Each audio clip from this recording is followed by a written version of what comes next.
Good morning and welcome to the 2021 Assembly of the Northern Louisiana Synod.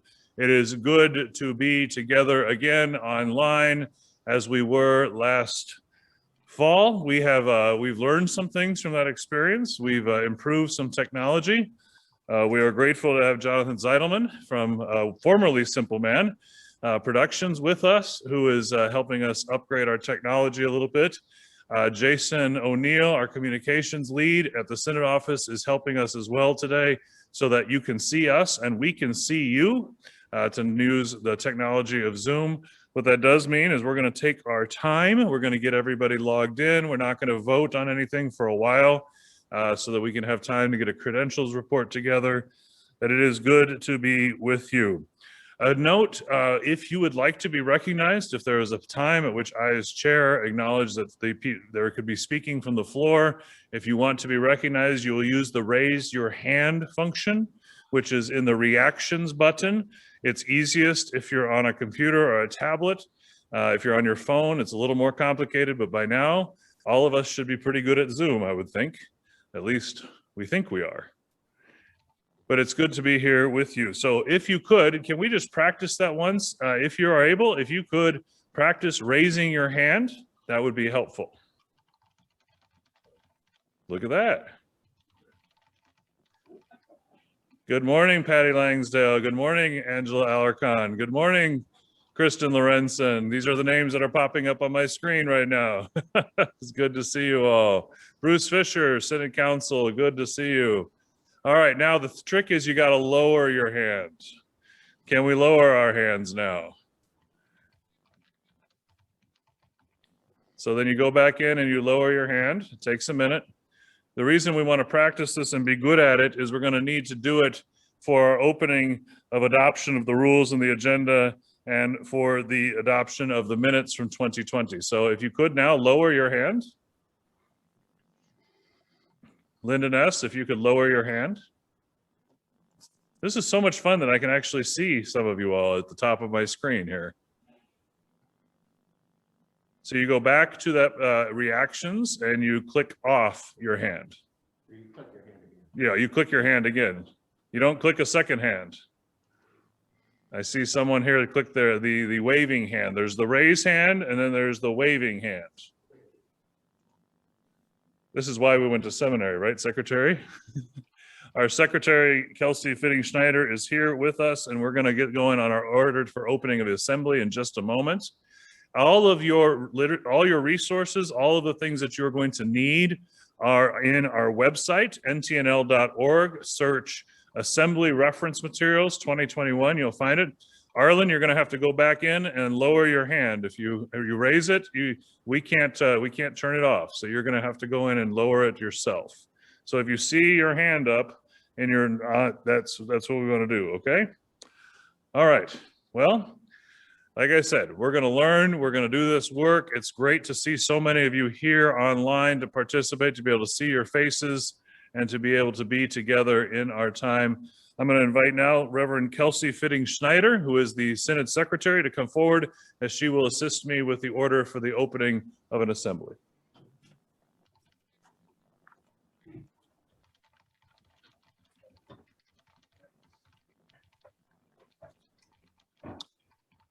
As we are one body, we have many members.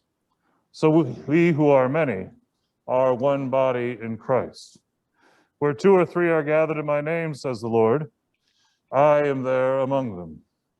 Live a life worthy of the calling to which you have been called, with all humility and gentleness, making every effort to maintain the unity of the Spirit in the bond of peace.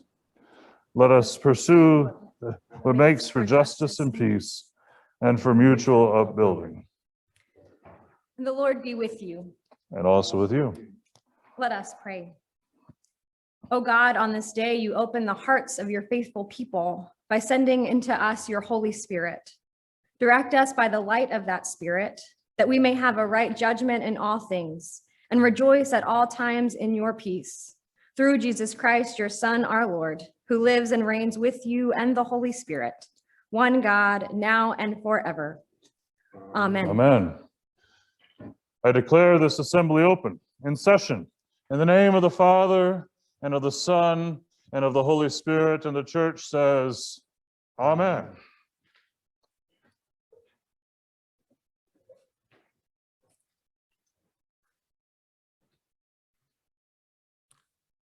Thank you, Pastor Fitting-Schneider, for being here throughout the day. Synod staff and council members are going to assist in our worship liturgies. And again, you can find all of your materials at our website, www.ntnl.org. Search for 2021 Assembly Reference Materials. We've worked hard. Jason, our communicator, has worked hard over the last few years to make our website more accessible so that we can use it for these sorts of events and times together.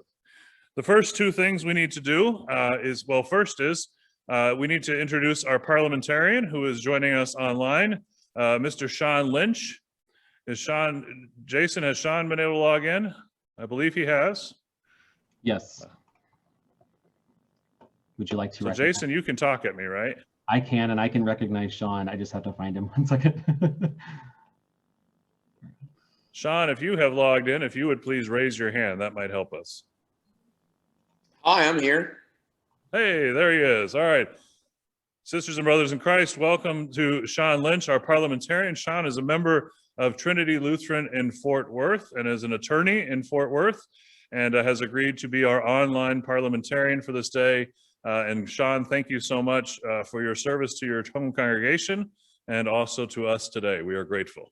Thank you. Thank you for letting me serve today. Great. So the first thing we need to do is adopt the rules and the agenda for today. And those are, again, on your reference materials. I see Jason put it in the chat. We aren't going to have a chat function where you can chat with one another. We're going to have some breakout times where you'll be in conversation with others. But for the time being, you can chat to Jason. Please know right now he's working hard to get everybody online. We've got over 150 people online. So Jason's making sure everybody's getting hooked up and their names right so we know who's who, so that we can do a credentials report here in about 45 minutes so we can have that time together. But we need to adopt the rules and the agenda, which again are available in your reference materials. And these come to you from the Synod Council, so they do not require a second. And so if you were in favor of adopting the rules, I invite you to raise your hand now through the raise your hand function.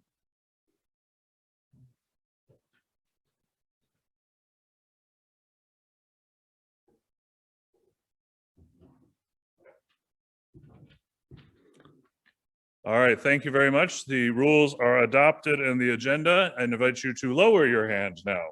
You're going to get really good at this, y'all. Aaron Kolwick is shaking his head at me. It's fun. We got 158 folks online this morning. I just got to applaud you all for getting online by 9 o'clock. That's pretty much a miracle. So please lower your hand if you can, because the next thing we're going to need to do is we're going to need to invite Pastor Fitting-Schneider back up here with the minutes from our 2020 assembly. You remember we met online.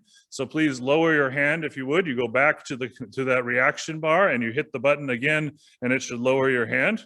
Pastor Fitting-Schneider, if you would present the minutes.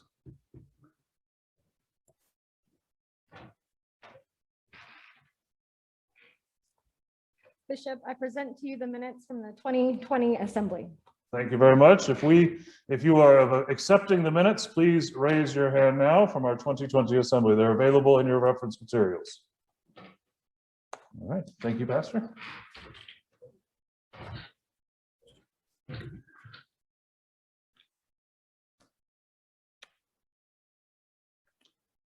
Seeing a plurality of folks raising their hands, I accept the minutes, and I invite you now to lower your hands once again. It's just like church, right? Stand up, sit down, stand up, sit down, Lutheran calisthenics. The great thing is I can see some of your faces. I still don't know if any of my jokes land. So I'm gonna have to go. So basically Aaron and Kelsey and Tom are gonna be my respondents for this. So if they think I'm funny, we're good to go. No pressure, no pressure. So again, in your resource materials, if you're just joining us on our website, ntnl.org, there are links to that in the emails you received, our resource materials, which also include in our financial reports and our mission strategy for 2022. If we could find Mark Bradley, our Synod Treasurer, he is going to present the audit report and introduce the 2020 mission strategy. Just as at an assembly in person, if you have changes you would like to make to said strategy, they need to be submitted by 11 a.m. And a reminder that any increase in proposal in one area must be met with a decrease in another area. The Synod Council has forwarded this 2022 mission strategy to you, and so it comes before you for consideration. We will vote on it at the conclusion of our assembly. Treasurer Bradley, thank you so much for being with us.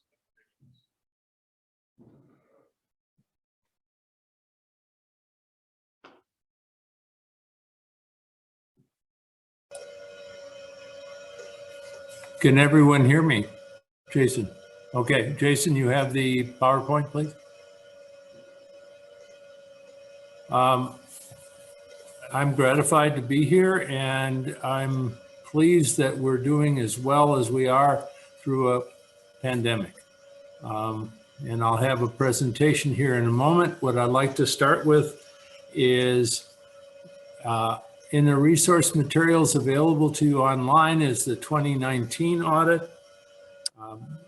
The auditor's opinion was favorable, and the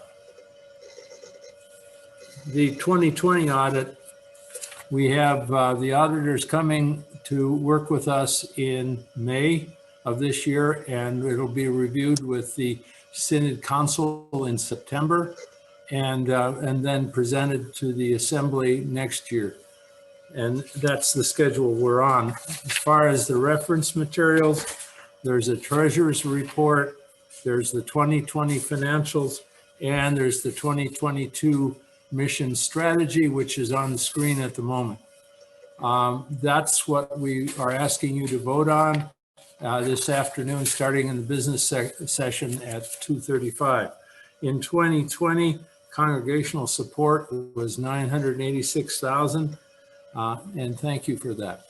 This was down 10% from 2019, but it was $30,000 better than what I thought it would be last September when we had our online assembly.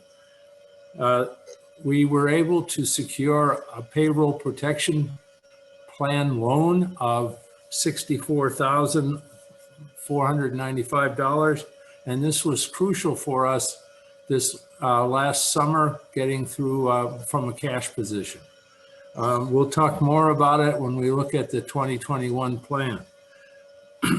The total income was $1,016,000, and our deficit was only $3,000. And this was achieved because we underran travel expense, obviously, and the Mission Investment Fund of the ELCA allowed Briarwood to suspend its loan payments for 6 months, which meant that our payment to Briarwood was also reduced. For 2021, the council has approved the plan. It's a plan of $1,114,000. Congregational support is estimated to be 3% more than it was in 2020. And the accounting miracle that occurs in 2021 is that what we've been carrying as a loan will be forgiven probably in May. We've already submitted the application to get it forgiven. So the $64,495 will be available to us as a one-time increase in revenue. And we budgeted for that as 2021 initiatives. The council has approved the expenditure of half of that fund, $32,250, with $10,000 going to Sierra Leone, where they have issues of recovering from COVID, recovering from fires that have occurred. $10,000 for Briarwood, $7,250 for new missions, and $5,000 for a special naming project, which involves an intern this summer contacting all graduates of the Synod churches to try to maintain a database of their addresses so we can keep in touch with them.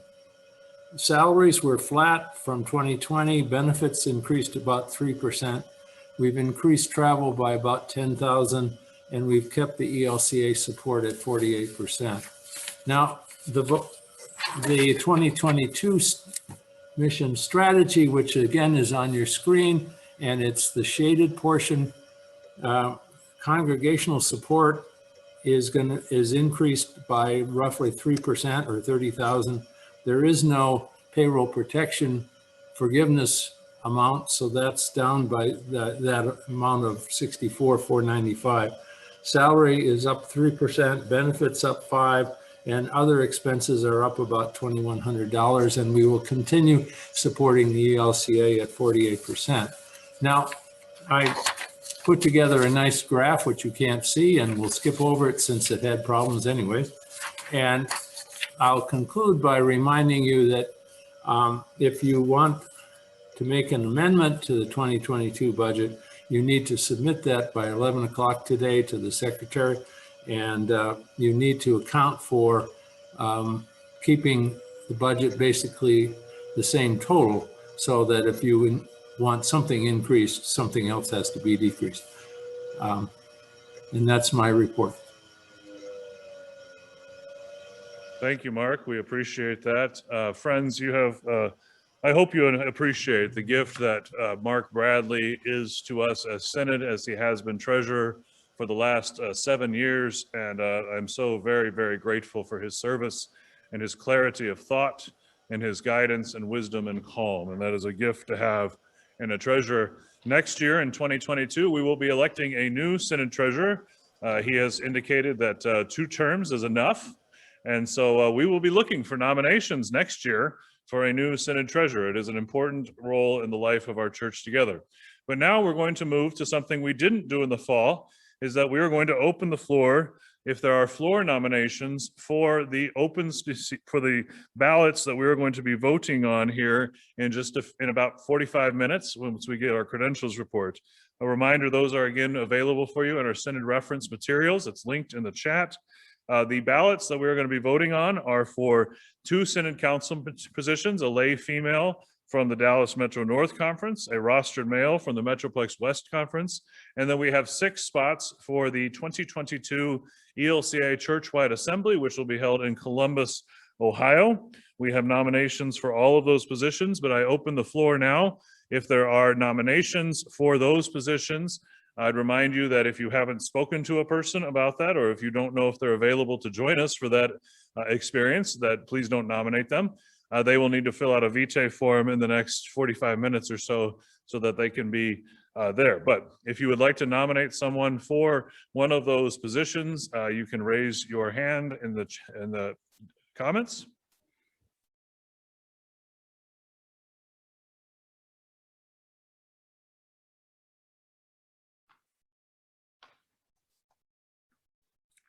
Seeing no hands being raised, I'm going to close the floor at this time then to floor nominations.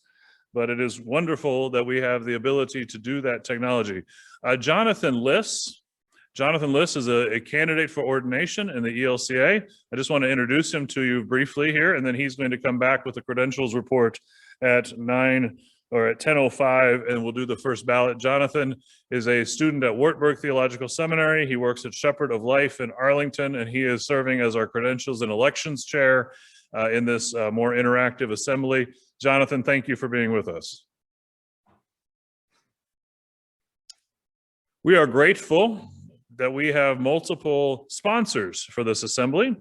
When we are able to be together, as I pray we will be in 2022, we are able to have tables and guests and other things that we love to have, and opportunities for you to meet vendors and others. But this year we can't do that. But we do have folks who have sponsored us and then have sent us materials to share.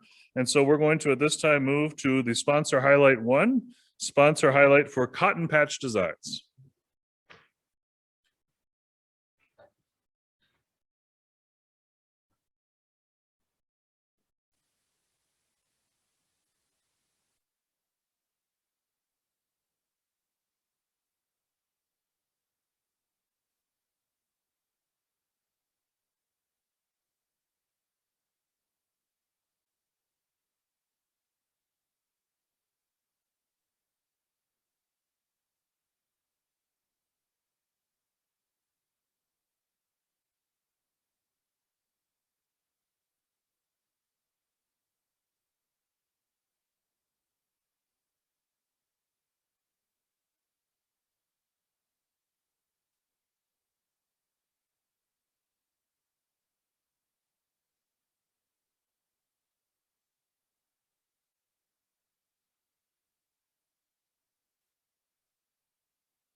Thank you, Cotton Patch Designs. I have a stole from Cotton Patch. They are beautiful liturgical arts. If you were wondering, as Jason put in the chat, that there was no sound on that one. I should have warned you about that because we are so used to sound, right? So silence makes us nervous. That's something that we can think about theologically. At this time, we're going to move towards our first keynote address. Yesterday, your Synod Council and Conference Deans and Assistant Deans were blessed to spend several hours with Bishop Mike Gerlinghouse of the Arkansas-Oklahoma Synod. He presented to us research that he has done for his book, Embracing God's Future Without Forgetting the Past. He has prepared 4 10-minute videos for us, after which we're more interactive this year. We're going to send you to a breakout room. For some of you, you're like, yay, I get to talk to people. For some of you, you're like, oh gosh, where am I going to go? But you'll go to a breakout room and have some time to talk about what you're hearing and maybe meet somebody in the Synod that you wouldn't normally speak to at an assembly. And so is Bishop Gerlinghouse with us?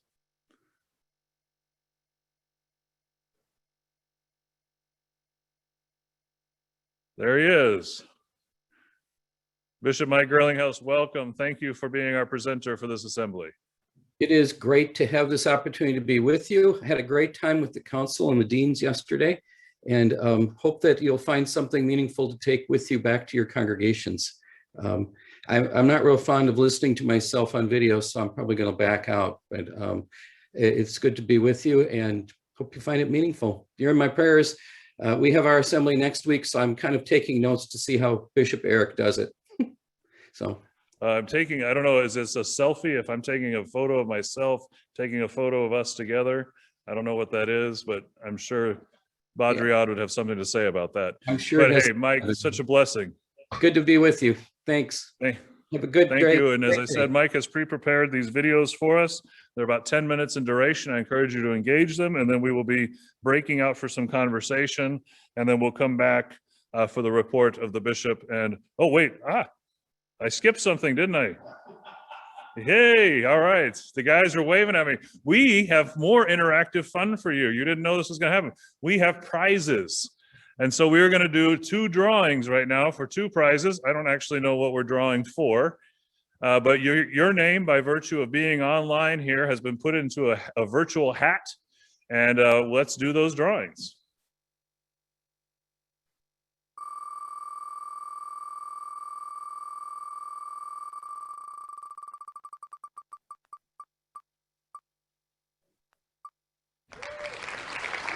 Sean McConaughey. And what did Sean win?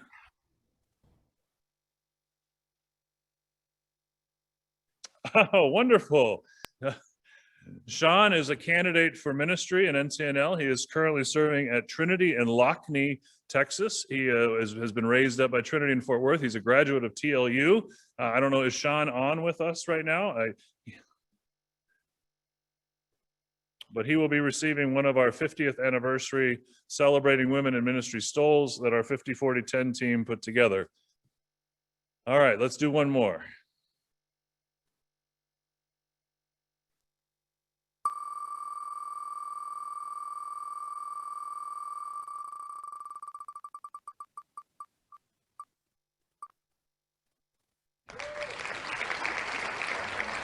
Elaine Welty, wonderful. And what does Elaine win? A $25 gift card donated by Tom Blaney, our Synod Vice President, who is to my left. Elaine, congratulations. We will contact you and make sure we get that gift card to you. This is just another way we're trying to be a little more interactive, a little more fun, and keep ourselves connected in this time. So now I'm going to invite our technology folks to take us into our first keynote, and then we will break out for conversation.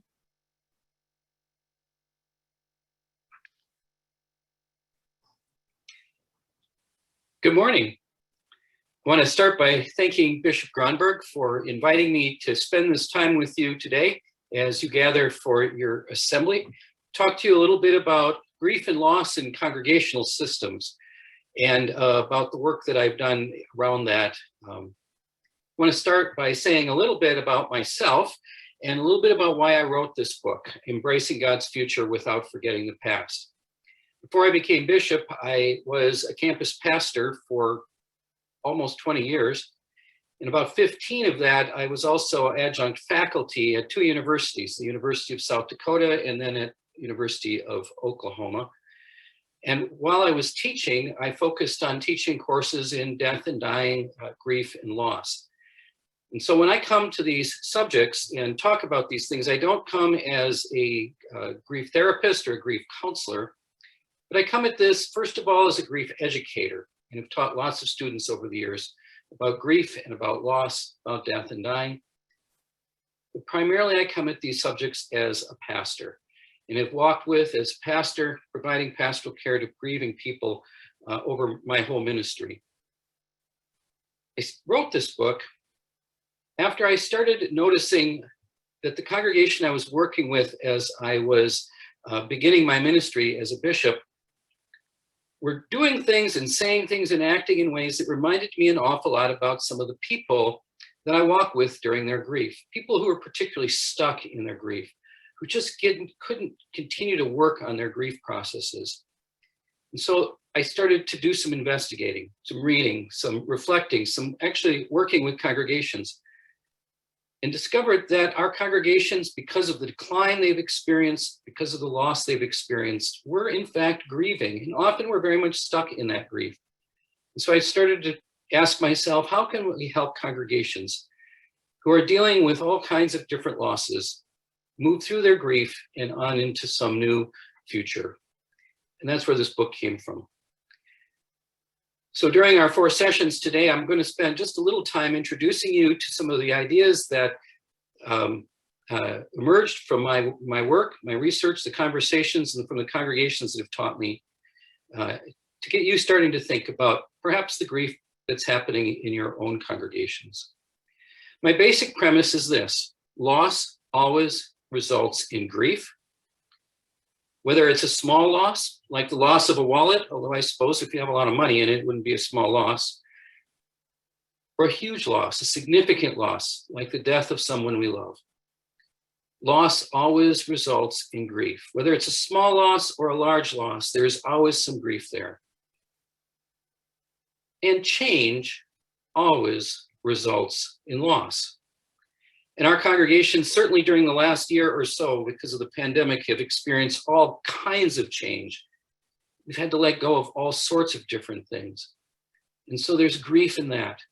But even before the pandemic hit over a year ago, our congregations were dealing with changes in the makeup of their congregations as we've dealt with the symptoms of decline: empty pews, older membership, lack of children and adults, you know the litany. So the question is, how do we understand the grief we're experiencing as congregations, and how do we begin to work through that?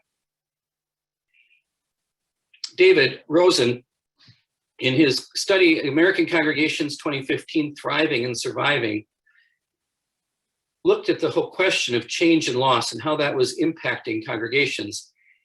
And in his report, he quotes cultural sociologist Ann Swidler, who said this: "Few would disagree that we live in a period of profound social and cultural change."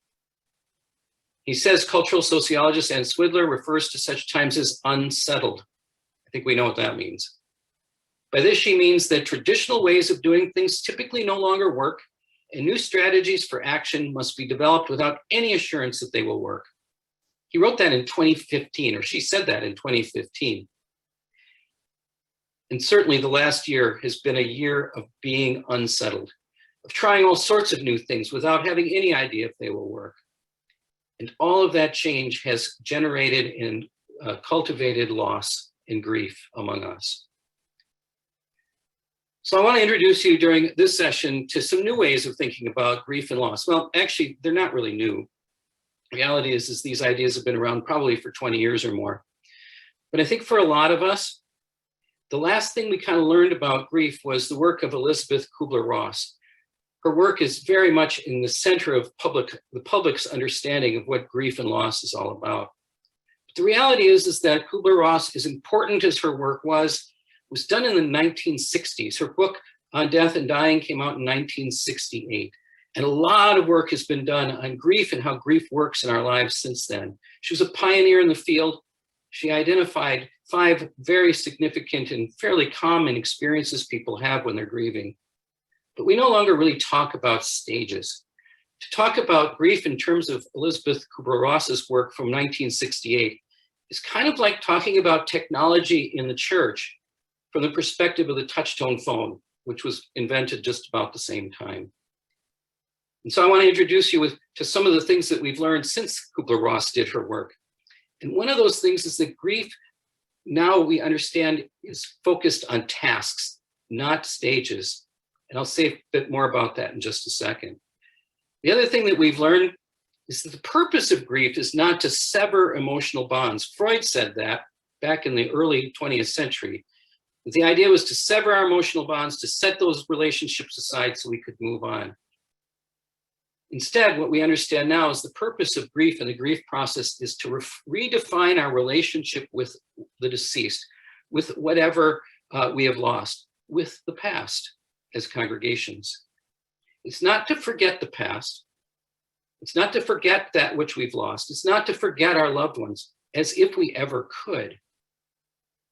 But to take those memories and find a place in our hearts and in our lives so that we can move on. So we can appreciate the past without it trapping us in the present.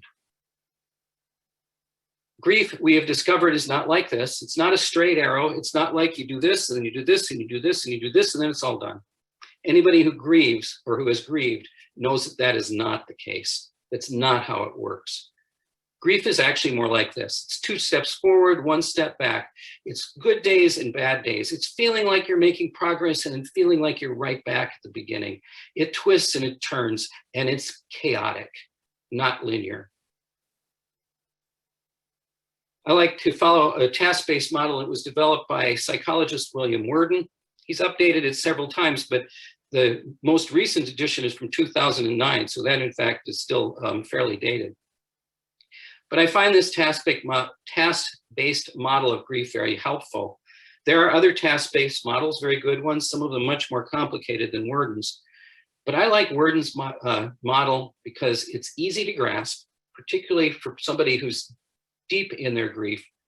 And it also is very clear about how it is and what it is we need to be working on as we grieve.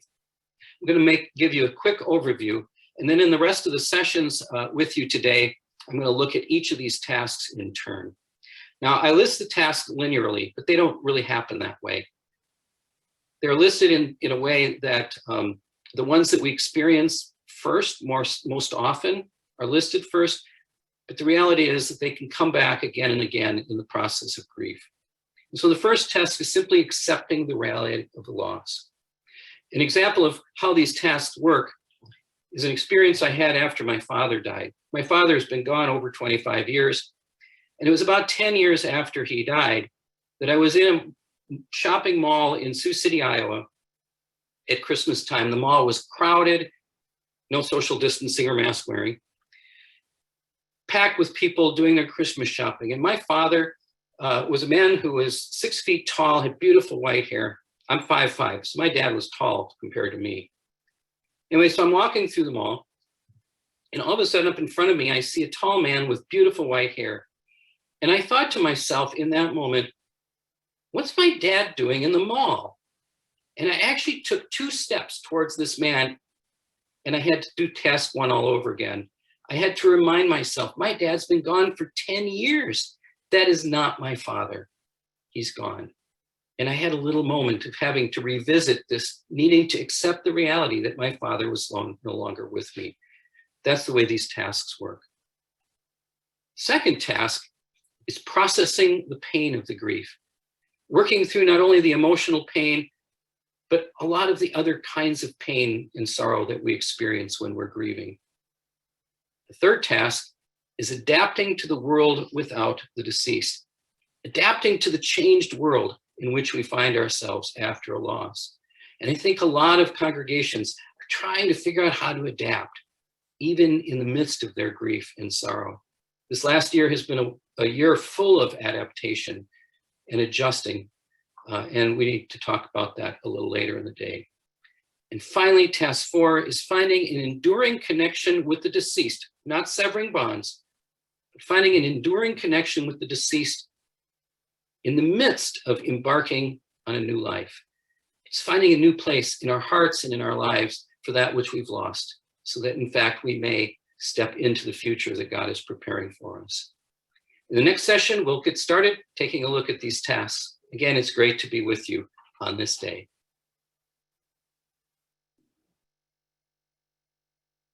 Thank you, Bishop Girlinghouse, for that. And I pray, friends, that that was new information, perhaps, or a review of things you already knew. But it was, to me, a revelation to read and to think about the tasks that we have and the challenges we faced in the last year. And so we're going to break out into small groups for about 9 minutes, 10 minutes. We're going to reconvene at 9:45 for a word from Lutheran Immigration and Refugee Services. You're going to be sent to a breakout room. If you've never done this on Zoom before, you should be sent there, and then we'll bring you back. So just keep your Zoom on, and we're going to play a little a game there too of who gets to beat with the bishop. We'll see. So Jason, please send us to breakout rooms.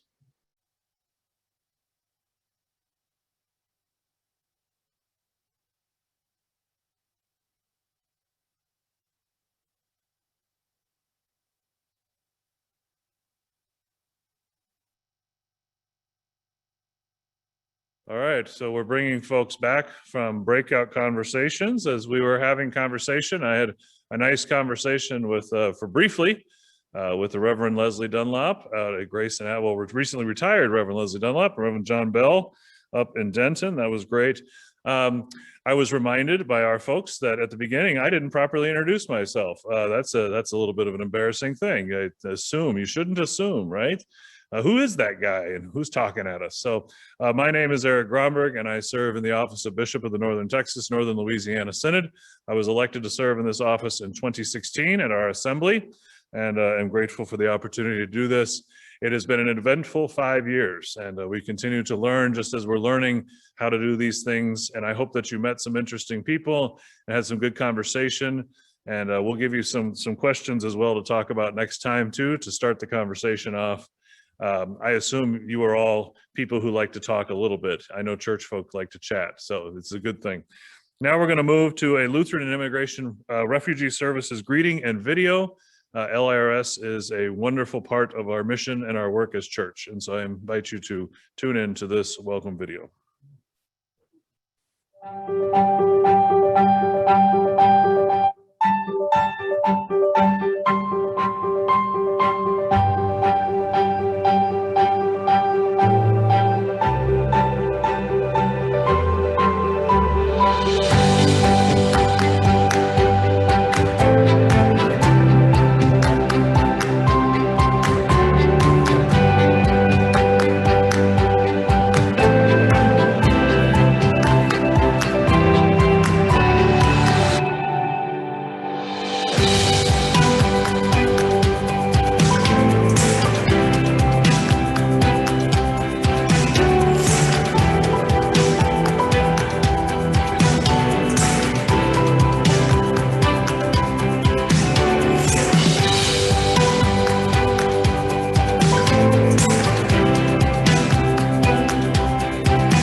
Well, welcome back. Thank you for your time and attention to that video again from Lutheran Immigration and Refugee Services. From Lutheran Immigration and Refugee Services, we are grateful for the work that they do on behalf of people who are seeking refuge. And that's part of what the church is called to be about. LIRS was founded by Lutherans for Lutherans at a time when Lutherans were a significant percentage of the refugees in the post-European conflict times. And so we continue that commitment. As I introduced myself before, I'm Eric Gromberg, and I serve in the office of Bishop of the Northern Texas, Northern Louisiana Synod. As in that role, one of my callings is to be the pastor to the Synod and to do that work. And it is important that we do that work together. And so I have recorded a report relating some of the work that we've been up to in the last year. There is no way in any written report, as is available to you online, or in this verbal video report, to cover everything. But I attempt to cover many things that we are about together and have been about in this most challenging of years. And so I move to my report. Siblings in Christ of the Northern Texas, Northern Louisiana Synod, voting members of the 2021 Assembly of the Synod, those watching, visitors online, grace to you and peace from God our Father and from our Lord and Savior Jesus, who is the Christ. The past 13 months have been a challenge for us as church. They've been a challenge for us as nation. They've been a challenge for us as the world. And yet, throughout all of those challenges, all of the griefs, all of the losses that we have experienced, we also know that God has been at work doing new things. Here I am in the chapel at Briarwood, and you can see behind me that spring has come, new life. And so it is good to be with you as we celebrate and give thanks for the ability to gather online.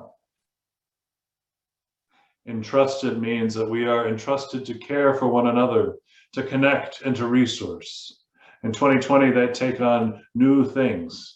Oh, we continue to do our weekly emails and our monthly leader news, but then we expanded into Zoom meetings. In March of 2020, we gathered for the first time the Synod together on Zoom to talk about the upcoming pandemic and what it might mean. And out of that weekly prayer and check-in times, first call leaders gathered weekly with Pastor Chris Stotsky. We had interim pastors gathering.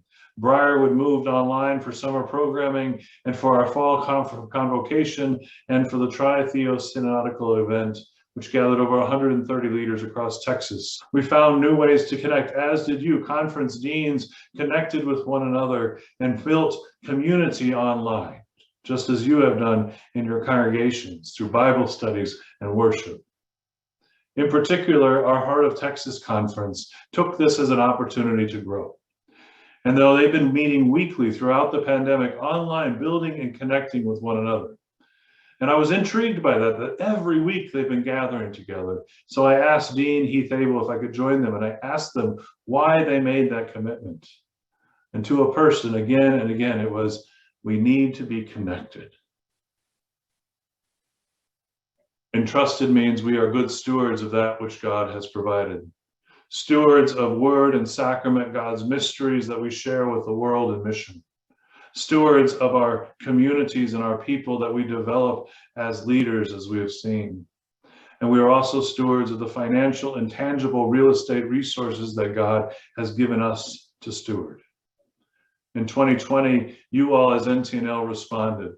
While it was a challenging year across many of our communities, you responded, and 34 congregations gave mission support at higher levels in 2020 than they did in 2019. We are so grateful for that generosity. Being good stewards mean that you take the opportunities of the NTNL Synod stewardship team and you learn and grow from the resources they can provide for you and your community to understand holistic stewardship. Being good stewards means at times that we are entrusted to care for congregations and for facilities when a congregation discerns it's time for ministry to end. This is what we are doing in Spearman, Texas with Faith Lutheran, partnering with that community to ensure that that building is cared for, that it is used for mission and ministry in some way, and also provides tangible resources for ministry for the future. Being good stewards, being entrusted means that when a disaster impacts our entire territory in February of 2021, you respond generously. And not just you, but congregations across this country's synods have sent us resources so that we can share. We can pay the deductible for Community of Hope in Fort Worth. I was able to visit with them and hear their gratitude to know they could count on us to support them in this time. That we could support individuals with assistants who had lost wages and support other congregations in tangible ways across our synod. It's a wonderful thing to be able to say, yes, we can help. Being entrusted means that we support leadership development, and we've done so at NTNL for years through our Parish Lay Ministry Academy, through the Secondary School of Theological Education. But over the last 3 years, 4 congregations have been engaged in an intentional journey called Leadership for Faithful Innovation in partnership with Luther Seminary and our pastor, Chris Totsky, Bishop's Associate for Congregational Care and Leadership Formation. I'm Joel Burkholder. I'm pastor at Advent Lutheran Church in Arlington. I want to talk a little bit about leadership and faithful innovation. It's a 3-year event that we've been going through as a congregation. It has really helped us to listen to what God is doing in the world and in our church, and helping us to go that direction. One of the things that has been the best learning for us is understanding adaptive leadership and how to introduce change successfully in the life of the church so that more people are reached with the gospel. It has been wonderful for the folks from Advent and the other folks in our synod and around the church to have the advantage of the Luther Seminary faculty as well. Our group from Advent, 6 of us and myself, our local cohort of 4 congregations, and now this 3rd year, I'm on Zoom calls every month with a large group of pastors from all over the country, and it has been wonderful to share ideas, share how the learnings are helping us or challenging us in our congregation. With COVID coming, believe me, everything has been an adaptive challenge over the last year and a half. Although we started this process in 2019, I assure you it couldn't have come at a better time for us as a congregation so that we could navigate what has happened over the last 15, 16 months. So I am thankful for leadership and faithful innovation. It has been a true gift from the church and for the church. In 2021, we offered a new opportunity to congregations, the Lead Journey, and 4 of our NTNL congregations have been engaged in this process. We actually joined the Lead Journey in the middle of a pandemic, which is a great time to start trying new things, probably. We developed a team of people who are really interested in Good Shepherd, who've been members of Good Shepherd for a really long time and are excited to see it grow into its next chapter. And we're still pretty early in it. But I'm already seeing really lovely things happen, really seeing God show up in the church. The other thing that Lead has really been getting us to be doing is to really look at our neighborhood. Irving is an incredible city. It's incredibly diverse, and there's a lot going on in our city, in our town. And we started looking at a map. It's been enlightening to see what all fits in a 3 to 5 mile radius from your church. It's more than you think. And it's been exciting to see places where we could talk to principals or teachers, talk to business owners, talk to other, charity work, other small nonprofit groups, even other people of faith. The other big thing that we've been doing is really listening to the congregation. We did an assessment that Lead provides over Christmas and right into the new year. And it was really surprising when we got our results. We discovered that there are some places where we are already doing really good work, places where we're connecting to God, where we're connecting to one another. This Good Shepherd's a fairly small congregation right now, and we care deeply for each other, which is one of our great gifts. And we also found some places where we are already growing. Good Shepherd has been learning to have conversations around some of the harder things in our world right now. Issues of racism, issues of social justice, issues of true love for all of our neighbors, all of God's children. And that's hard work. And we've been making progress. And that's what our assessment showed. And we've changed council. We've changed how we structure our meetings so that we spend our time focusing on vision work, focusing on, really where we want the church to go. And we spend less time rereading reports or going over the same stuff every month. All of that said, Good Shepherd, it really feels like we're kind of on the threshold of change and new things. And we started that change in the midst of all of the change of the pandemic. And instead of just letting that flatten us and deject us, we're taking advantage of the time to really reflect and listen and move forward with what God's calling us to do. Being entrusted means that we are faithful stewards and that we hold accountable our communities. And that includes when we are dealing with buildings and other property issues. For 5 years, we have been engaged in trying to bring Iglesia Luterana Santa Maria de Guadalupe on MacArthur Road in Irving back into the ELCA, to allow the community in exile to have control and access to the facility from which they were forcibly ejected. And I'm grateful to say that in 2021, that is happening, that we are reclaiming Santa Maria on MacArthur Road for ministry of the ELCA, that we are working with the people in that community trying to provide reunification and reconciliation. It's what it means to be entrusted, is that we take seriously our responsibilities. It also means that we take seriously the need to sustain and support historic ministries, especially in parts of our communities that have been historically marginalized. In Fair Park, Dallas, there is Mount Olive Lutheran. If you don't know the stories of Mount Olive, you should learn them, particularly around the civil rights era and how when Martin Luther King Jr. came to meet in Dallas, and he did not meet with a warm reception, Mount Olive Lutheran welcomed him to have meetings in that space under their roof. Mount Olive's roof is in need of repair. The winter storm we went through did it no favors, and damage over years has meant it needs to be repaired. And because of your faithful stewardship for what you have entrusted in us, I can say yes and pledge $10,000 to their renewal campaign so that the ministries that operate underneath that roof, we can do so confident that they have a firm ceiling over them, entrusted, holding accountable, being responsible, caring for that which we have been entrusted to. We are entrusted with God's mysteries, which include the wonder of the Word and the sacraments. Over the last year, you as leaders in our church, lay and ordained, have pivoted and changed the way you do worship to connect with your communities, constantly negotiating what is safe, what is right, what is faithful. And that means that we haven't been together either.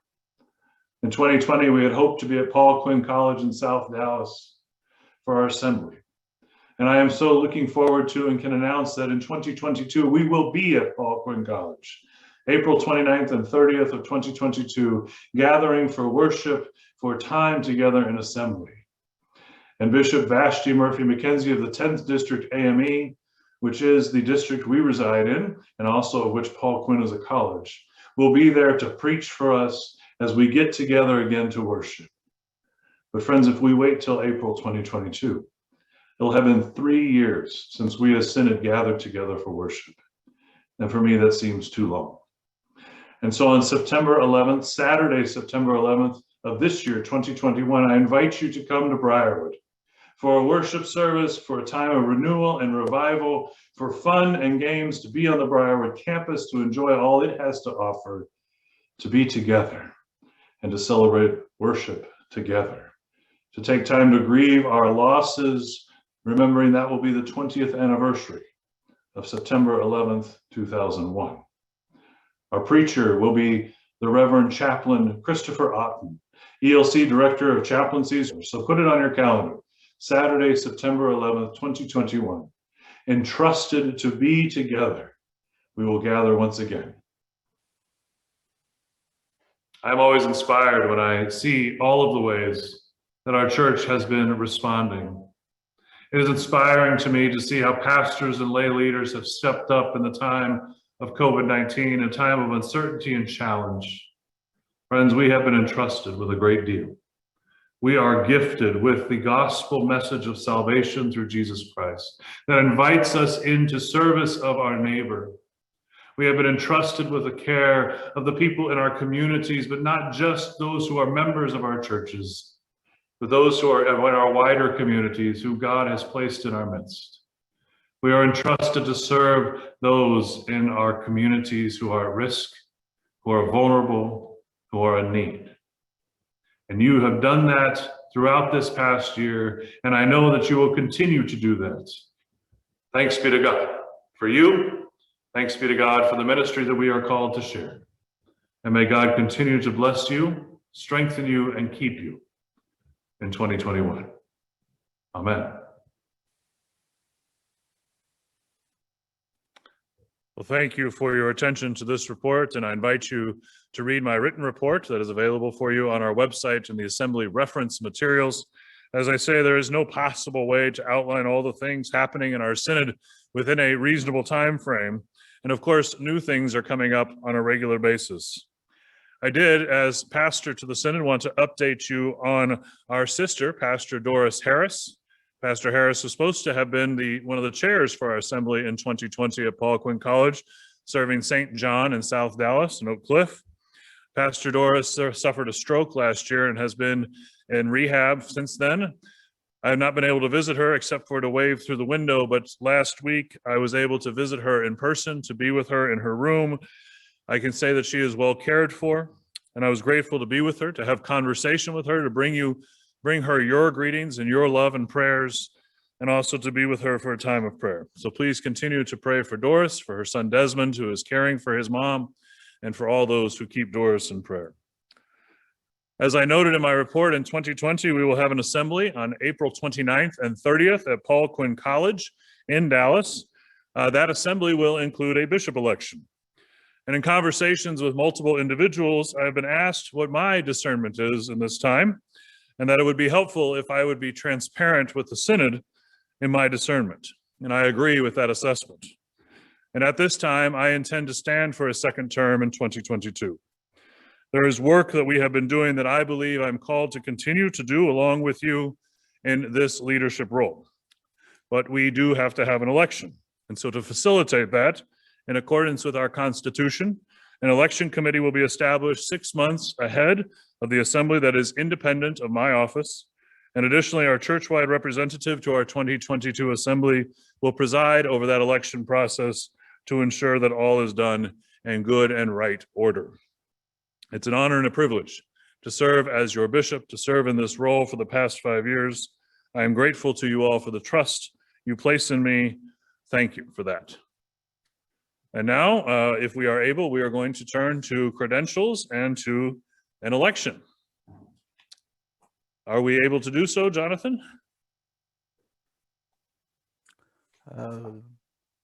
Okay. we are still cross-checking, I think. Okay. Maybe just have 1 more minute to do so. Yeah, Why don't we move then? Can we move to the sponsor highlight for Lutheran Sunset Ministries? Are we able to do that?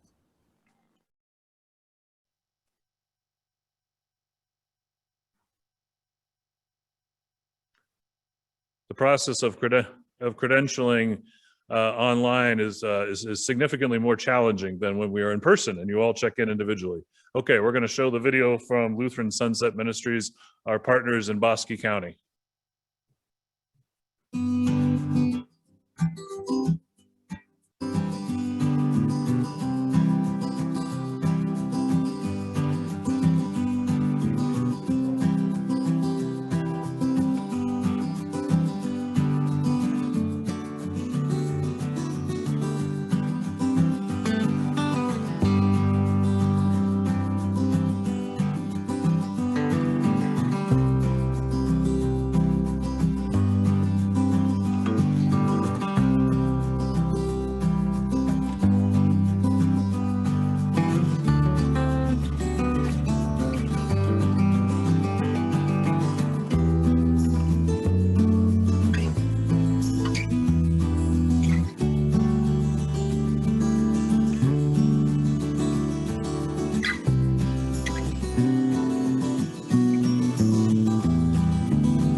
Thank you, Lutheran Sunset Ministries, for being a partner in ministry and for being a sponsor of our assembly.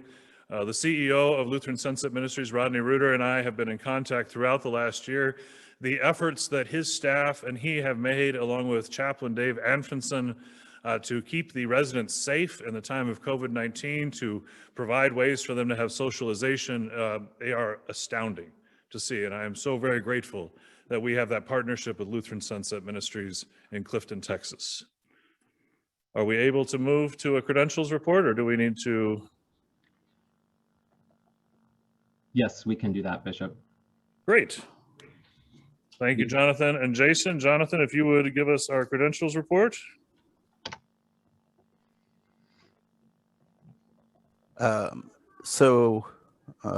We have currently 170 voting members on. We have 69 rostered and the rest are lay. So we're slightly over. It's 41%. We're at 41% ordained, 59% lay. Okay. This is a possibility that can occur in the process of elections. Our Constitution stipulates that we are to provide for a 60-40 split. In that situation where we are now at 59-41, we cannot have a legal election. But what we can do is we can provide advisory election to our Synod Council. So that is the solution that we can move towards, because I don't think we're going to have 5 more lay people log on in the next 2 minutes to get us balanced out properly. So we have been advised that we can do that. So what we're going to do is we are going to elect, and then the Synod Council will have to affirm those elections, and we'll move forward in that way. In the absence of the Assembly being able to act, the Synod Council acts in their stead. So Jonathan, if you would move us to the ballots. Happy to do so.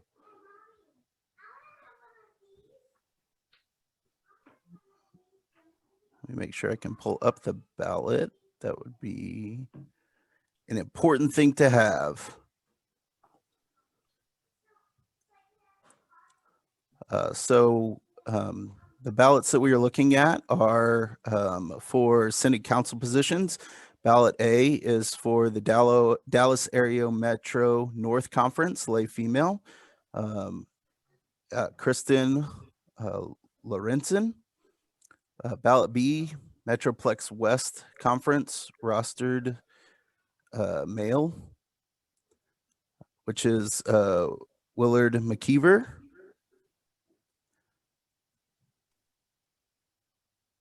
Do I need to continue, or we're doing the whole ballot, correct? If you would read all the ballots, that would be good. Thank you. Even Happy if to I do have so. them separate. Say again. Sorry, just checking. Even if I have them separate for voting, I'm just not sure, Bishop.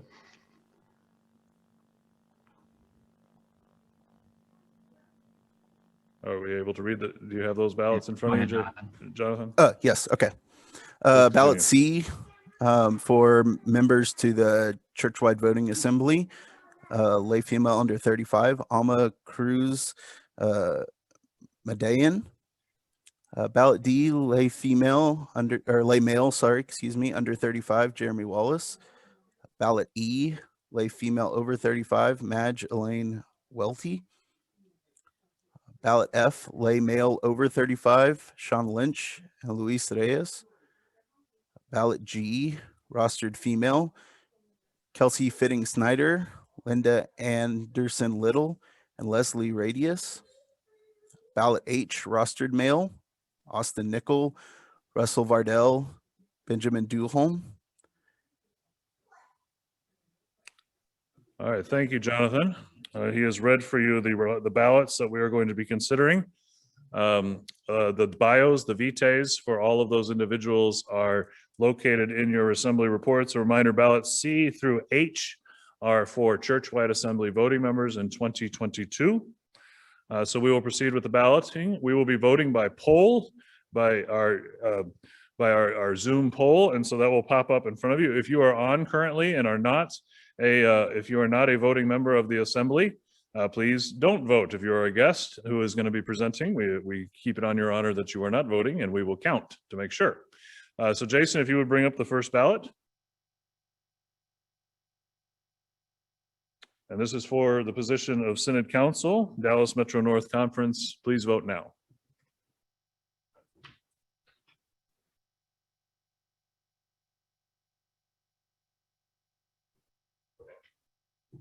And just to be clear, that is for both of the Synod Council positions, as both Pastor McKeever and Miss Kristen Lorenzen are running unopposed.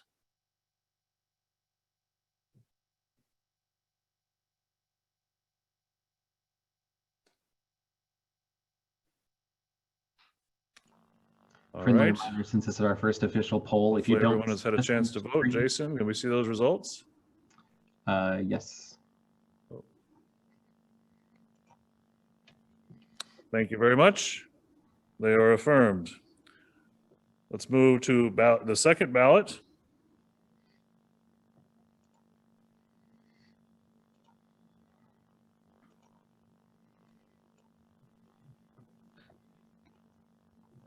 And so this is for the 3 positions for the church-wide voting members that are single candidates for each. Ballot C, D, and E, lay female under 35, lay male under 35, lay female over 35.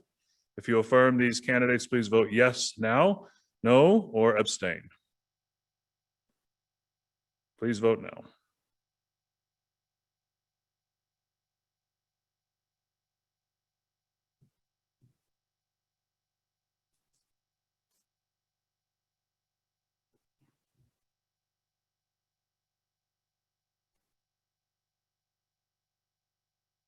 Okay. Oh, we have a hand up from Doug Krug. Douglas Krug, a member of the Synod Council. Would you like to be recognized, Doug? Jason, can you unmute Doug? Can't see you, Doug. Yes, I just sent that request.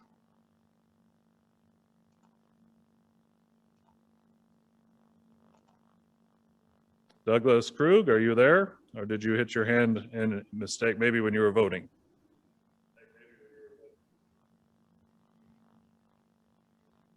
Okay, we're going to move on. Jason, can you show us the results of that? Thank you very much. Now we move to ballot F, lay male over 35. Sean Lynch, Luis Reyes are our candidates. Jason, if you could bring that poll up now, please.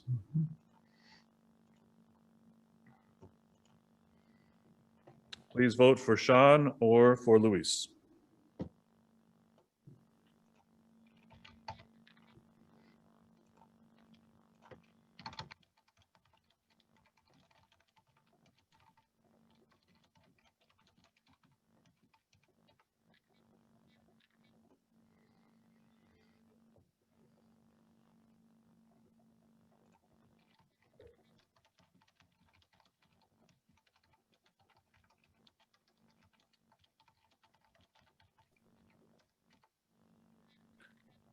All right, we're going to close the balloting. Can we see the results, please?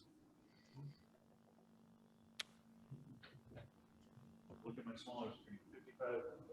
55. Luis Reyes is advised to be the voting member for lay male over 35. Thank you, Sean, for being willing to serve in that role. Now, on ballot G, we have 3 nominees: the Reverend Kelsey Fitting Schneider, the Reverend Linda Anderson Little, the Reverend Leslie Radius. You will vote for one. You must have one of them must have 50% to be elected. So if they do not get 50% on this ballot, then we will have a second ballot with the top 2 vote getters at that time when it is on our agenda. So please bring up ballot G. Oh, I see another hand up.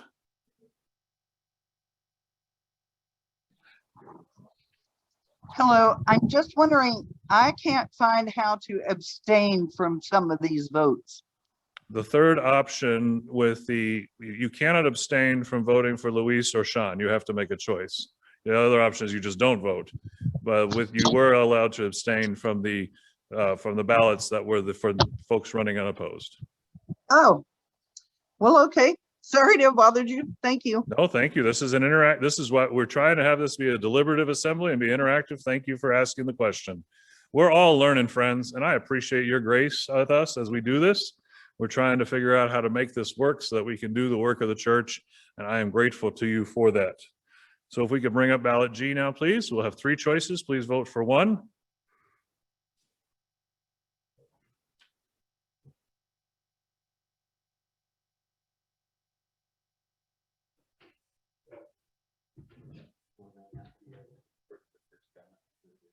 There will. Just to read it into the record. But since we get the results. All right, let's close voting. Jason, if you could show us the results. And I can't read those small numbers on my monitor. 49% Kelsey Fitting-Schneider, 39% Linda Anderson-Little. So Kelsey Fitting-Schneider and Linda Anderson-Little will go to a second ballot since no one got 50%. Thank you, Leslie Radius, for being willing to stand for that election. Our final ballot, ballot H, the Reverend Austin Nickel, the Reverend Russell Vardell, the Reverend Benjamin Duholm for the ordained male voting member. If you could bring that up, please, Jason.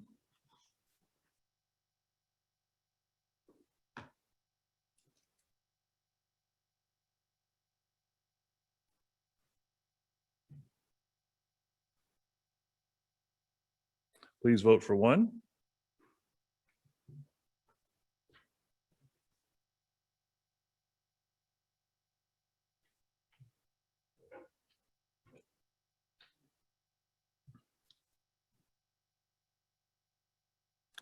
All right, Jason, I'm going to invite you to bring up the results.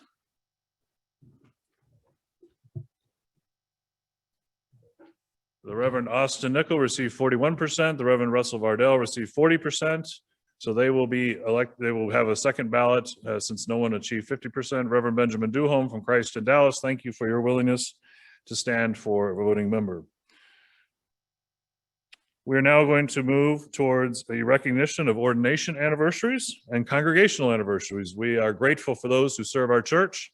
And normally we would have a banquet and be able to recognize them. We will find a time to celebrate all those who we missed having in person, but it is important to see their names and to celebrate with them and with the congregations that have milestone anniversaries. If we could show that video now.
Again, we celebrate and give thanks for all those with milestone anniversaries of ordination, congregations with milestone anniversaries.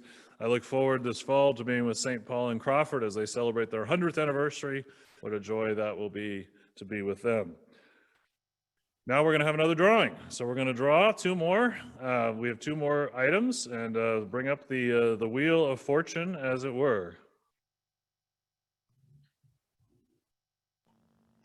Before we do that, Bishop, can you hear me? Yes. Julio had a question and couldn't figure out how to raise his hand. So I'm going to unmute. Okay.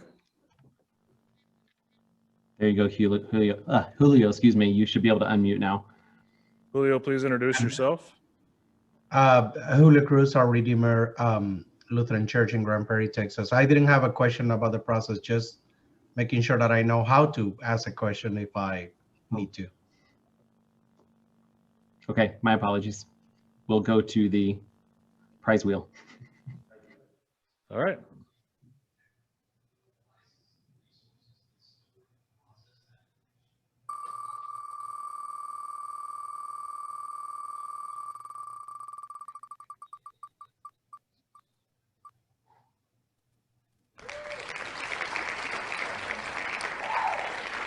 Corey Brown, Senate Council member from Mount Olive and Dallas. Congratulations. And what has Corey won? Oh, beautiful prayer shawl made by Linda Wenzel of Advent in Arlington. Thank you, Advent in Arlington, and Linda for that, and for Linda Ness, our MEF director, who facilitated that gift. So Corey, congratulations. We'll make sure we get that to you. I think we have one more. All right, one more.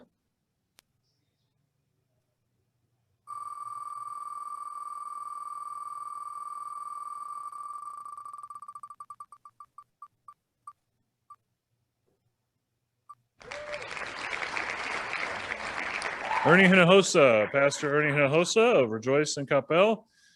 And what did Ernie win? Oh, wonderful coffee tea gift bag donated by Jeannie Hagan, our Synod Finance and Database Administrator. Congratulations, Pastor Hinojosa. We are grateful for you and your service at Rejoice. For those of you who don't know, Rejoice sustained some significant water damage from frozen pipes, and they have been hard at work to get that back. We're now going to move to our second keynote. And then we will, at the end of that, have a moment for conversation, and then we will come back. So keynote number 2, if we could bring that up, please. Thank you.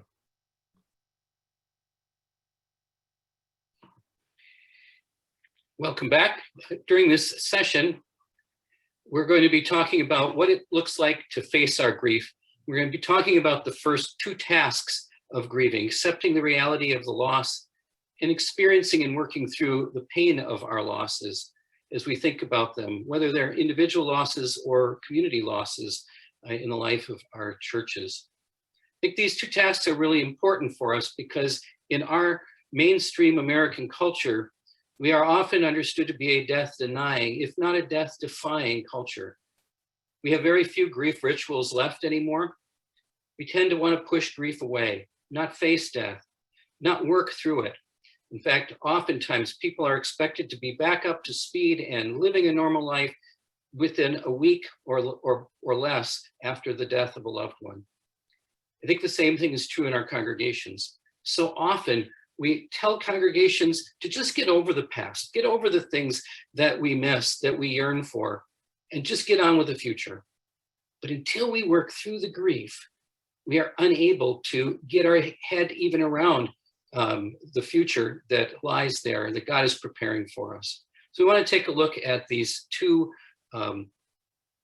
first very important tasks that we need to be working on as we come to grips with the grief that we're feeling, both as individuals and as a congregation.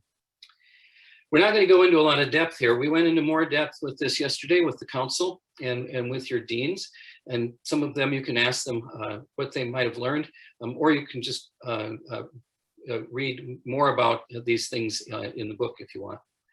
So the first task, as I said, is accepting the reality of the loss. Just getting our head around the fact that we have lost and that we are grieving. In fact, when we first have a significant loss, frequently we kind of become numb. It's like it's not even real. Those of you who have had significant losses know what that's like. Our whole system kind of goes into shock. And so the only way through grieving is to grieve.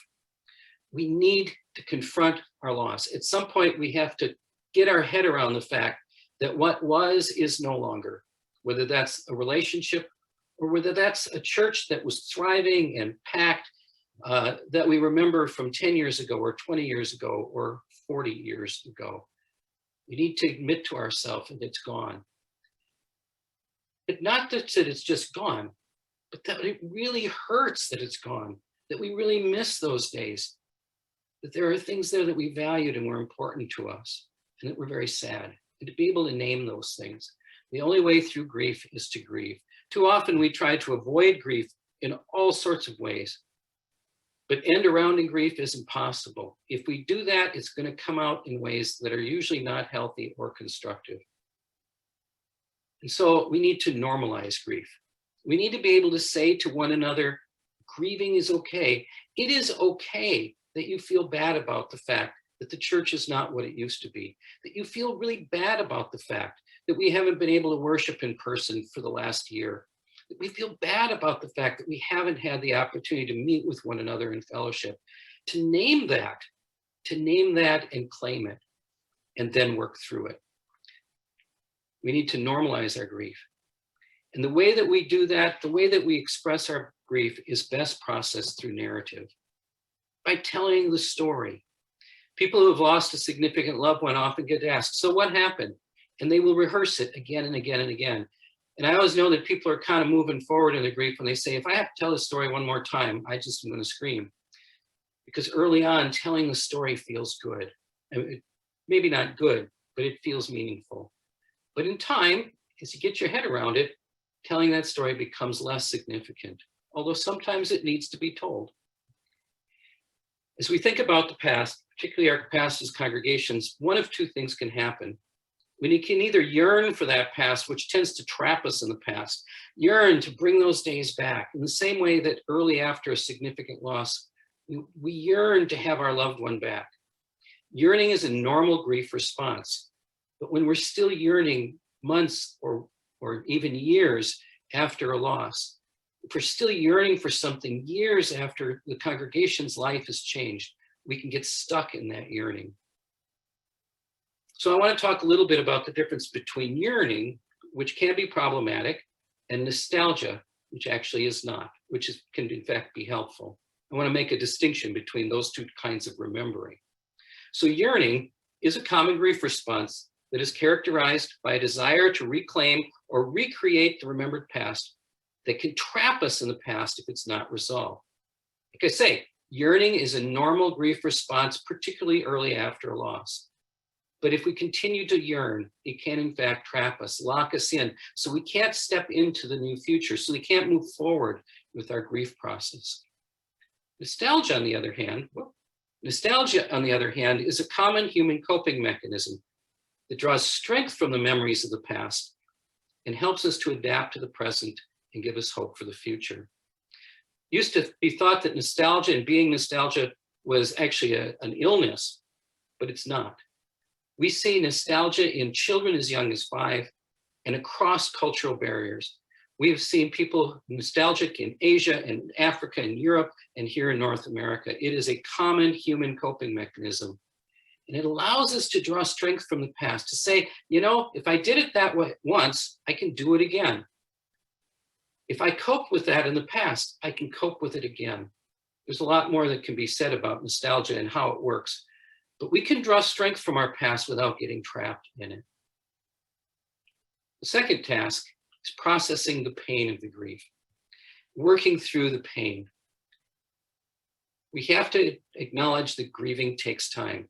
We will not be over a significant loss, whether that's a corporate loss or a personal one, in a week or two, or even a month or two. Grieving takes time. And every grief process is different. And so I can't say that, well, this one's going to be 6 months or this one's going to be a year, because grief has to do with relationship. And every relationship is different. All I know is that grieving takes time. And grieving is hard work. It can be exhausting work. It is true that you can die of grief because it affects every part of your life. And if you're struggling and suffering and not very healthy to start with, it can wear you out. Grieving is hard work, and we have to be willing to do that hard work if we're going to get through the process. Finally, grief is, again, a common human experience, but it's not an emotion. Grief is not an emotion, it's an experience that has emotional, physical, social, and spiritual dynamics. And so Kubler-Ross, as I said earlier, identified 5 fairly common grief responses, but that's not all of them. In addition to the 5 that she identified, grief can generate remorse, regret, relief, guilt, anger, shame, anxiety, loneliness, anguish, abandonment, fear, sadness, joy, yearning, depression, irritation, acceptance, confusion, and on and on and on. It's a whole collection of feelings. And we may have some of them, we may have others, we may have them at different times. And so we might get angry, we might not. We might feel lonely, we might not. Sometimes loss will actually bring some joy, like after somebody has died after a long, long illness, and sometimes that generates all sorts of guilt and shame.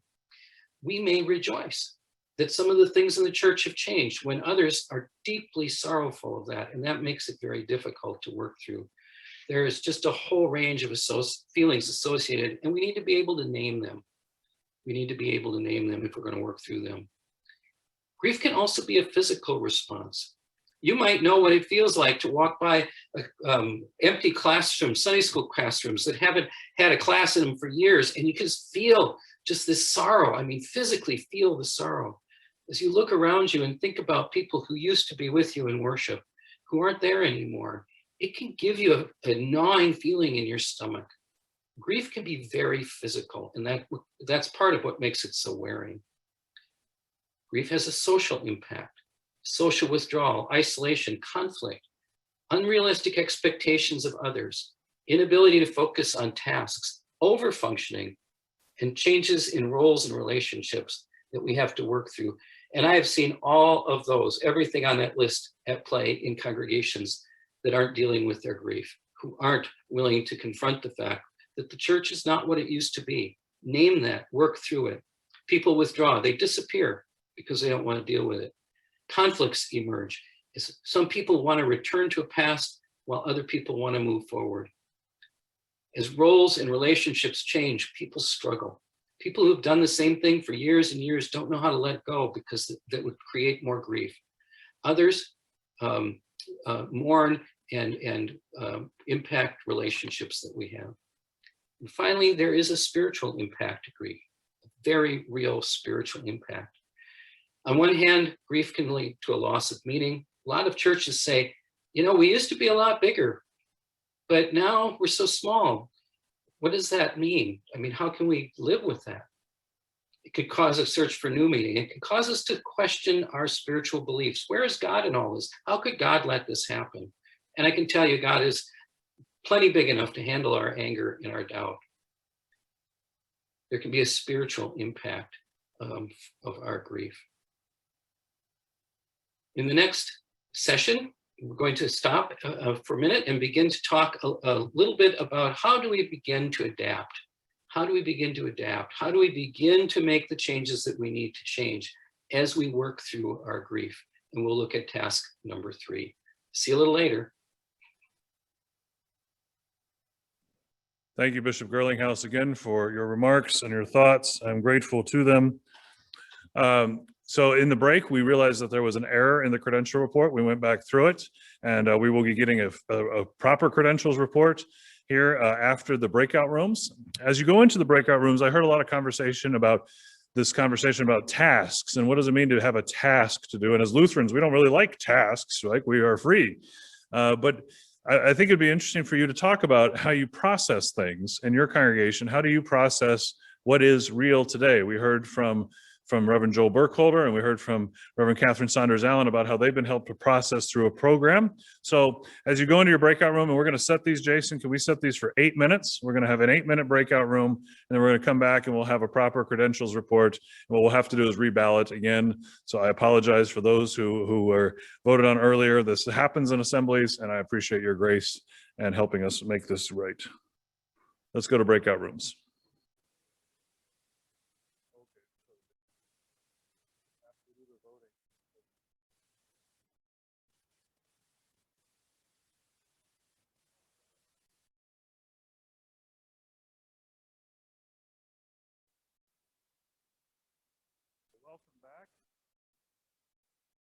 Back to us. We're glad to have you here. Over the break, we were able to calculate a credentials report. Again, as I mentioned earlier, we found that it was an error. We miscounted some folks as ordained who are not, and some folks who are on who shouldn't have been counted because they're not voting members or guests. So Jonathan Liss, if you could come up, please, if we could bring you up and you could give us a new credentials report. Because the previous credentials report was an error and we did not have the proper count either, then we're going to need to revote on those things that we voted on. I apologize to those who are on the ballots for that, but we need to make sure we do this right. And so hopefully now we have a count that works, but we'll see. Jonathan, what are our numbers now? Yes, at 10:40 a.m., we have 164 voting members, 99 lay, 64 ordained. And if I calculate that math, that comes out to 39% ordained, 61% lay. So we do have a proper credential. Thank you for going back through that. Friends, doing credentials online is difficult because we don't always know who you are. If you haven't identified yourself, it just takes extra time. It's not as simple as an in-person assembly where we simply take your badge, and if you turn your badge back in, we're good to go. So Jonathan is learning this on the fly as a seminarian. He's getting a good education, how to make these things happen. Jason, you have redone the polls. So friends, we are going to vote again. So please, if you have run somewhere, come back. We are going to vote again. We'll start with the unopposed positions. Please, for Synod Council, if you'd bring that poll up, Jason. So these are for both candidates for the Dallas Area Metro North Conference and for the Metroplex West Conference. Please vote to affirm, to not affirm, or to abstain. Please vote now.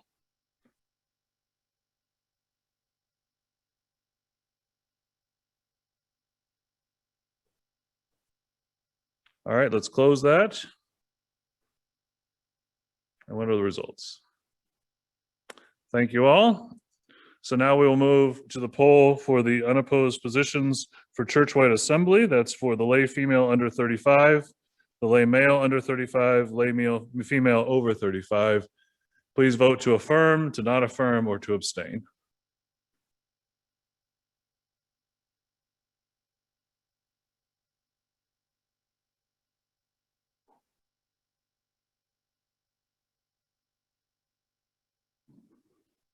All right, we're going to close balloting at this time. Jason, can you show those results, please? Thank you. We affirm that slate of individuals for the churchwide assembly in 2022. Now move to ballot F, which is lay male over 35 for the churchwide assembly. Vote for either Sean Lynch or Luis Reyes.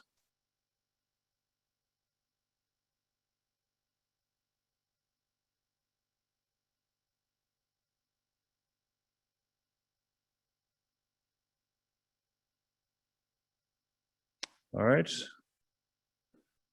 Thank you for voting. Jason, if you could show us the results. Luis Reyes, who had been previously elected, is re-elected. Thank you, Luis, for being willing to serve. Thank you, Sean Lynch, for your willingness to serve. Ballot G, Kelsey Fitting Snyder, Linda Anderson Little, Leslie Radius. This is for ordained rostered leader at the churchwide assembly. Please vote now.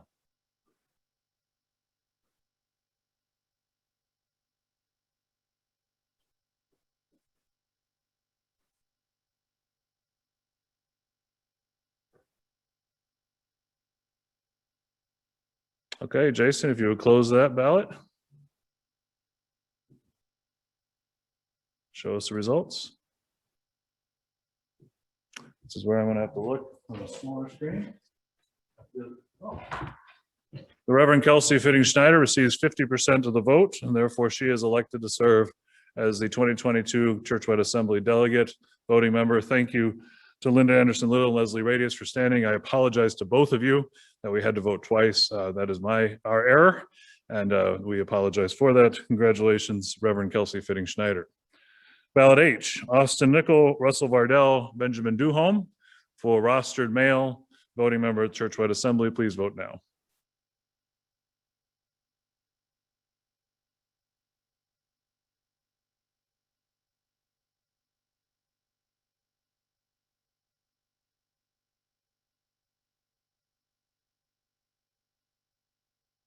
Please close the voting, Jason.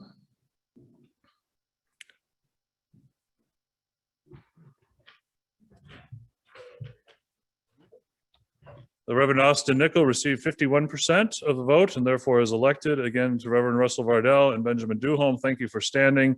I apologize that we had to vote twice. Thank you for your willingness. Congratulations, Reverend Austin Nickel. Because he received 51%, as did Reverend Kelsey Fitting Schneider, we will not have to have a second ballot. Again, thank you for your grace and your patience with us as we do this online and we learn and we grow together. We pray that by our learning, we can share with you all how to do these things better ourselves. We're now going to move to our churchwide reports and to welcoming our churchwide representative. At this point, I'm going to turn the chair of the assembly over to our Synod Vice President, Mr. Tom Blaney. We're going to introduce at that point a video from churchwide, and then he will introduce Chaplain Christopher Otten. Tom, I turn the chair over to you.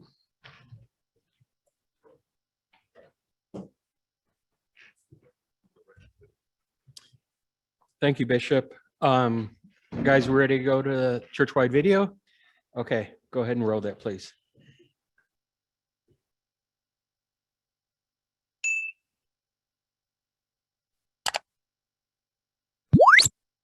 We've learned over the past year how resilient we are as church and as people of God. Since the pandemic started, we've experienced so much pain, loss, injustice, and uncertainty. It's also been a year of learning, listening, and trying new things, stepping out of our comfort zone and into a more virtual world. This church continues to persevere in so many ways. The churchwide organization continues to walk alongside all expressions and ministries of this church and our partners to provide resources, share stories, engage members, and keep our programs alive. And as we start to see the light at the end of the tunnel of this pandemic, it's much easier to look to the future of what Jesus has in store for us. Imagine more people knowing Jesus. Imagine creating communities of love and justice online and in person. Imagine our congregations filled with new and diverse members. Imagine spending more of our time collaborating with others to have a greater impact in our neighborhoods and in the world. This is what the future of the ELCA will look like. This is an invitation to be part of something that God is doing. It will take all of us putting our heads together, trying new things, failing, but then succeeding and learning from one another, doing what we do best, being church together for the sake of the world. Thank you for your tenacity, generosity, and faithfulness. We know that God has a plan. We are now convinced that God's plan has a church.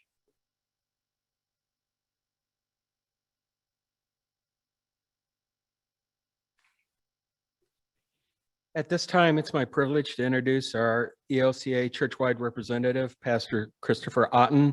Pastor Otten is the assistant to the presiding bishop and the director of the federal chaplaincies of the ELCA. The federal chaplaincies organizations cover military, veterans affairs, and federal prisons. And I had the privilege of introducing you last year, Pastor Otten, but this year it's nice to be able to actually see you and greet you online. Thank you. Well, I want to say thank you for inviting me a second time to your Synod assembly. They say that for a pastor to be invited once is an honor. To be invited back is even better, because then you know you did a good job. But actually, we thought that we would be back in person. So I was your churchwide representative last year. And who knew that we would be 13 months into a pandemic? And so I just want to say that as a church, we have proven ourselves to be resilient. And even though we may not be in our buildings, we have realized that the mission of our Lord to baptize, to teach, to go out in mission, that mission continues. And so in addition to the $22 million that the ELCA gives to Lutheran World Hunger every year, we had an additional $1.8 million that was given in special gifts and donations specifically because of COVID-19. The need of world hunger is great around the globe, and the ELCA truly stepped up in the midst of a worldwide need to address hunger. In addition, we were able to raise COVID grants. And so 452 congregations, 60 synods applied for and received assistance specifically for COVID-19, purchasing PPE, helping people in the midst of adversity, underemployment, unemployment. So 452 congregations received grants specifically for COVID-19. Lutheran disaster response Our churchwide organization raised $900,000 for tornadoes, hurricanes, forest fires, you name it. When people were in need, the ELCA gave. And I just want to say that 30 new ministries have begun across the ELCA, across our nation. In your own synod, Kingdom in McKinney, Texas, is one of those new ministry starts. It's an ecumenical partnership with the United Methodist Church, with the Presbyterian Church USA. And so we are reaching out with our ecumenical partners to do the work that our Lord has given us to do. And so I want to say thank you to North Texas, North Louisiana for your partnership with the churchwide organization. Great things are going on. And we expected at the beginning of COVID that perhaps offerings would go down. We were poised to make some cuts. That did not come to fruition because our people continued to give, to move worship online, to be the church together for the sake of Christ, for the sake of the world. I want to say specifically on behalf of federal chaplaincy, there are 181 chaplains who are serving around the globe on your behalf. Federal chaplaincy could not exist if we didn't have the partnerships of all of our synods sending out chaplains to be able to provide word and sacrament ministry to veterans inside federal prisons. We had a chaplain who was aboard the aircraft carrier, the Ike, in the midst of the Mediterranean, providing ministry in the Navy to personnel who couldn't leave their ship. It became one of the longest naval deployments in recent history. Chaplain A.J. Striffler was there. He was aboard the Ike because of you. So thank you for your partnership. I will say last year, you all gave a gift to the Federal Chaplaincy Scholarship Fund. I want to let you know at the beginning of COVID-19, our scholarship committee decided this is not the time to make appeals. We need people to be giving to World Hunger, and they did. We decided our role was simply to call our donors and to thank them and give them an update.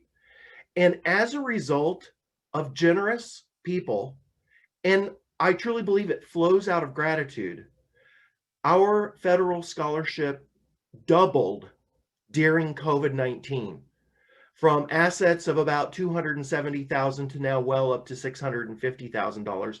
During a pandemic, we were able to give 4 scholarships, $6,000 each to seminarians who are planning to go into federal chaplaincy. So thank you for your gift last year. Thank you for your support of the church-wide organization. Keep up the good work, North Texas, North Louisiana. And I look forward to being with you on September 11th when we do gather in person. I can't wait to get back to Texas and to see, what do we say in Texas? To see y'all. So I'll see y'all on September 11th there in North Texas, North Louisiana. God bless you and thank you. Thank you, Pastor Otten. And as Yogi Berra said, it's kind of deja vu all over again. On behalf of myself, Bishop Gronberg, and the NTNL Synod, we'd like to present you again a gift of $1,000 for the Funds for Leaders Federal Chaplain Scholarship Program.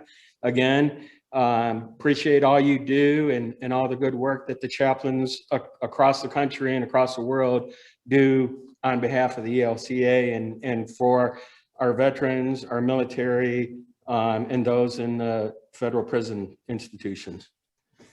Thank you so much. That will help a lot. Thank you for your generosity.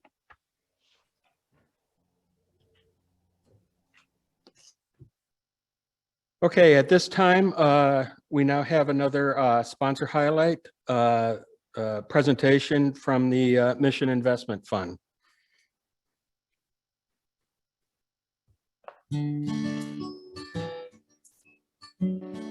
Good Shepherd at one point in its history was the flagship ALC congregation in Metro Detroit. Currently, the congregation is about 300 members. the church has a very tall steeple that we like to think is our beacon of hope for anyone that enters this building. When COVID struck this area, we closed the building for all the church activities and for all outside groups. We tape our worship services and then post them on YouTube and the website. And that's how we continue to worship. The pandemic created a unique financial pressure on our congregations with the inability for folks to gather in person, and that's been a financial strain for our congregations that they've had to work through. And so the decision was made to supplement the checking with the finances that we knew we had somewhere else, and then apply for the payroll protection plan. When our regular bank did not allow us to even file an application, I recommended that we try the ELCA credit union. When we first started getting approached by ELCA congregations, we understood that as our call to serve. And so we mobilized and we did everything necessary in order to become an SBA certified lender for the purpose of offering PPP loans, something that really was only possible through the partnership that we have with the Mission Investment Fund and working more closely aligned with them. The PPP program was an important moment for MIF and credit union together in partnership. MIF provided the funding for the loans and a lot of logistical support to make sure that the program was successful. They walked us through every step of the way, and then we calculated what we needed and applied and received the full amount. We were able to continue to pay the salaries of the pastor and myself, being able to come into work, to do the mailings, to stay in contact with our congregants has been very beneficial. Suddenly we got notes about how appreciative they were to receive these services. And then offering envelopes started to show up as well, which really sustained the congregation for this year. The fact that our congregations are able to continue to minister at a time like this when folks need it most is one of the most rewarding things I think that we could ask for.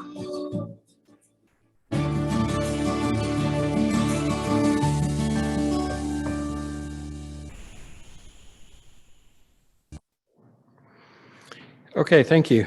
At this point in the agenda, we will suspend the assembly and we will convene as the Briarwood Advisory Board. And at this time, I'd like to introduce Dr. Robert Smith, who is the director of the Briarwood Leadership Center.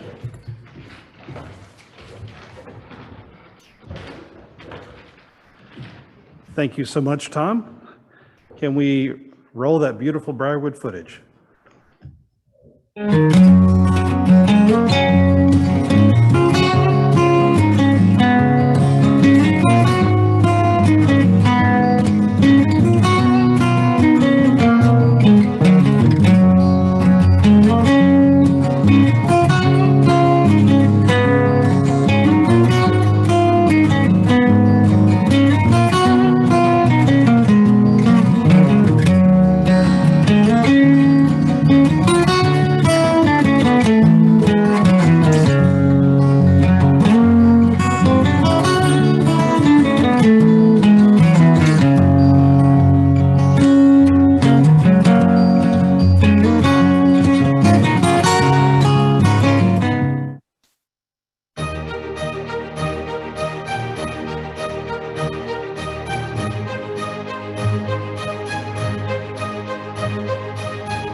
It is wonderful to be here with you for this Synod Assembly of NTNL. Briarwood is an important ministry of our Synod in mission together. My message to you about Briarwood today is that things are getting better. There's no doubt that this past year has been tough for you, for Briarwood, for your congregations, for everybody. But we're emerging together, and Briarwood is part of that emergence.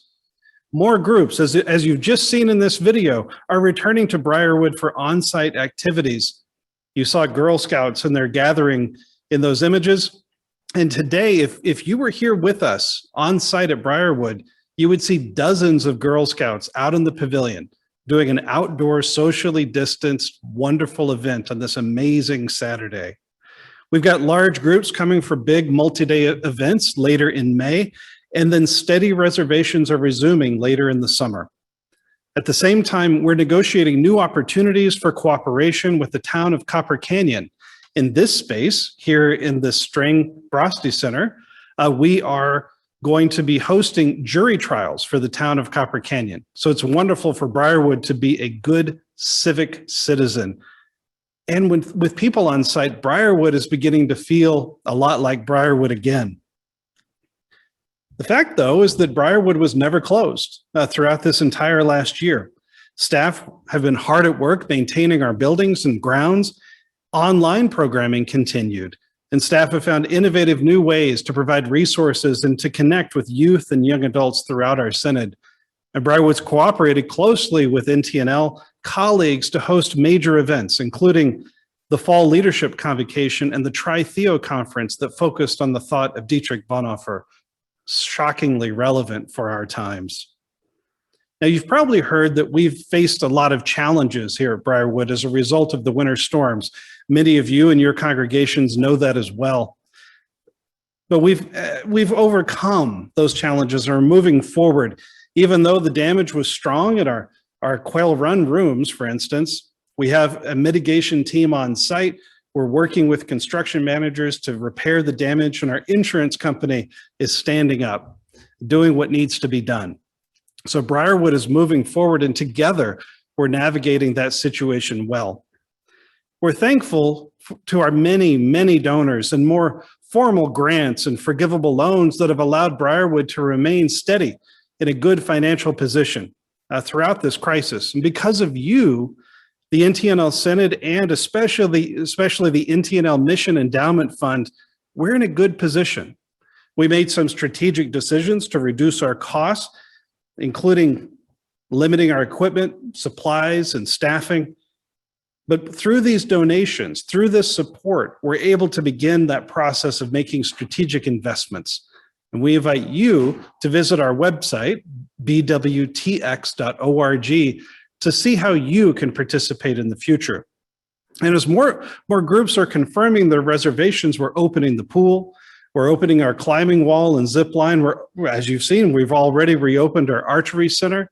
And so if you can think of a way that we can serve your community, your congregation on site, we want you to be here. But our online programming also continues, knowing that Briarwood needs to come to you. So we're in all of these processes together. The message today from Briarwood is that Briarwood is on its way back. I hope you're as thrilled as I am with that prospect. We're now finally seeing the end of this pandemic crisis, moving back to something closer to normal. And Briarwood's mission of bringing people together for an experience of God's love is happening right now. Thank you for being part of this journey, and I look forward to hearing from you about your hopes for Briarwood as we emerge together into this new phase. Blessings to each and every one of you.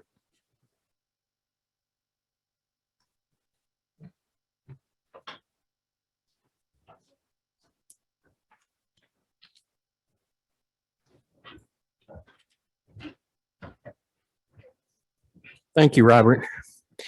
And at this time, we will reconvene as the assembly, and I'll turn the chair back over to Bishop Gronberg.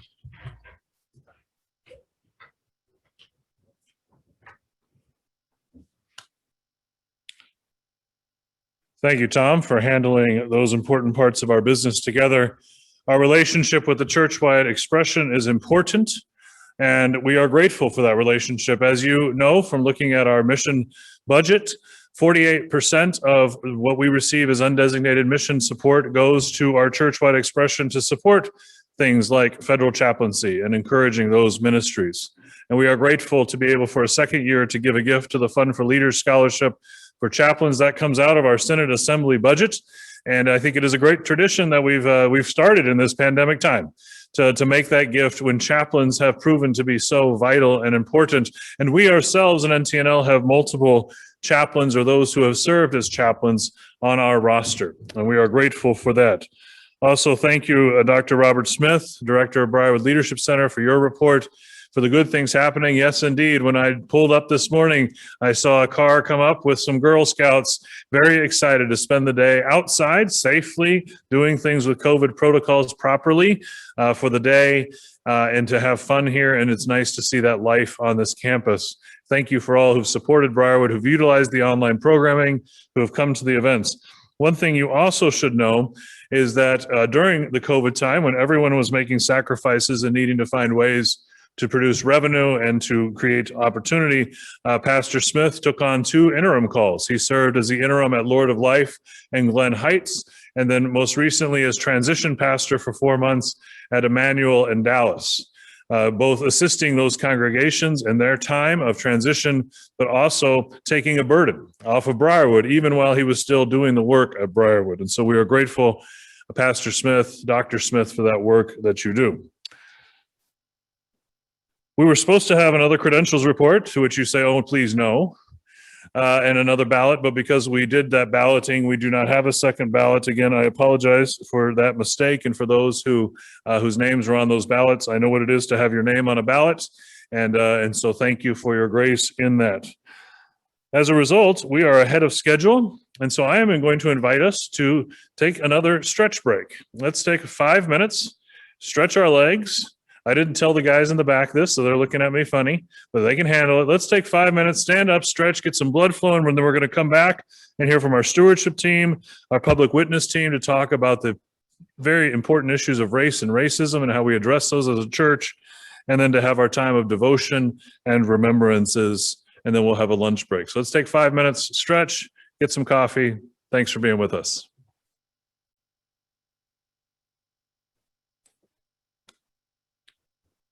Well, welcome back. I invite you to make your way back to your screen or your standing desk or your TV or wherever you are gathered with folks. I've seen some pictures on Facebook of folks gathering together in pods to have time together, which is a great way to do this so that we are watching and participating as much as we can interactively. I'm thankful for our technology team and the work that they've done so far to make this a much more interactive experience for us. We're now going to turn to our stewardship team. As I referenced in my report, the NTNL stewardship team has been hard at work in these challenging times. We also, in this last year, the stewardship team experienced a great loss in the death of Miss Sandra Gass, a member of Rejoice in Frisco.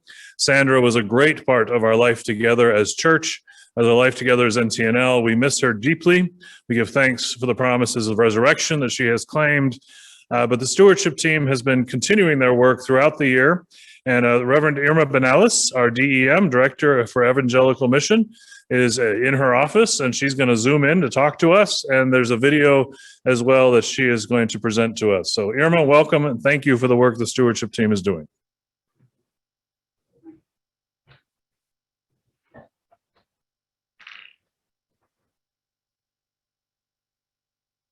She's muted.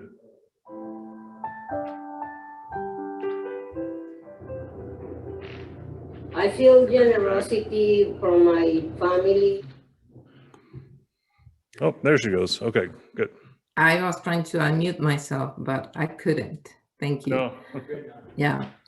Good morning, everyone. Thank you, Bishop, our Bishop Granberg, and thank you, Synod Council, and thank you, the Northern Texas, Northern Louisiana, for your support, your prayers, and your patience towards the stewardship team.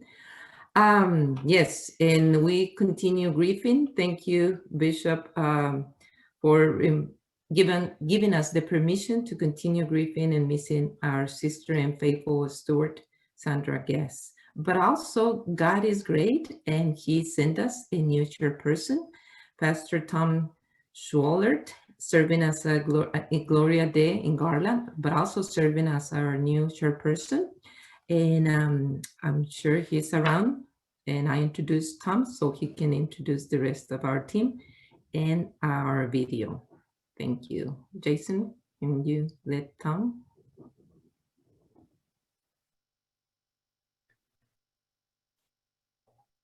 Okay, well, thank you, Pastor Irma. It has been a joy to serve on this team.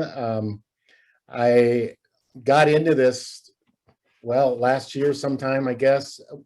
I completed the year-long stewardship coaching training along with some others from the Synod, and really, I just got really fired up about stewardship, and not only for my own congregation, for just there's so much to learn. And I know for pastors and leaders in congregations, stewardship is one of those things that's always on our mind, it seems to be, in not just in the financial stuff, but how do we get people engaged in the ministries of our congregation? So I'm very passionate about that and excited about that. And it has been a challenge like everybody else during the pandemic, but we're trying different things to see what sticks. But I want to thank those that have served on the stewardship team. Janice Heidelberger just completed her time on the team. Rocio Alarcon, did I say that right? Is on our team currently. Nicholas Chauvet is also on our team as well. And so we here, and a few things that we do. First of all, we started this past year a quarterly newsletter called Generosity Highlights. So watch your inbox for that every few months. And it's pretty short, just like kind of a lead article and then some links to different resources. We want to provide resources for congregations to improve our stewardship. The Generosity Project, which we haven't done during the pandemic, but it is something that works best in person, very interactive, intergenerational, but we'd love to talk to you about that. If you're interested, we could spend some time online talking about the possibility of doing that and leading that in your congregation. I mentioned resources. It's really our goal is to get resources out specifically around stewardship. And that's really who we are. Lastly, we could use a couple of more people on our team. So if there's anybody that has a passion for stewardship, please send me a message, and I would love to talk to you about that. We meet once a month on Zoom, and basically our charge is to spread the love of stewardship around the Synod, I guess you could say, and help with giving resources. So I'm also a stewardship coach. So if you just want someone to talk to, there's no charge. It's just someone to talk to about stewardship. I'm glad to be that listening ear. With that, we've put together a little video. We asked people to send in a video of talking about stewardship in your life or generosity in your life and your congregation. And so we just got some random people around the Synod, and they're just going to share some thoughts on stewardship. This is not a fancy, highly produced video. This is just normal folks that are just sharing a little bit of their heart. So thank you for all who participated in that. Jason, take it away with the video.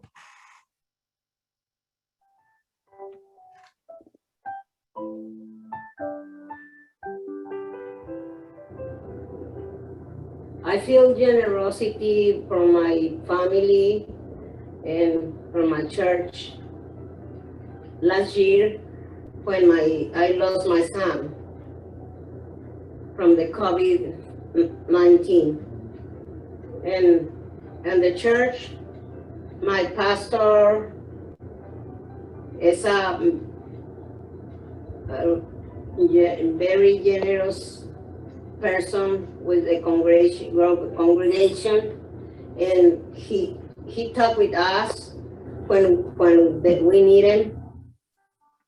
Our congregation is engaging in generosity by providing Thanksgiving baskets to families in need within the community, and through our annual outreach event by offering spaces for local businesses and organizations to distribute information to residents of the community.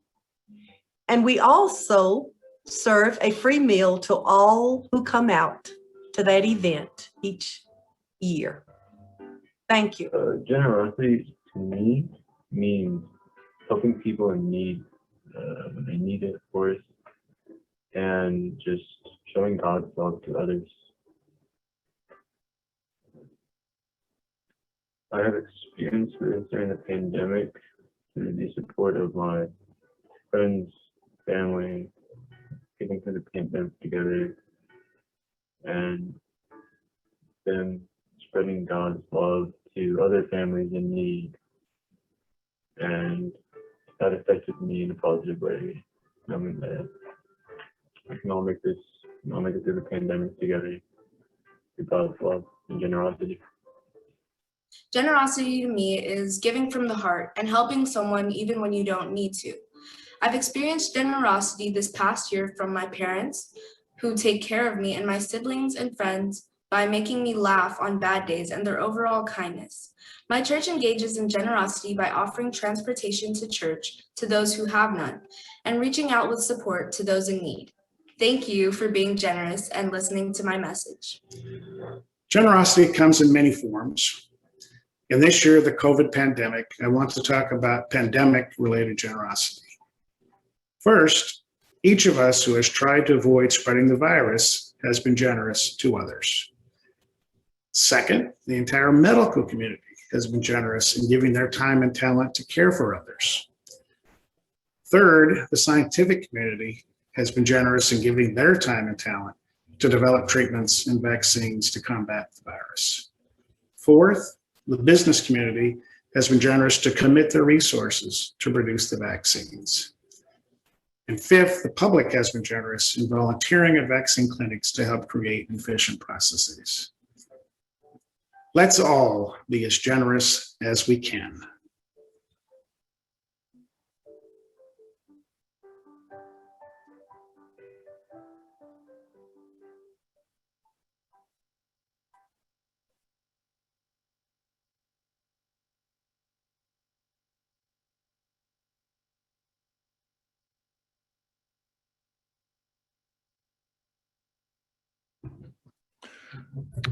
Thank you to the NTNL stewardship team for that presentation and for those reminders of generosity across the generations. And we are grateful. If you are interested, as Pastor Schwollert said, we could use a few more folks on that team if you have a passion for stewardship as a way of life. And when we talk about generosity, we're talking about a way of living, and stewardship as a way of life. As I mentioned in my report, 34% of our congregations gave mission support above that which they had in 2019.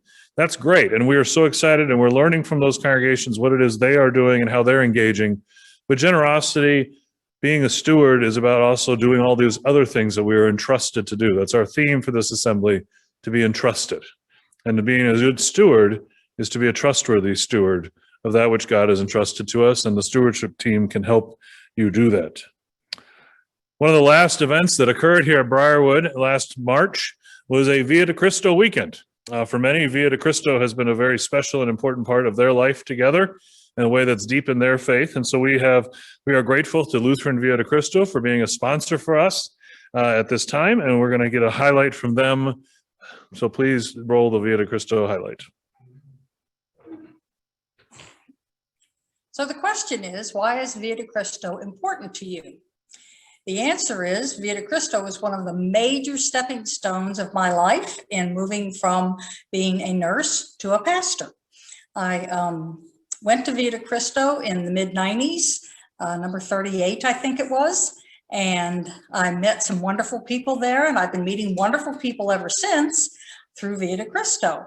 But the most important thing was, it was one of those times that God drew me closer to God. God said, here, come to me and let me help you with some things. And I was struggling with some major things in my life about that time. And I just felt like I had been changed. I went because my mother insisted on my going. She'd been insisting ever since she went, which was to number 10. So when I moved back to Texas, she started in with, you need to go to Via de Cristo. You need to go to Via de Cristo. So finally, and I could tell she was different. I could tell when she called me that when I lived in Vermont and she called me after her weekend, I could tell there was something different about my mother. So sure enough, I went. And the person who was going to be there, one of the people from my church who was going to be there with me said, I'm sorry, we don't have more folks from our church going with you this weekend. And I said, well, is Jesus going to be there? And he said, oh yeah, Jesus will be there. And I said, well, then I'll be fine. Because I knew that if Jesus was there, it'll be all right. Well, little did I know that not only would Jesus be there, but he'd bring the Holy Spirit along, and the Holy Spirit would grab hold of me and shake me and say, guess what? There's something new coming up to you in your life. So it was probably about 5 or 6 years after that that I started seminary and had some other things happen in between, but Via de Cristo has remained for me a mainstay of my ministry and my walk with God. It's helped me to define my piety, study, and action. It's helped me to articulate my faith, to give me words to say. And if you're ever asked to do a rollo, because it will, as you write it, as God writes it with you, you will learn how to express yourself when it comes to talking about your faith. So Via de Cristo, now that I'm retired, will continue to be important to me. No matter where I live or what I'm doing, I'll always know that my Via de Cristo of North Texas was part of my life and is still part of my life. And I will cherish the memories and the hopefully new adventures with God and Via de Cristo for the rest of my life. I love y'all. Thanks. And for those of you who are familiar with NTNL, who've been around for a while, you'll recognize that familiar face as Pastor Janet Kratz, formerly of Faith Lutheran in Fort Worth. She's now enjoying retirement, but indeed Via de Cristo is an important part of her life, and we appreciate that testimonial. And we appreciate Via de Cristo sponsoring our time together today. We are grateful for all our sponsors. Thank you, Lutheran Via de Cristo. NTNL has had a public witness team for many, many years. They've encouraged many different ways that we can be public with our faith. We can engage in advocacy, education, learning, and training. And one of the things that they have been charged to do is to work as we think about what it means to be anti-racist. What does it mean to engage the reality of racism in our society? Those are uncomfortable conversations. They're difficult conversations. And yet, as we have seen in our society over and over again, particularly in the last year and particularly in the last week, we know that we cannot escape the reality of having conversations about race, institutional and systematic discrimination. And it is important for us as church, if we are to engage the diverse context in which we are planted. Northern Texas, northern Louisiana is a diverse complex of cities, rural areas, small towns, suburbs that engage and have people from all over the world. And if we believe our Lutheran witness is important, it is important for us to take seriously how we engage people. What do we know about our past? What do we hope for our future? As I mentioned about Mount Olive in my report, many don't know that history in Dallas, that the Lutherans welcomed Dr. Martin Luther King when others wouldn't. Dallas wasn't keen to have him come.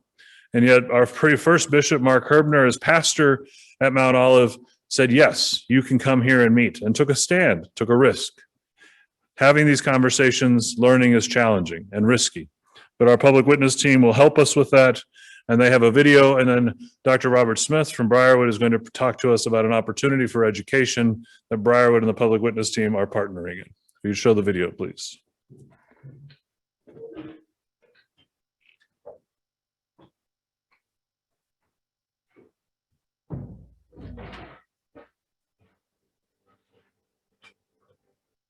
Sometimes it takes a tumor growing or an organ failing to draw our attention to the menace that has been with us all along. It's true of our life together in Americans' towns and cities, too. We move from tragedy to tragedy, outrage to outrage with the pulse of the news cycle. We apply first aid to traumas, but then struggle to attend to the deep and difficult work of seeking and finding the source of heartache and violence. Taking a good, hard look at what ails us can lead us to its root cause. What if the murders of George Floyd and Ahmaud Arbery are tumors stimulated by the same cancer?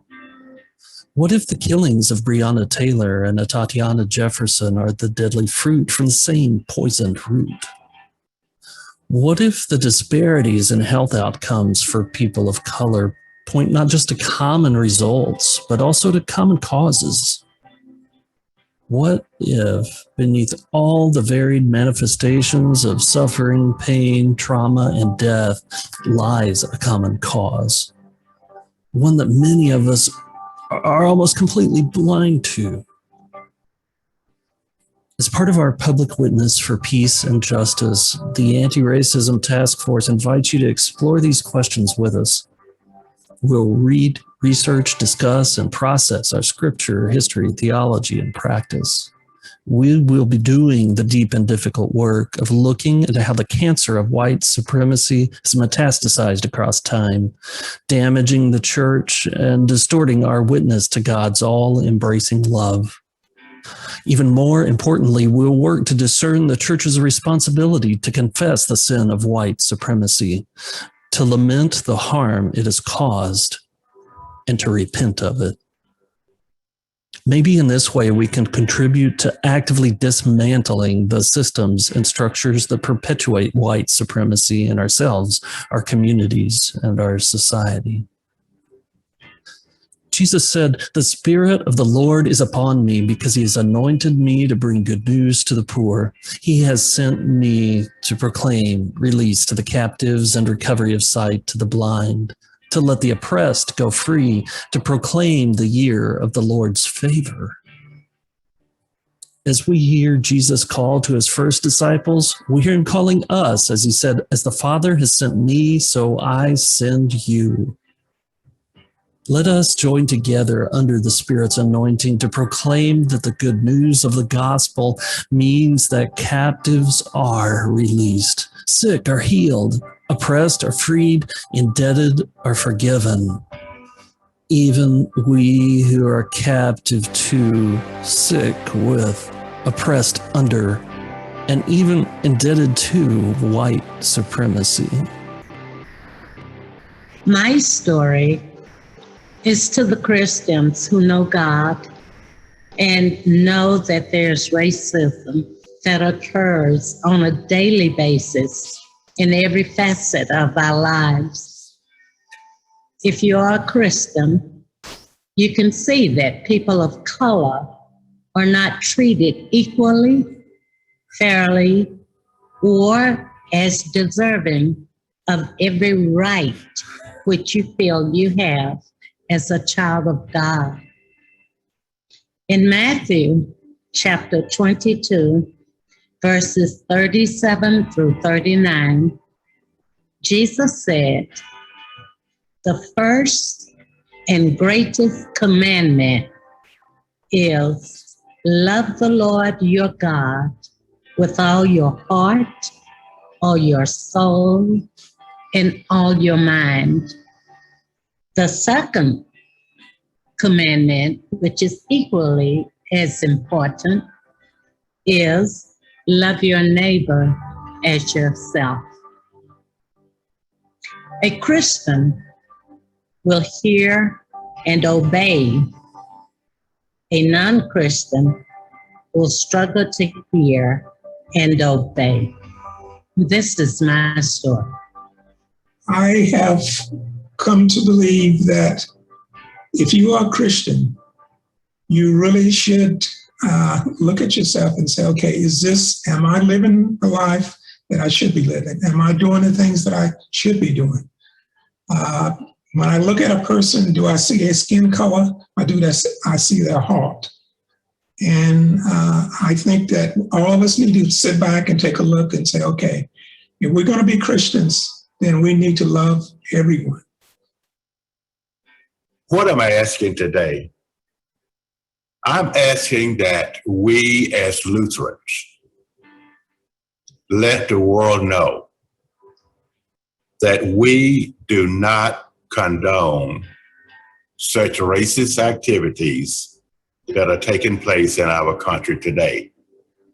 I'd like us to take those steps, however small, to help our churches, our communities, and our nation get through what we are into at this point. I know we can do it. Lutherans can do anything that they put their minds to. As I said, I've been a Lutheran since 1974, and I've seen some amazing things done by the Lutheran people. God is ready. The question is, are we ready?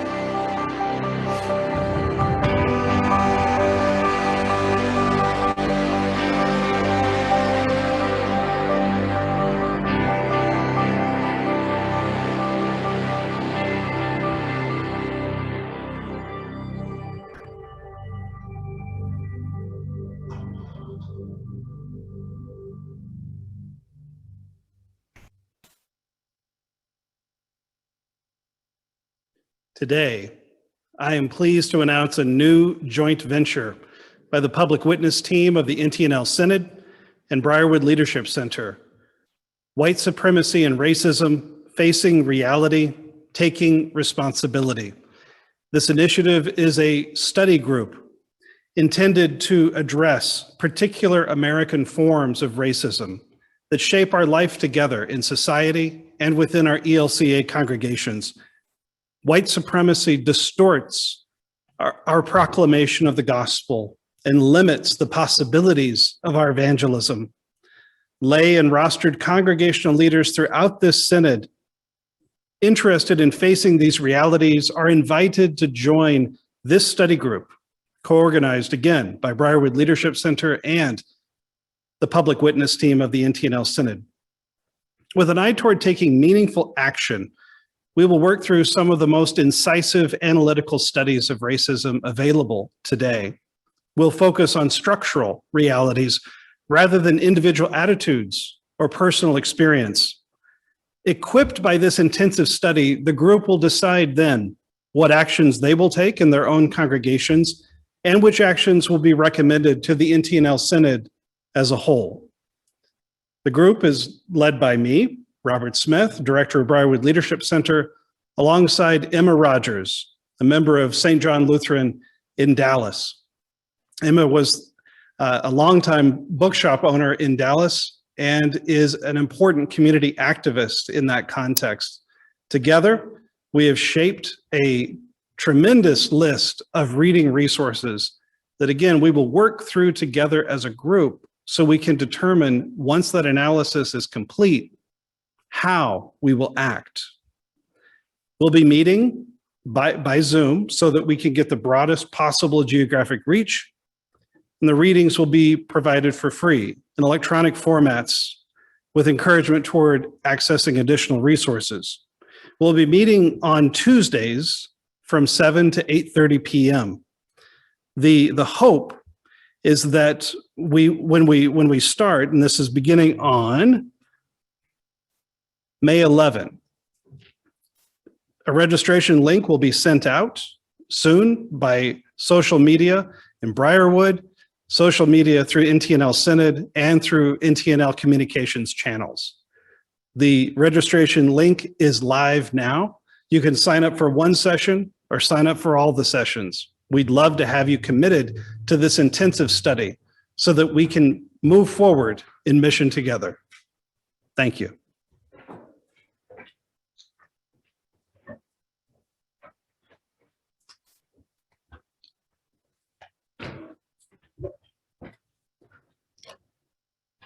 Thank you, Robert, and thank you to the public witness team for that powerful video, challenging us. This is hard stuff, folks. It's challenging to take on these realities, to think about them. If you don't know Miss Emma Rogers, I'm sorry, you should. She is a treasure of our Lutheran Church of St. John in South Dallas. Her husband, Mederick, was in that video. Emma has been a part of the Dallas movement for civil rights for years. And she is a part of us, and we are grateful that she is willing to do this work alongside us in this synod. So thank you, Emma, thank you, Robert, and the public witness team. We're now going to move into a time of worship, of prayer, of devotion, recognizing the many losses and remembrances that we need to make this year, remembering those rostered leaders and other leaders of NTNL that have died, remembering those who have died of COVID-19 and other losses that we have experienced. And so this will be led by your synod staff and leaders in various ways. And so I invite them to come forward. We begin. Vice President Tom Blaney, if you would lead us in worship.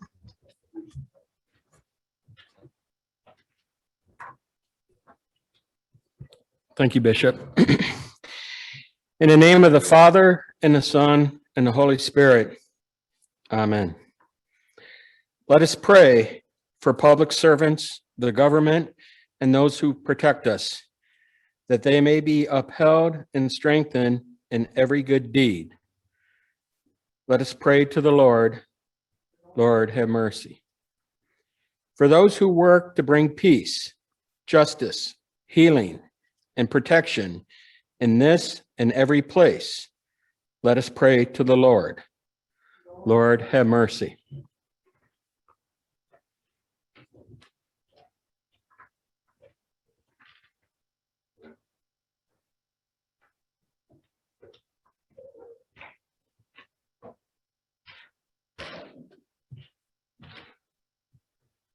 For all servants of the church, for this assembly, and for all people who wait from the Lord, great and abundant mercy, let us pray to the Lord. Lord, have mercy. For renewers of the church, whose prophetic voices call us together around the gospel of salvation, let us give thanks to the Lord. Alleluia.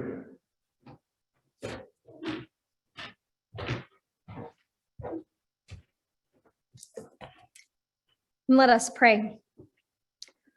O God, remember your church throughout the world.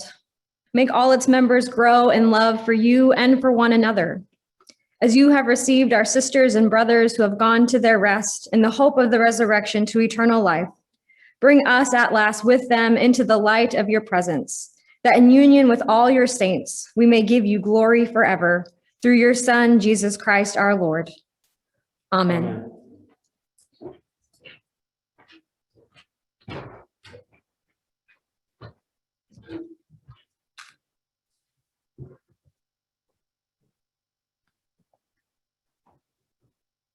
We remember our pastors and our leaders who have claimed their promise of baptism since we last met. Paul Firking,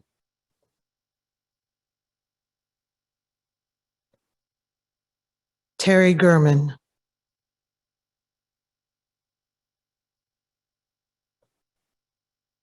Gordon Resch,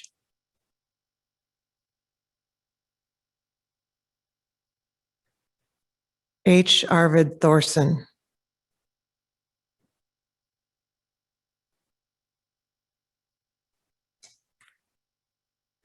Judy Rommel,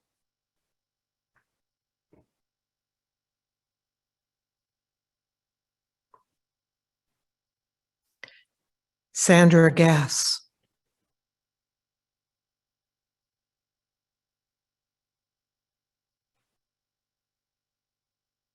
Cecil Biggers,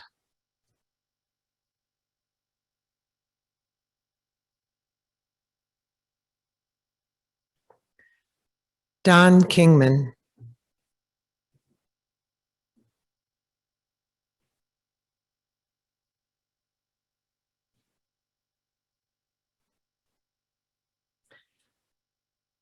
We remember those we have lost who were victims of COVID-19.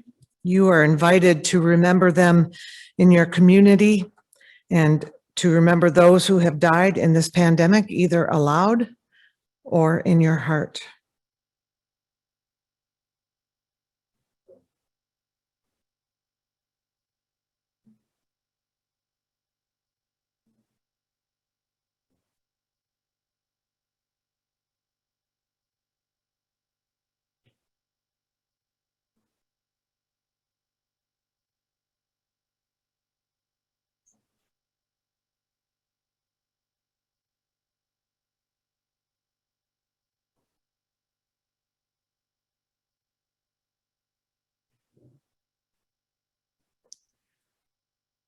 We take time to remember all of the losses we have experienced in the last year. The lives lost to COVID-19 and to other causes, victims of race and gender-based violence in our communities and around the world, those whose lives were taken unjustly and whose families have been denied justice.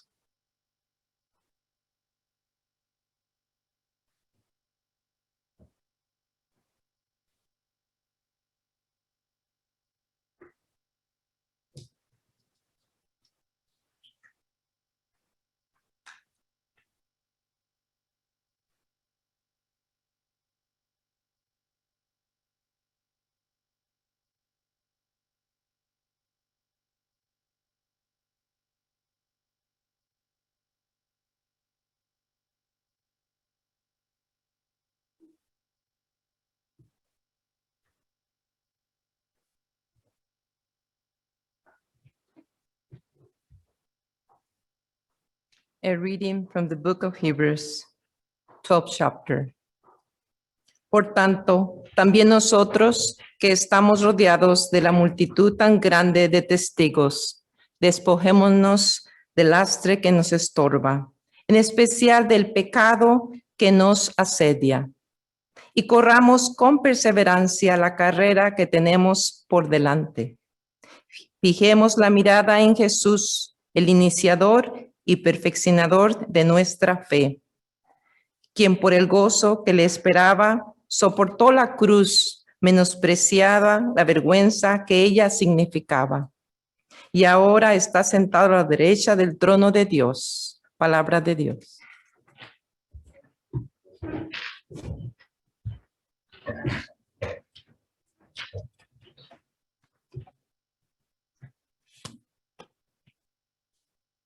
Receive a benediction. Looking to Jesus, surrounded by the cloud of witnesses, may we live forgiven, running the race God has set before us both now and to eternity. In the name of the Father, and of the Son, and of the Holy Spirit, and the Church says, Amen.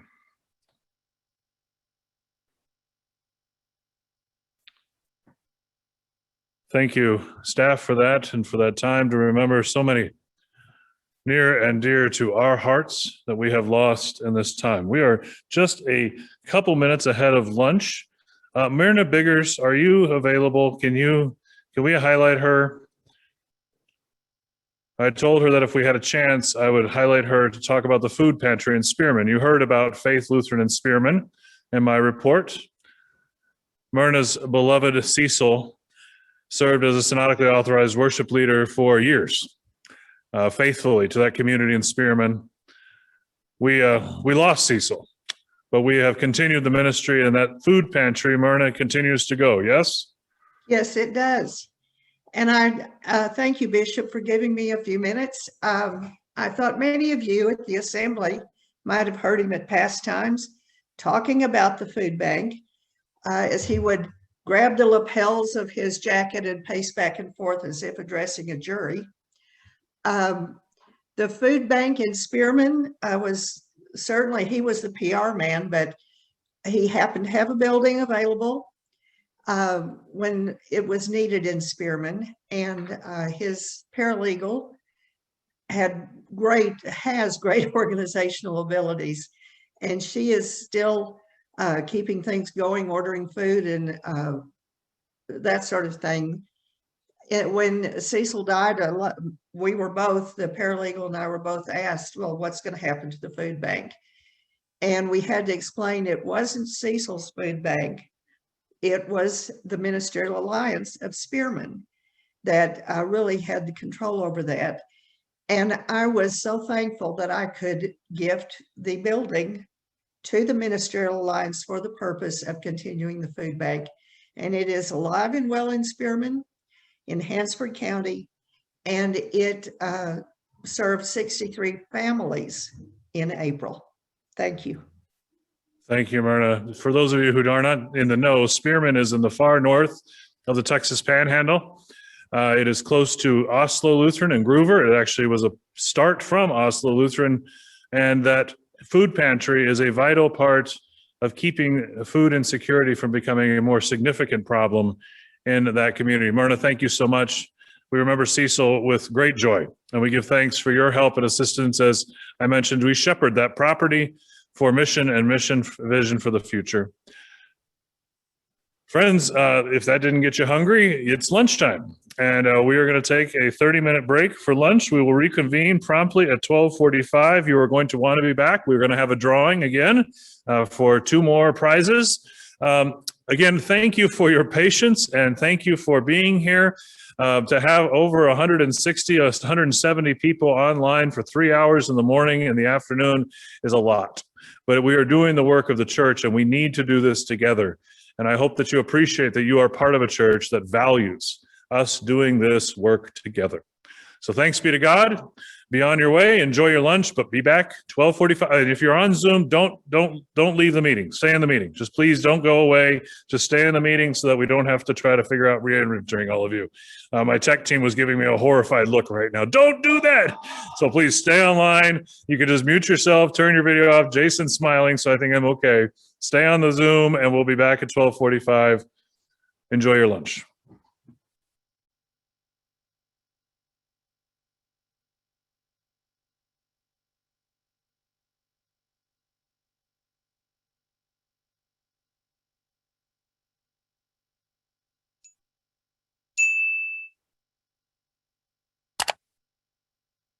Hello, my name is Bill Horn, and I am Vice President of the ELCA.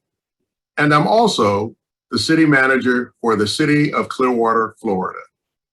Over the past year, we've learned how resilient we are as church and as people of God. 2020 brought pain, loss, injustice, and uncertainty. It was also a year of hope and determination as we stepped out of our comfort zones and found new ways to love and serve each other at a time when it was needed most. And while our synods, congregations, and ministries continue to face challenges, we learned just how much of a difference we can make as one body in Christ. The church-wide organization worked alongside the ministries of this church to create a COVID-19 response fund. You all have contributed nearly $1.8 million to support ministries in almost all of our synods who were in need of help to get through these times. Funds were also used to fight hunger in local communities through ELCA World's Hunger's Daily Bread grants. Your generosity served almost 400,000 people across nearly 850 ministries of the ELCA. Thank you. From the generosity of this church through our COVID-19 response fund to the remarkable ways in which we connected to one another. Thank you for embodying what it truly means to be church together.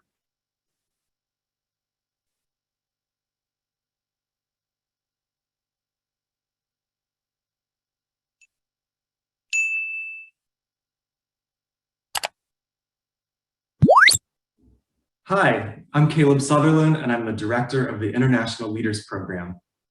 Supporting our current and future leaders has always been a critical part of the church's work in the world, and visionary leaders are needed now more than ever. Last year, the ELCA Young Adult Ministry created Abide after asking young adults how they wanted to be supported during the pandemic. Since then, 1,000 young adults representing every region of the ELCA have met virtually for mutual support and Bible study around themes like fear, anger, joy, hope, and community. In August, the Congregational Vitality team held the Bold Faith in Christ training series, which virtually connected over 500 mission developers for new congregations, missional pastors in new and renewing churches, lay leaders, and seminarians. The Fund for Leaders program continues to generously equip our ministry leaders.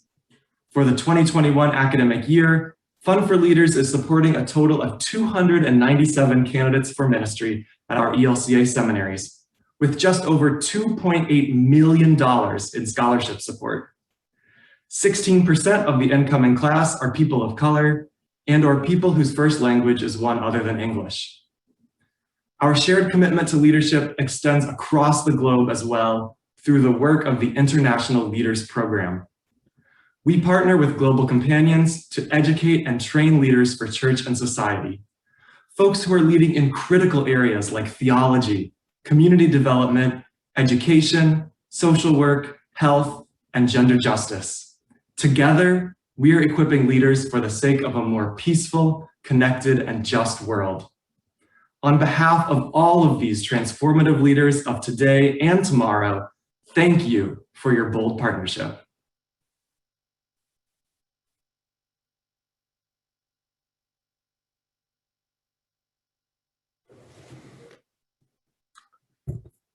Well, welcome back. We are reconvening and hope that you had a nice lunch break. It was important for our staff here who have been working hard the last couple of days to get us ready to have a time to have a little something to eat and to relax for a few moments. And I hope that you had that or went outside on this beautiful day. At least it's a beautiful day here in Argyle to enjoy God's creation. We just saw a couple of videos produced by the ELCA to highlight various things going on in the life of our church and our church-wide organization. We heard from Bill Horn, the vice president of the ELCA, a wonderful leader in our church. We also heard about various ministries with young adults and the Fund for Leaders. One of those we heard about was Abide, which was coordinated by the ELCA Young Adult Coordinator. Well, I should say the former ELCA Young Adult Coordinator, Miss Savannah Sullivan, a member of Faith Lutheran in Flower Mound. Savannah has served as the ELCA's Young Adult Coordinator for several years and now has taken a job with the Lutheran World Federation. And we are excited for Savannah and for the opportunities that she has had and all of our young people have to see the global reach of our church. The Lutheran Church is strong around the world and particularly in the global south. And we know that with our partners in the Evangelical Lutheran Church in Sierra Leone. Bishop Momo submitted a written report to me that is a part of your resource materials. Well, now we are reconvening, and as we promised, we have a drawing. So we have two drawings. So let's get the exciting wheel of fortune up and see who is next.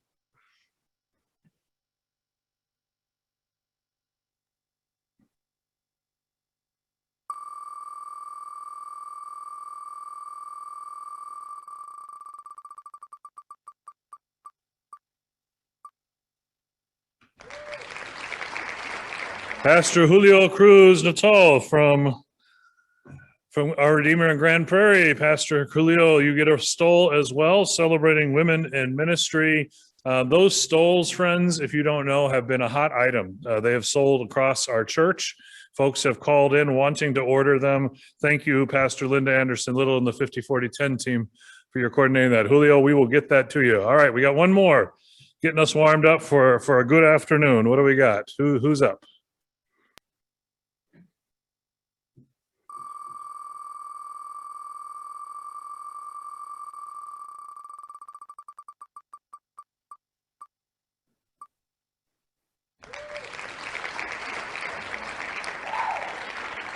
Anita Plowman. All right, congratulations. And what is, oh, wonderful. We have 6 sessions available to you with an ELCA coach.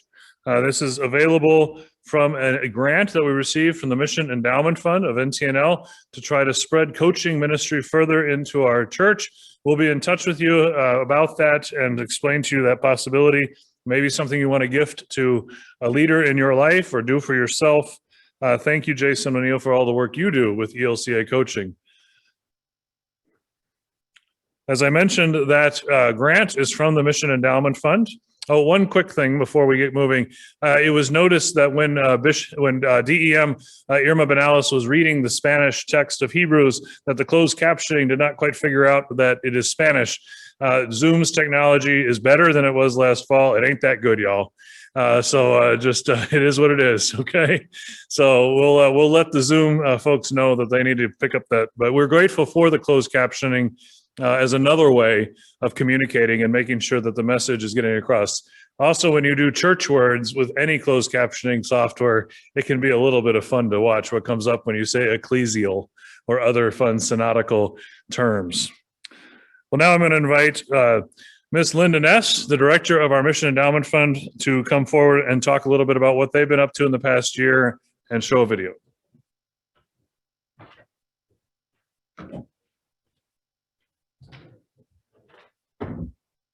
Well, good afternoon.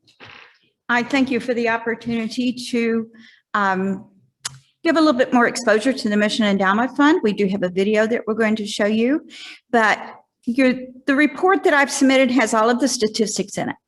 But besides the statistics, what you need to know is this is a very, very healthy ministry.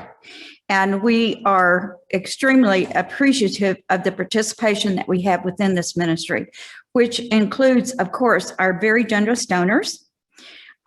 We have applications for grants. We're appreciative of the people that have applied for grants.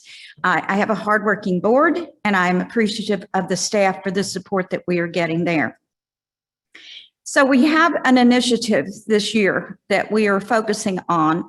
And the purpose of this initiative is, of course, what my job is, and that is to grow and make this fund as healthy as possible. And that is to go forward with generosity and stewardship through the initiative of end-of-life gifts. This is not just an initiative and an educational process for the Synod itself, but we want to involve congregations in this. We all want to get as healthy as possible financially. So I want to go ahead and go with the video. I have one other thing to say, which I've said at every assembly so far, is that I want to thank you for the opportunity to serve in this capacity with the NTNL. I am very appreciative of this opportunity. So if we can hear the initiative, that would be great.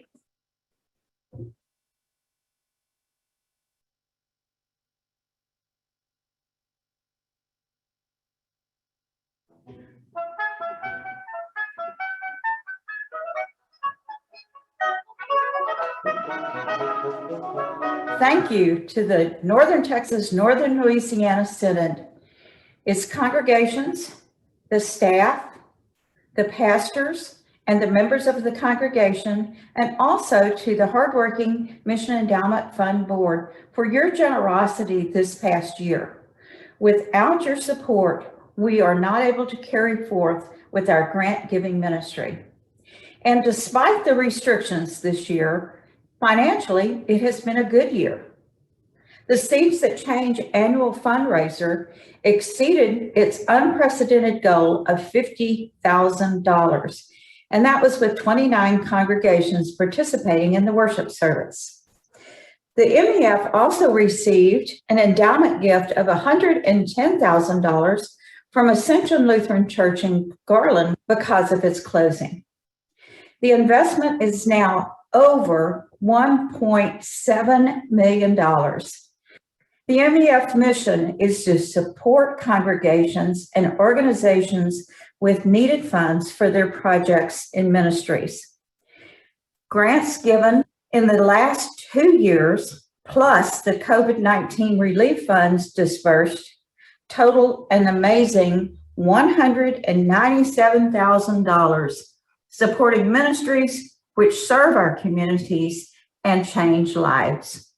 Looking forward to 2021, the Mission Endowment Fund Board is promoting a new initiative called Legacy Partners Enduring Vision for Mission. This is an exciting stewardship opportunity, allowing the donor to be remembered with an end-of-life gift by continuing their financial support of the Mission Endowment Fund and other recipients that they have honored during their lifetime. I have a few board members that want to share more information with you. A legacy gift is a gift made through a will or other formal designation. Legacy gifts are meant to reflect the values and desires of the donor, and many choose to leave a legacy or memory of their life through an end-of-life gift. A lawyer is not required to make a legacy gift. Gifts can be created by signing a one-page codicil to amend a will, or by designating a charitable organization as beneficiary of an IRA, life insurance policy, or other investment account. The Mission Endowment Fund can provide information about options to create a legacy gift. Legacy gift is a gift of love. It is sharing God's gifts to create an income stream for future ministry. That gift will continue your stewardship long after you are gone.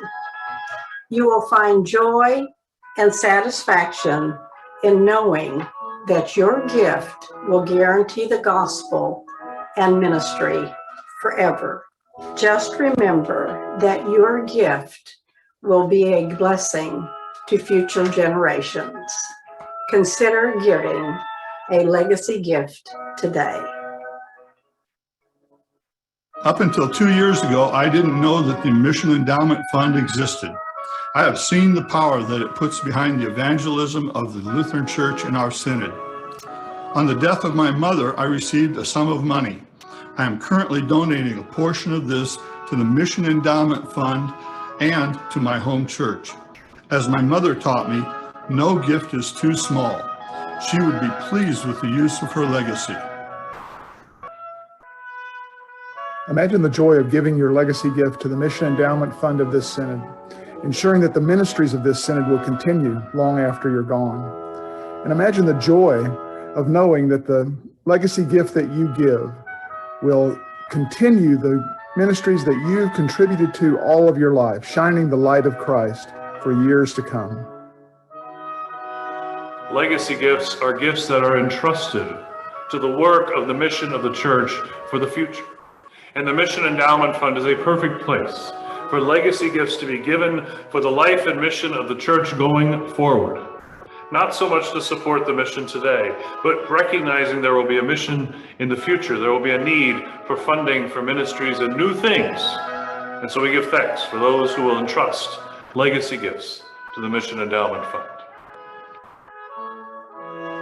Yes, you have entrusted the Mission Endowment Fund to support ministries and projects throughout our synod for 25 years.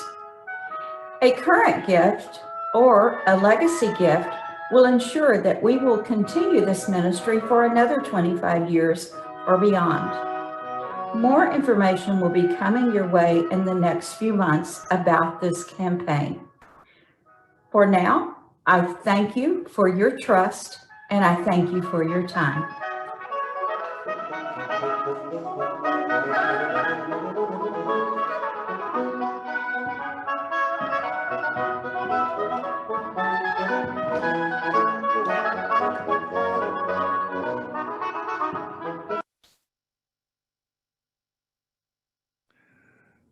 Thank you to Ms. Linda Ness for her work as Director of the Mission Endowment Fund. Thank you to members of the Mission Endowment Fund Board for contributing to that video and sharing about the opportunity to make a lasting legacy gift, one that will be entrusted to the life and ministry of our synod and our congregations.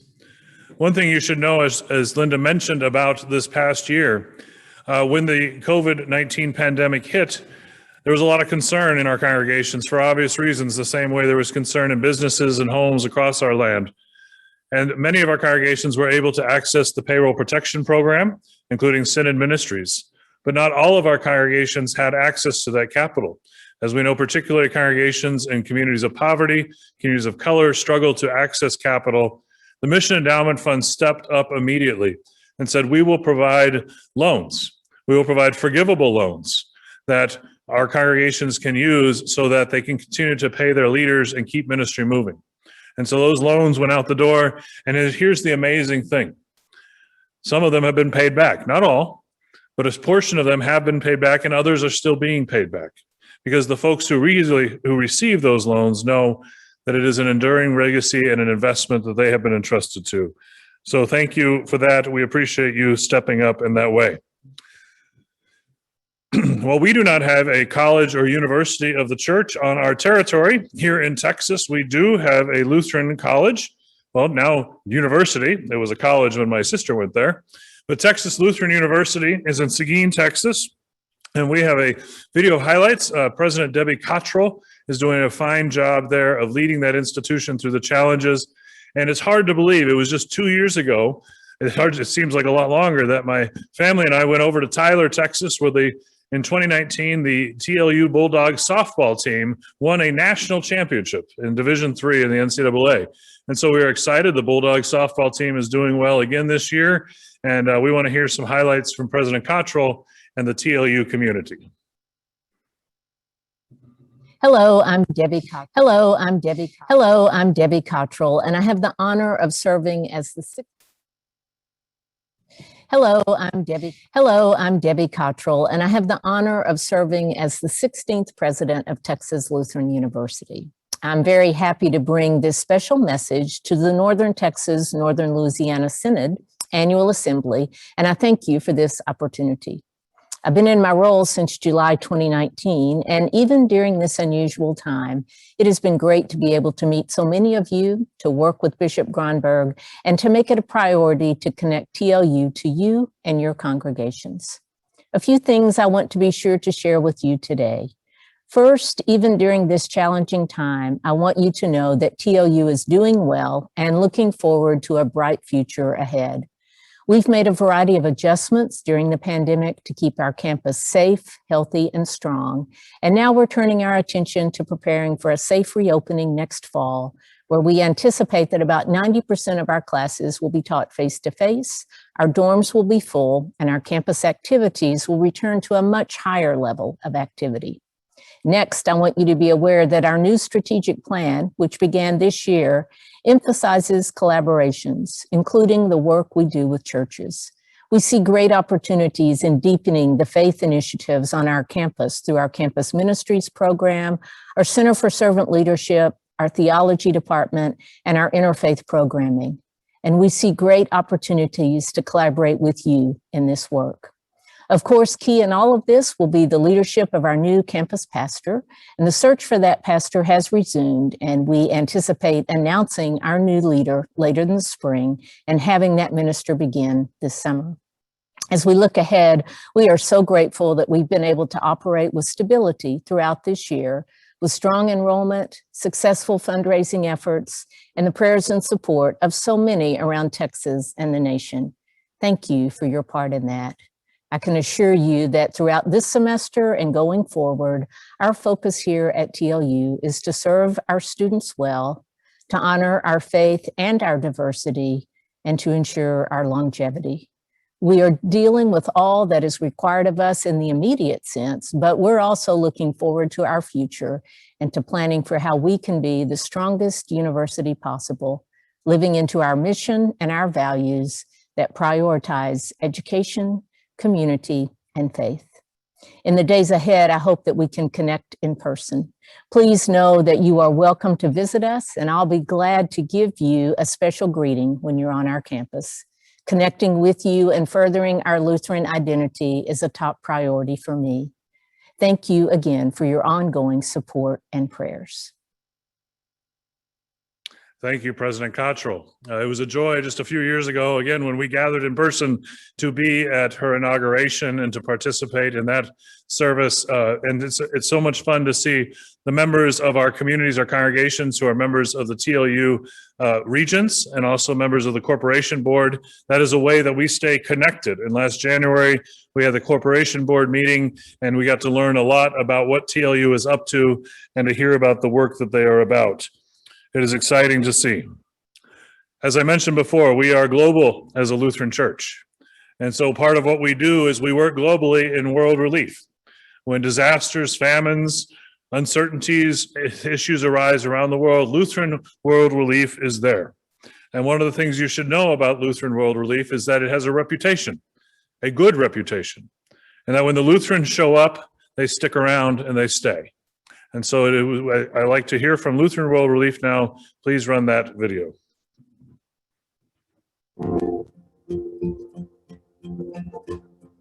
One in 5. That's how many Lutherans were left homeless at the end of the Second World War. In 1945, Lutherans in the United States mobilized to respond to the humanitarian crisis in Europe through a new agency called Lutheran World Relief. The mission quickly expanded, sending love where needs were greatest. Now, 75 years later, you continue to respond to God's call to be the body of Christ to some of our most vulnerable neighbors throughout the world.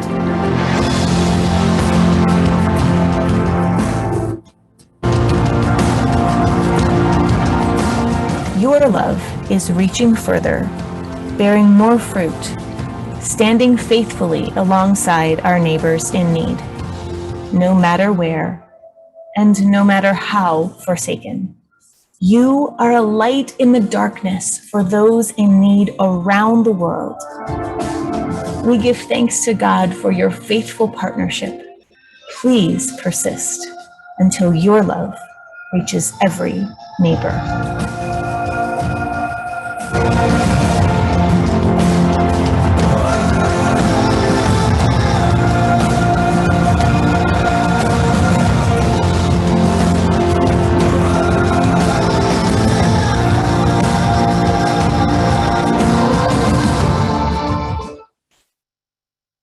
Thank you for that video and for Lutheran World Relief and the work that we do to support that ministry.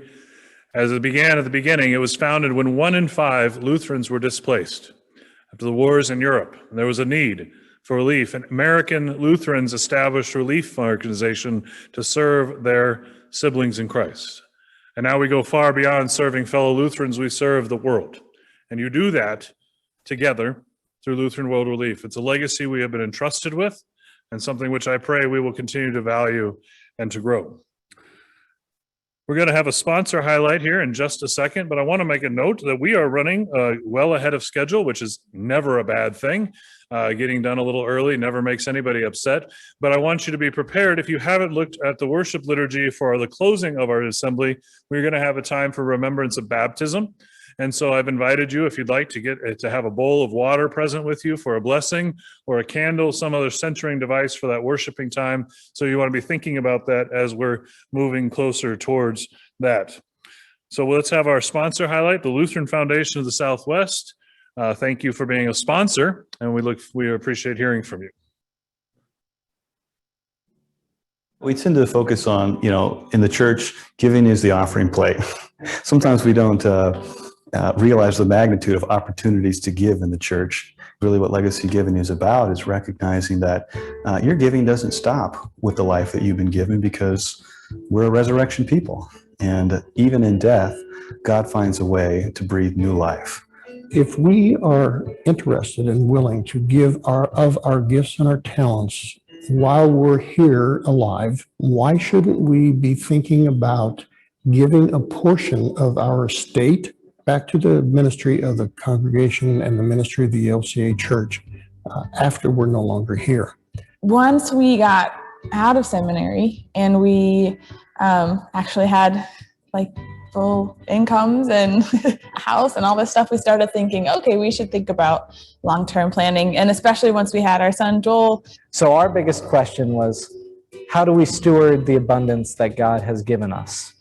Lutheran Foundation of the Southwest, in partnership with the ELCA Foundation, provides a broad range of investment opportunities and opportunities for people to identify missions that they would like for their endowment fund proceeds to go to. I think it was relatively easy. John provided the paperwork, really what we could put our thoughts in, who or what do we want to give a legacy gift. The Lutheran Foundation provided that vehicle to enable us to leave a legacy for our own children, but also for church and church-related bodies and other organizations that we feel we would like to support. So I do a lot of volunteer work now that I'm retired. I started off working with MECA, multicultural education and counseling through the arts. And so when I heard about Lutheran Foundation of the Southwest, I thought, oh, I can give a percentage of what I'm going to leave to my church and to other Lutheran organizations, but then I can give a percentage to Mecca without having to specify a dollar figure. That's very easy to do with the plan I picked at Lutheran Foundation of the Southwest. It goes back to stewardship. It goes back to being grateful for what you've received and desiring to pay that forward.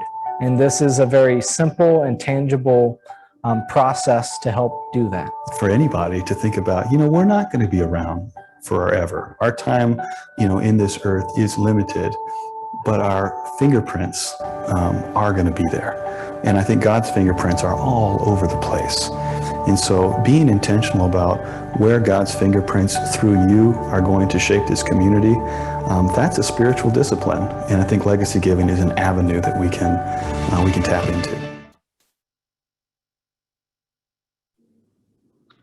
Thank you for that presentation and for being a sponsor, Lutheran Foundation of the Southwest.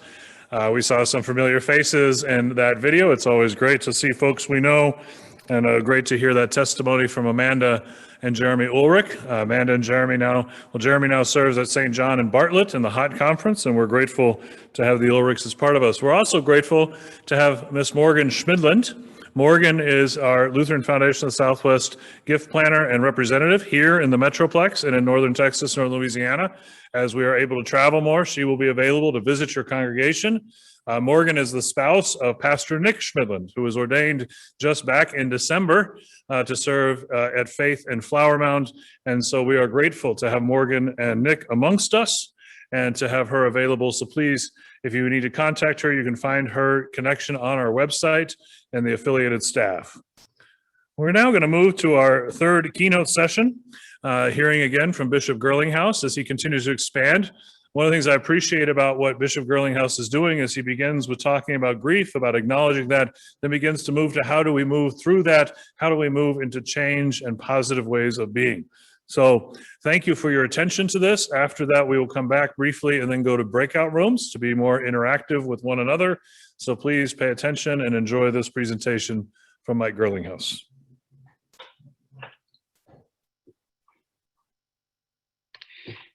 During this third time together today, we're going to take a look at change.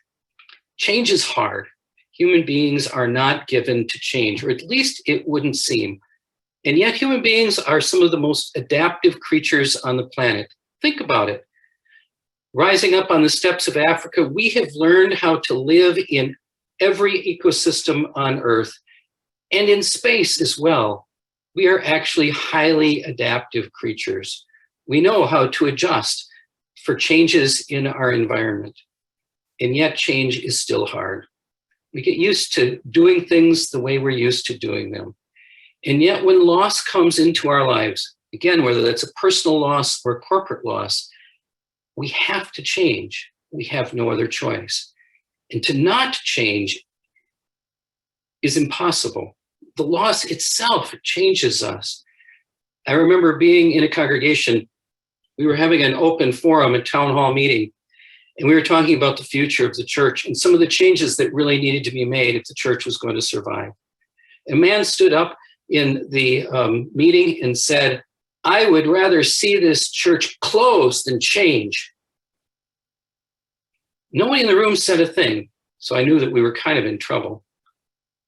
And then I thought to myself, closing the church is going to be a huge change, much bigger than any of the changes that the leadership of the congregation were preparing or were thinking about. But that's kind of the way we think, isn't it? And the man was not uncommon. Change can be hard. The third task for grieving is adapting to the changed reality. Loss changes us. It changes our environment. The person we loved is no longer there. The chair is empty at the dinner table. The chair is empty at Christmas time. We have to change because change has already happened. As we work through our grief, as we begin to get our head around the reality of the grief, as we begin to work through the pain, we begin to let go. Not to separate, but to relocate the memories, to go from yearning to nostalgia. as we think about and begin to adjust to the fact that what we have lost is no longer there. Now, frequently, this adaptive work begins almost on day one after a loss. I remember when our church burned down in Nebraska. It would burn down on a Saturday. On Sunday, we had to figure out how to adapt to the fact that our church building was gone. We had to find a place to worship. Gratefully, a neighboring congregation opened their doors to us and were amazingly wonderful. And so we had to begin already on day one to adapt. That's why I say these tasks don't happen in a nice, neat fashion. We begin to let go and to redefine our relationship with the past. We begin to understand that the past is there to inform us, but not to control us or to trap us. We begin to revise what we call our representational models or our mental models, the way the world is and how the world should work. We use those models to interpret everything that happens to us. And that significant loss and change in our lives forces us to redefine and rethink those models. And that's part of the adaptive work that has to go on. We have to redefine our understanding of what a church is, how a church should function, what the ministry is, and what God is calling us to do and to be as God's people in the world. And that's hard work. It takes time and a lot of patience. We have to redefine our goals. Roles have to shift to make up for the one who is lost. Goals and roles within the life of the church need to change, because we can't do things the same way when we're 50 or 100 in worship than we could when we were 300 or 500 in worship. We need to learn how to accept being small and then be the best small church we can be. We have to remember that, in fact, Jesus did an awful lot of amazing things with 12 guys and a handful of women, and that God is very, very good at working with small groups and has been and always will be. We need to redefine our goals. And finally, we need to embrace the change. We need to think about how we can, in fact, engage the change so that it doesn't simply control us. A number of years ago, I encountered something called the change formula that has really helped me think about change and how change happens, not only in my own life, but in the life of the church. I could spend actually a whole hour just talking about the change formula. I just want to introduce you to it. And there are other places that you can find this online and in other places that go into more depth. It's a mathematical formula. Now, I'm not a mathematician. There's a reason I'm not an accountant and I'm a preacher. But a math teacher in our synod helped me get this right. So I'm pretty sure I got this right. You know how multiplication problems work. If any number in the multiplication figure is 0, then the whole thing zeroes out. That's important to remember when you're thinking about change. The D stands for desire or dissatisfaction, depends upon the change. Something needs to tell us that we really need to change. Sometimes it's a desire to change, but sometimes it's like just things aren't working like they used to anymore. We need to have a vision. We need to have some vision for how the future might be. Of course, God is always calling us into the future, and the vision is there. We need to have some clear vision. And then we need to know what the first steps are. I mean, we can have all desire in the world and the biggest, most wonderful vision in the world, but if we don't know how to take the first step, we'll never get there. A colleague, bishop of mine, who's not bishop anymore, she's moved on to other ministry, but used to say, my prayer always is, Lord, give me enough light just to see the next step. Give me enough light just to see the next step. And I hope it's not down a staircase. The S is for sustainability. We can have the greatest vision and even know what the first step, but we don't know how to sustain it. If we don't know how to keep it going, it's going to falter. The HS stands for Holy Spirit. As people of God, as people of faith, we understand that no change will ever happen if the Holy Spirit is not at work in the process. How many times does Paul say in Acts and in his letters, we wanted to do this, but the Holy Spirit just wouldn't let us? Now you'll notice that there is a greater than sign in the formula. All of that needs to multiply and be greater than R, which is resistance. There's going to be resistance to change. Sometimes it's going to be inside of us. Sometimes it's going to be outside of us. Sometimes it's going to be in the congregation. Sometimes it's going to be just the realities of the community in which we live. But unless our desire and our vision, our first steps and our sustainability and the power of the Holy Spirit is stronger than the resistance there, change will not happen. And so we need to be honest and open and talk about those things that hold us back. That's the change formula. And like I said, I found it very, very helpful in talking with congregations and thinking about my own openness to change and my own willingness to step into God's future in the future. When we come back, we'll wrap things up with our final time together, and we will talking about how do we step into that future as God's people, the church.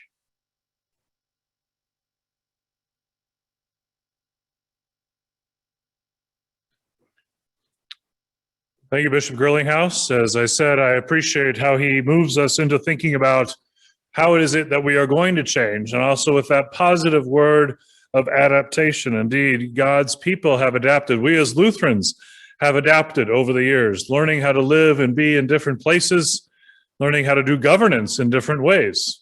That's part of being an assembly online. We are adapting as we speak. Some of you may know I have a passion for adaptive leadership. And I think sometimes when we talk about leadership, it becomes so big for people that they don't really want to get into it. The reality is all of us are leading in some way in our own lives, in our own communities. So we're going to break out into small groups to have some time interactively together. I hope that you're finding that interesting, that you're meeting some new people, hearing some new things. We're going to take 10 minutes for breakout groups. And I want you in these breakout groups to talk about this adaptation. Think about a time you had to adapt. I can remember when I went off to college. Moving from Austin, Texas to Boston, Massachusetts required a lot of adaptation, especially that first winter when we got 40 inches of snow. I had to learn how to adapt. You have adapted throughout your life. So think about a time that you had to adapt. How did it feel? What made it happen? And then what was the resistance to it? So talk about those things amongst each other. Talk about a time you had to adapt. What made it happen? How did it feel? And then what resisted that adaptation? We'll take 10 minutes, and when we come back, we're going to hear from our newest ministry in NTNL, the Kingdom Community in McKinney, and meet Pastor Peppa. So let's go to breakout rooms now, please, Jason, if we could.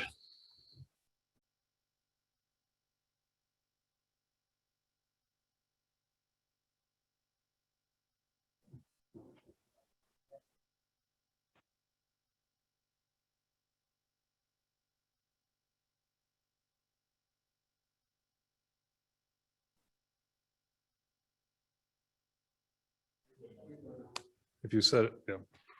We're welcoming folks back from the breakout rooms. When you set the timer up, it then gives you a little extra 60 seconds, so you all are popping back in.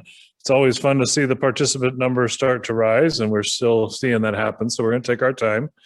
We are not in a hurry, but it's been fun to hear things being said in the small groups, and I was enjoying my small group for a minute before I popped out so we could handle some things here. Again, I remind you to get a bowl of water. I have one here that you can't see. I'll lift it up here. Oh, now you can see it. I have my bowl of water for our baptismal remembrance at the end of our liturgy today. And we invite you to do that, to get that for you. One of the things I overheard people talking about in my space was adapting about driving in different parts of the country, and especially here in Texas, where you are constantly having to adapt to construction. And yes, I grew up in Austin, Texas, so I know all about road construction. And we know about that because in 2018, if you remember our assembly, we were in Temple, Texas, and our theme was under construction, trying to laugh a little bit about the fact that to get from the Mayborn to our hotel was an adventure, to say the least, as I-35 was being constructed or deconstructed, depending on the way that you think about it. But we had fun with that, and we had a great convention down there in Temple, and we look forward to, again, when we can gather together and when we can go to different places and around the Synod and experience the hospitality of our various communities across northern Texas, northern Louisiana. We're now going to turn to something exciting. As Chaplain Christopher Otten mentioned, we have a new ministry that we are partnering with in NTNL, a new mission start. It is a combination mission start of the United Methodist Church, the Presbyterian Church USA, named Kingdom in McKinney, Texas. The pastor of that mission start is Pastor Peppa Paniagua. And DEM, Irma Benalis, are you available? And has Pastor Peppa been able to join us? We want to introduce Pastor Peppa And we want to hear a little bit about Kingdom and about this exciting mission start that we are doing ecumenically. Irma, if you would take it from here. Thank you, Bishop. Well, introduction is adapting. It was hard for me to adapt not to come to the Synod office to Briarwood last year, and now it's hard for me to adapt to come back. So it's adapting to adapting. Yes, last year, in partnership with the Grace Presbytery and the United Methodist Church and the Evangelical Lutheran Church and us, the NTNL Synod, started a new ecumenical mission start, Kingdom Community. And I'm sure Pastor Pepa will share with us the Kingdom is with lower cases, KINDOM, community. So Kingdom is a full inclusion and relationship of all God's people. At present time, they are meeting online for worship and meditation time. We hope this multi-denominational community will create a new model for how church denominations can work together in the future to intentionally reach specific communities. Located in Collin County, a traditional conservative county, this community will offer a space for respite and care, founded in inclusion and in welcoming those who have felt or experienced rejection from family, church, or society, including, but not limited to, the LGBTQIA+ community. This will be a beacon of care, acceptance, and love, with the awareness that we love because we have first been loved by our Creator. So now it's an honor and privilege for me to introduce our mission developer, Pastor and Reverend Pepa Paniagua. She's a Presbyterian pastor, but we welcome Reverend Pepa, and if she's up, you can open the mic for her, Jason. Hi, everyone. It is an honor and a joy to be with all of you today. Thank you for those of you who are waving on your cameras. It's fun to see smiling faces. I am thrilled and really just humbled to be with all of you today. We're doing something new. Being a multi-denominational ministry and a multi-denominational mission start, I think is something new to me. It's something new to Grace Presbytery. And as far as I know, it's something kind of new to you all. So thank you for the support, and thank you for the opportunity to journey with me as we take this risk in following the Holy Spirit and what she is up to. As Irma so beautifully said, Kingdom Community, KIN.DOM, is an intentional community based in and rooted in the welcome and inclusion of all of God's beloveds. So Kingdom is a word that has really stuck with me, and in the video that you were about to see, you will hear more about that. But it is something that is getting started, and we're pivoting and learning as we go through this pandemic. But we are continuing to press on and press forward with leadership from God and the Holy Spirit and support from wonderful folks like you. So with that, I'm going to turn it over to the video that we've prepared. But again, thank you so much, and I look forward to what this partnership will bring. With you all, and hello, my name is Reverend Pepa Paniagua. My pronouns are she, her, hers. I'm an ordained pastor in the PCUSA, and I'm the founding pastor of Kingdom Community. Now, if the word kingdom made you raise your eyebrow and tilt your ear, that's okay, you're not alone. Kingdom, spelled KIN.DOM, is intentional. It's not a typo. In fact, it is a word coined by theologian Ada Maria Asasi Diaz, as she sought to create a word that encompassed the full inclusion and welcome of all of God's beloveds. So when it came time for me to pursue this call that God had placed on my heart to start a new community and a new way of doing church, a way marked by inclusion, authentic welcome, transparent welcome, more questions than answers, and a place where we could say to people, you don't have to choose between your identity as queer and your identity as a child of God. Both live within you, and both are welcome here. When it came time to pursue that call, kingdom was the perfect word to title this community. For that's our goal. Our goal is to be a place where all people can experience full inclusion and welcome and full relationship with their Creator God. Kingdom community is a new way of doing things, and we are multi-denominational. We have partnerships in the PCUSA, the United Methodist Church, and the ELCA. Regionally, we have partnerships with Melissa United Methodist Church, Grace Presbytery, and the Northern Texas, Northern Louisiana Synod. We are working hard to create a new space and a new place for those in the LGBTQIA community and others who feel disillusioned or disenfranchised or cast out by traditional church or traditional religion. And as we create this space, we are finding that while we are creating welcoming space for some, we are forging a new way forward for others. So Kingdom Community is serving two communities, as it were. We are serving those who come to our community seeking a new place and a place where they can heal and reconnect with their belovedness and the love of their Creator. But we are also serving as a resource for churches who are coming to us asking, how do we even begin these conversations?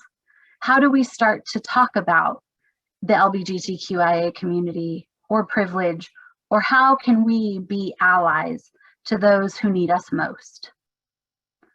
In this landscape of North Texas, there is a lot of conversation about how we can work together as churches and as communities of faith to stop doing harm to the LGBTQIA community and to be intentional about our welcome. So Kingdom Community is working hard to partner with local congregations and local entities to help forge a new way forward and partner with organizations that are already doing wonderful work. So thank you for this time to tell you a little bit more about Kingdom Community. And if you would like to know more, you can go to kingdomcommunity.org, KINDOM community.org. Thanks for this time, and peace be with you all as you continue your time together. You are loved.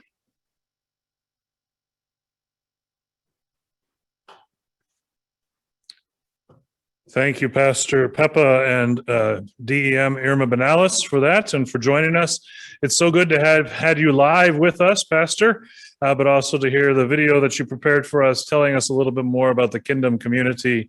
And yeah, it was fun to see some faces light up on the screens. I know we've been on Zoom for a long time, folks, and it's hard, but thank you also. Pastor Peppa adapted and moved with us as our schedule has moved forward a little bit. So thanks for being flexible with us. What a gift, friends, to be partners with our Presbyterian full communion partners, with our United Methodist full communion partners, to do mission and ministry in a community that we want to serve and to a community and a people that God has called us to serve. We as Lutherans trust in grace alone. That is our mantra. We need to live into that and welcome others to know God's grace and mercy. And as Pastor Peppa reminded us, that we are loved and that you are loved. So thank you so much. God's blessings to you in this, and we look forward to learning more. I think Jason put in the chat the web address for the Kingdom Community.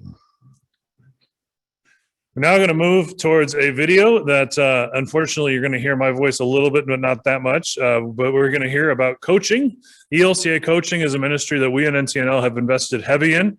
It's something that's been a passion of mine, and it has become an enduring passion of your communicator, Mr. Jason O'Neill, who has pushed coaching down the road for the ELCA and beyond, working with director of ELCA or coordinator of ELCA coaching, Jill Beverlin. And I had the privilege of speaking to Jill via Zoom a couple of weeks ago to put together highlights to talk about the amazing opportunities that you have through ELCA coaching for your congregations, for your leaders, for yourselves, and the various ways that coaching can assist you.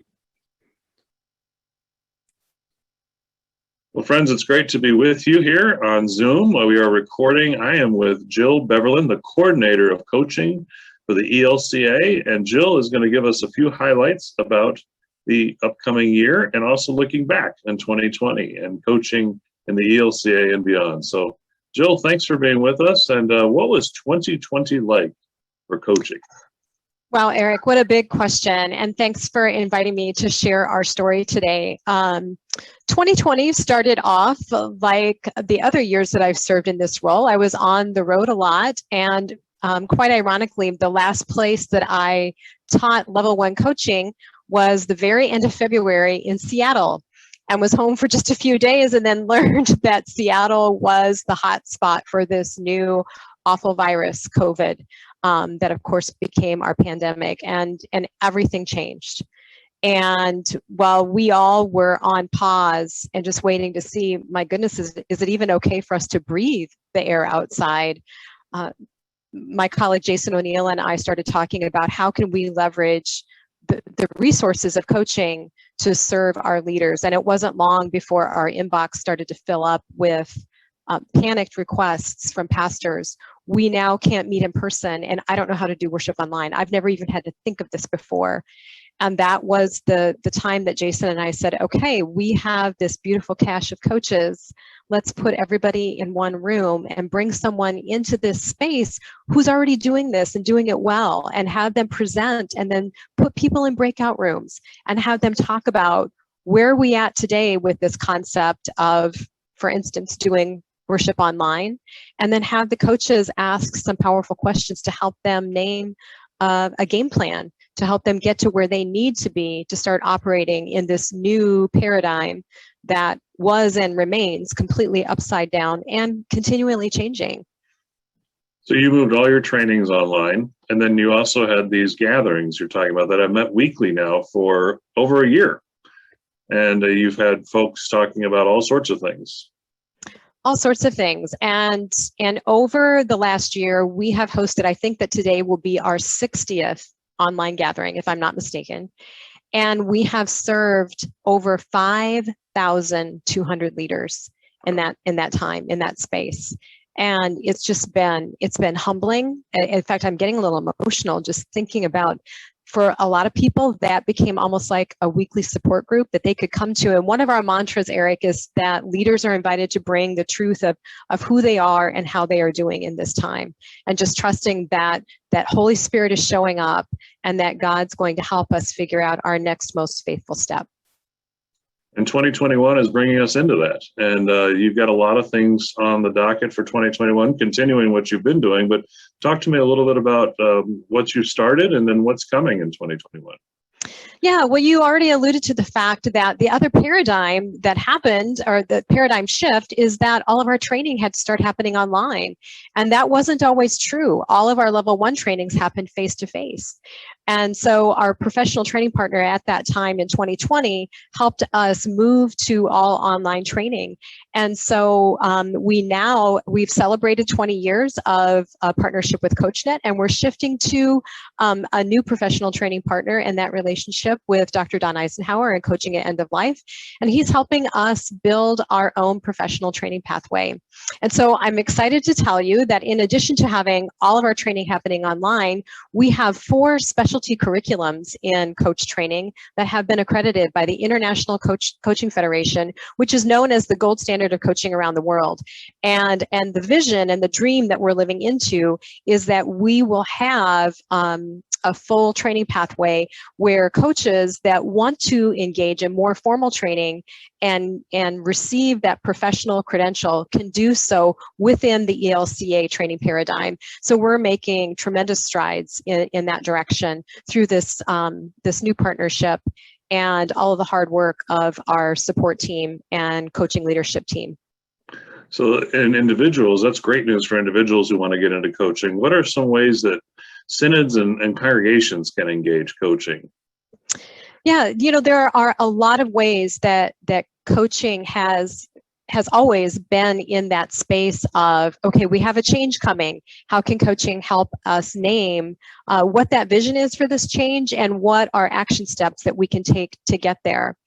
The time of COVID, one of the unexpected gifts is that we realized that we've been training as coaches to do exactly what we needed to do, to step into this space of unknown and begin helping people in the midst of the chaos, in the midst of the fear, to say, here's where we're at today. Here's where we think God is inviting us to be. and how are we going to get there? And so we have seen on all levels, the national front, the synodical front, the local congregational front, where coaching has stepped into that gap and helped leaders name these things.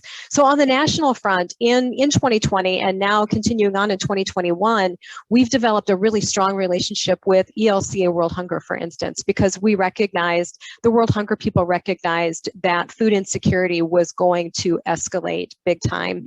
And they engaged coaching intentionally to walk with leaders on all of those levels to figure out stronger ways to make sure that food was getting into the hands of people that were food insecure.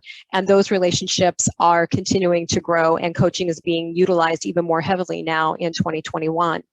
The ELCA, I'm really proud of the Growing Young initiative and the intentional effort to make sure that we are building positive relationships with people of all age groups. And this particular initiative, Growing Young, we have coaches that have trained in that programming area and are walking alongside congregations that are intentionally focusing on that area.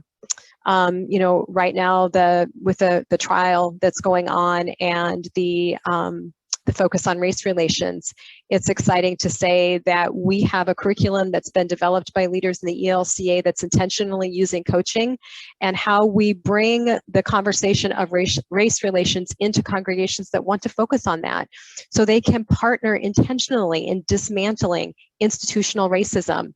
Coaching is in that space, helping to make that happen on a local level, organically. And it just gives me goosebumps, Eric, to just think about all the ways that coaching is being invited to partner with the beautiful ministry that's happening on all levels. Well, those are great tangible examples of institutions, organizations, congregations are able to access coaching and to learn and grow and engage often difficult subjects within a congregation or an individual's life by asking powerful questions and listening. What's next, Jill? Looking into your crystal ball, what's next for ELCA coaching, and where are we going from here? Well, a really great foundation that we're building on is, as synods have recognized the power of coaching and the gift that this skill is, we have synods that have been more intentional about wanting to cultivate a culture of coaching. So we have some mentors in place that have been walking intentionally with synodical leaders to build their toolkit for, okay, how are we going to harness this powerful tool of coaching? The first year that we ran this was 2019. We had 12 synods involved. In 2020, we have now 25 synods, and that cohort is just ending. So we're excited to see what's coming next. So that intentional mentoring of synods that want to build that culture of coaching, that's been an exciting thing. And just seeing all kinds of organic possibilities bubbling up from there, because we are so uniquely different in our 65 synods. The Spirit continues to open doors and provide networking and opportunities. And one of the great things I've found about coaching is that encouragement to access the resources that are available to us. And you are doing that. ELCA Coaching is doing that. And it's just very exciting to hear. In our own synod, it's been an important part of our life, and we are grateful for this partnership. Jill, for all you do, for all your coaches are doing, we are just thankful and grateful. And God bless this ministry as we move into 2021 and beyond. Yeah, Eric, thank you for this time. It's exciting to talk about how God is using this particular ministry to help individuals name themselves as beloved of God, gifted by God, and invited by God into God's work of loving and healing the world. Thank you for this time. Thank you very much.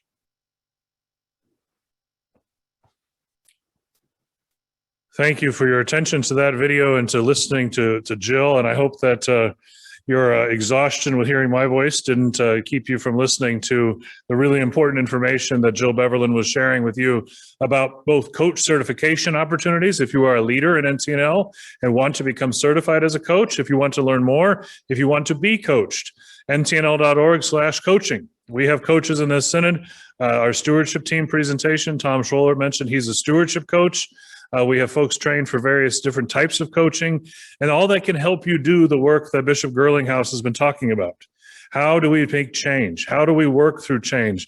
We're going to need people in our lives who help us and encourage us. One of the things I love about coaching is that when I'm being coached, my coach asks me, well, did you do that? One of the things I hate about coaching is my coach asks me, well, did you do that? Because being held accountable is tough, but it's a calling and it's what we're supposed to do. So in our last time, he talked about adaptation, and Bishop Gerlinghouse presented his formula for change, about how the various things need to come together, vision and planning and thinking, and they have to be greater than the resistance to change.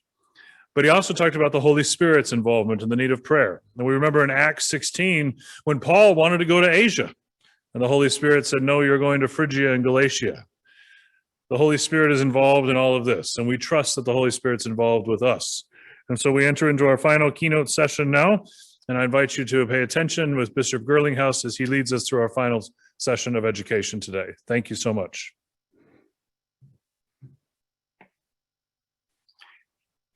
During this last session together, we're going to be talking about how do we remember forward? How do we pull strength from our past so that we might step into the future that God is even now creating for you and for me and for God's church? And so we're going to look at the fourth task. I've reworded it slightly from what Worden says, which is embracing or building an enduring connection with that which we've lost, so even as we embark into the future. I've simply called it embracing God's future without forgetting the past. How do we maintain connections to those memories, those precious memories of congregations past, without getting trapped there, so that we might draw from them and step into God's future together? The first thing we need to do is to see the past as a resource. It's someplace we can turn, not to recreate it because we can't. The reality is the past we remember probably never happened anyway, because our memories have massaged them and massaged it until the memory isn't exactly the way it really was. We tend to filter out the bad stuff and hang on to the good stuff. It's just part of the way our brains work as human beings. But we can draw strength from the past. We can become nostalgic and draw nostalgic strength from those memories and use it as a resource to say, you know, what was it about that time that was really great that we maybe can still honor in this time in new and different ways? We can see the past as a resource. On the other hand, our congregations, as we are freed from our grief and begin to adapt to the changed world around us, we can become learning communities. In fact, I think we have to become learning communities. Communities that ask good questions, that become curious about the world around us and what God is up to, not only within the life of our congregation, but in the communities right outside of our doors. A friend of mine says that congregations need to become anthropologists in their communities. We need to go out there and ask, what's God up to? And how can we partner with what God is already doing in the world around us?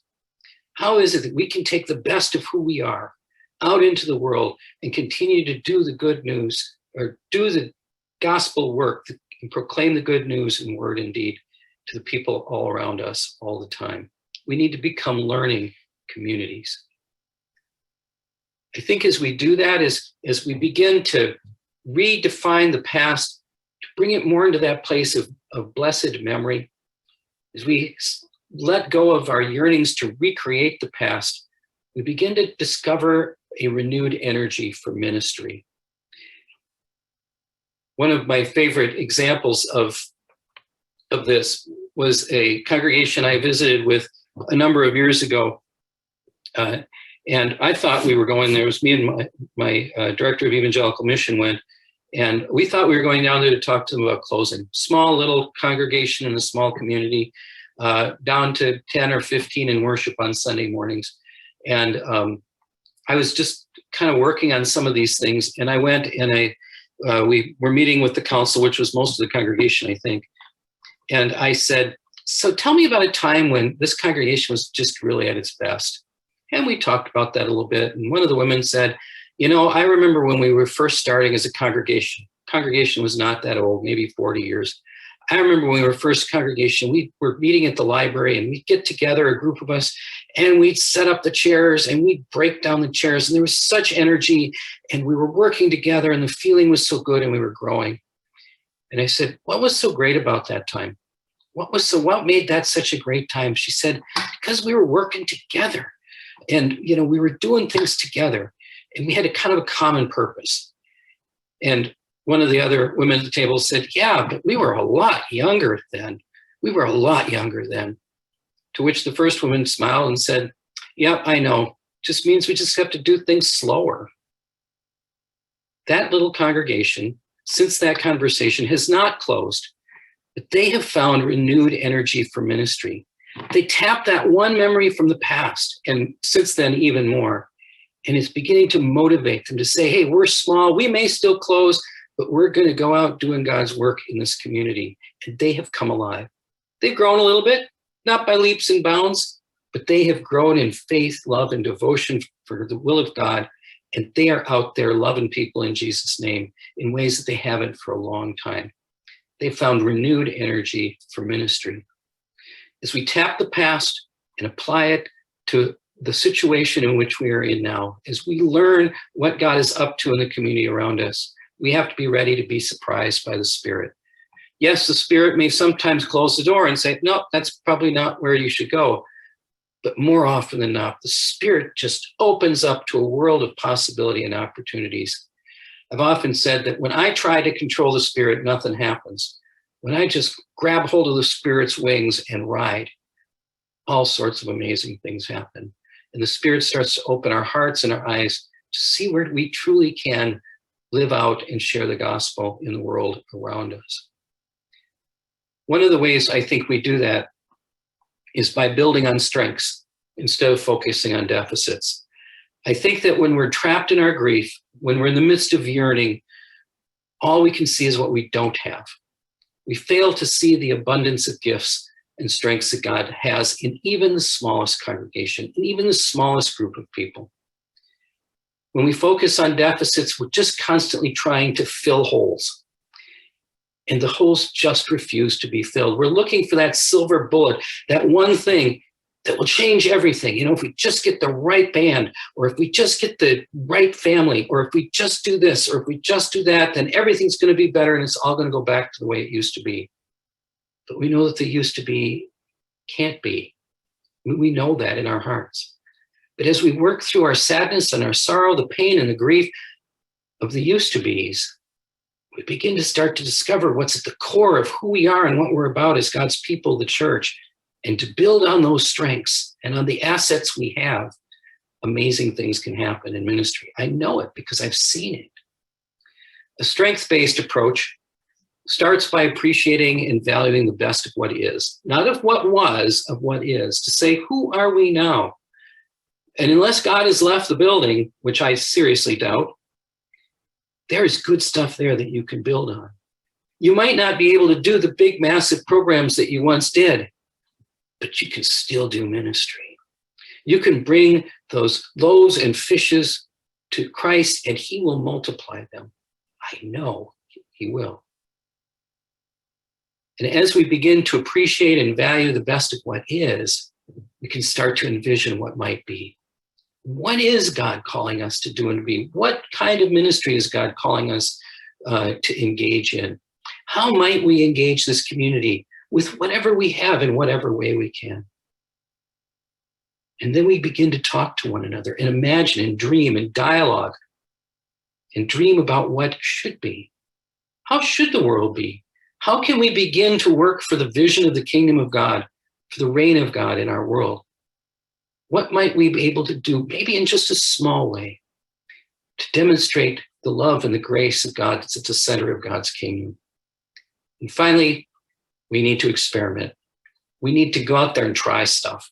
I think that too often we sit in our churches and imagine and dream, and we don't take that first step. We don't create some kind of let's just try this. Not forever. Let's try it for a week. Let's try it for a month. Let's try it for a quarter and see what happens. And if it doesn't work, we try something else. We can begin to become innovative. Innovation is not about getting it right the first time. In fact, the greatest innovators of all time have often failed again and again and again and again. Each time not failing, but each time learning from what happened, reshaping, refocusing, and trying again. trusting and knowing that God will go with us as we step out in mission and ministry in the world. We are a grieving people. There's a lot for us to grieve. I just know there is. The church has gone through so much, not just in the last year, but in the last years. The changes happened all around us, some of it totally out of our control. Some of it has happened within our congregations, and we can regret that. We can drown in it. We can focus on the deficits. But I don't think that's what God is calling us to do and to be. I think God is calling us to grieve, to acknowledge those things that bring sorrow and sadness as we think about a past that is gone. But God also breathes new life. In the same way God called Lazarus out from the tomb, God calls us out from our churches in order that we might embrace the abundant life that he is always offering to us, to build on our strengths and to build on God's strength in Christ. One of my favorite passages, somebody who's been teaching death and dying and grief for a long time, is Paul's letter to first letter to the Thessalonians, where Paul says this: "We do not want you to be uninformed, brothers and sisters, about those who have died, so that you may not grieve as others do who have no hope. For since we believe that Jesus died and rose again, even so, through Jesus, God will bring with him those who have died." Our Lord Jesus will go with us. Whether our churches continue for 100 years or whether our local congregation comes to an end of its ministry, God will go with us. We never grieve as those who have no hope, because we know that God is a God of new life, of resurrection, of Easter, a God who is always bringing life and death, in little ways and in big ways, even as we grieve. Thank you. It's been good to have this time to share with you, and I encourage you to continue to explore what's happening in your congregation and in your life, and how God is at work in you, in Jesus' name. Thank you.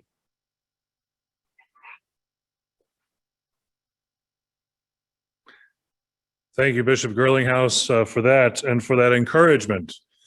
So we are going to go out into breakout rooms one last time for 10 minutes. When you are called back from the breakout room, we will enter into a 5-minute break. We'll have a couple of videos from the ELCA that you can watch if you desire during that break. I know some would like to take a stretch break or a facilities break, and so we'll do that after our 10 minutes of breakout time. As you go into your breakout time, thinking about our theme, entrusted, we have been entrusted with these congregations, with these ministries, with these communities. You've heard reports from so many different institutions and ministries that you are a part of that serve thousands of people around the world, millions of people around the world. And we are entrusted as NTNL to be a part of that, to live into that, and to see God's hopeful future into that. So at this point, I'd like you to think about, what are your strengths? Build on those strengths. What are your strengths in your community and yourself? Where are you encouraged? Where are you encouraged as we come through this time of pandemic where we've learned so much? Where are you encouraged? So what are your strengths? Where are you encouraged? And then finally, what is your hope? What is your hope? So what are your strengths? Where are you encouraged? What is your hope? We'll have 10 minutes for breakout conversation, and then we'll have a 5-minute break, and then we'll come back and finish our business for the day and have worship. Thank you.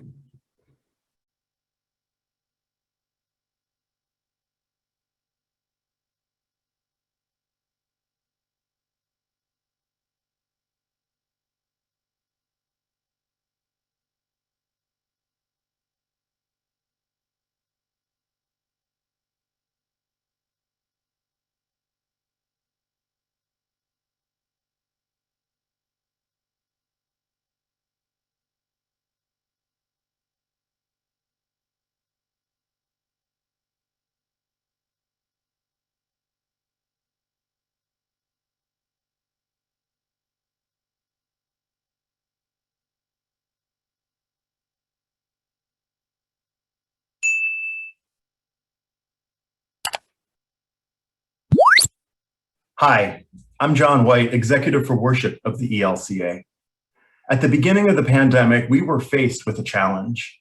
At a time when it was not safe to gather in person, all 9,000 congregations in the ELCA quickly found new ways to continue worshiping.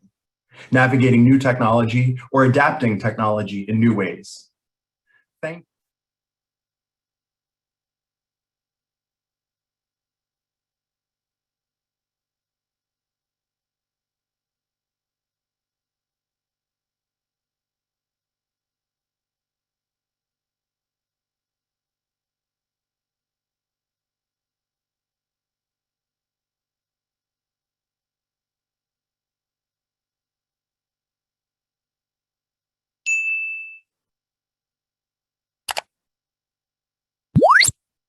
Hi, I'm John White, Executive for Worship of the ELCA. At the beginning of the pandemic, we were faced with a challenge. At a time when it was not safe to gather in person, all 9,000 congregations in the ELCA quickly found new ways to continue worshiping, navigating new technology or adapting technology in new ways. Thank you to pastors, deacons, and congregational leaders for your resilience that helped ensure that our congregations were never closed. It was a tremendous effort and one that each congregation faced and found solutions to in their own unique ways. We were church together during this time.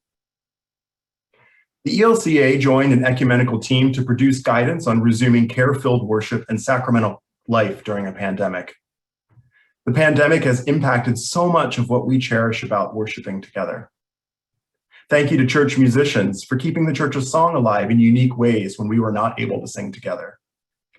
I pray that the challenges and opportunities we encountered in the last year will continue to shape the worship life of this church well into the future. As we look toward the day when in-person worship can safely resume everywhere, we give thanks for technology and creativity which enable us to stay connected as the body of Christ. The 2019 Churchwide Assembly designated June 17th as an annual commemoration of the Emmanuel Nine, a day of repentance in the ELCA for the martyrdom of the 9 people shot and killed on June 17th, 2015, during a Bible study at Mother Emanuel African Methodist Episcopal Church in Charleston. In 2020, we gathered as church together in an online service, including ecumenical leaders and representatives of the AME Church. Thank you to all who will continue to mark this day in synods and congregations and continue the important work of racial reconciliation. Last November, we introduced All Creation Sings, a new curated set of resources for worship and song. Thank you to our partners at 1517 Media for their collaboration on this important work, and thank you to the many voices from across the ELCA who helped support the development of this resource over the past 3 years, and to those of you who will help introduce All Creation Sings throughout the church. All creation was and is indeed singing, even if in some unique ways. Thank you for your continued care for the worship life in congregations, synods, and across this church. We are church together.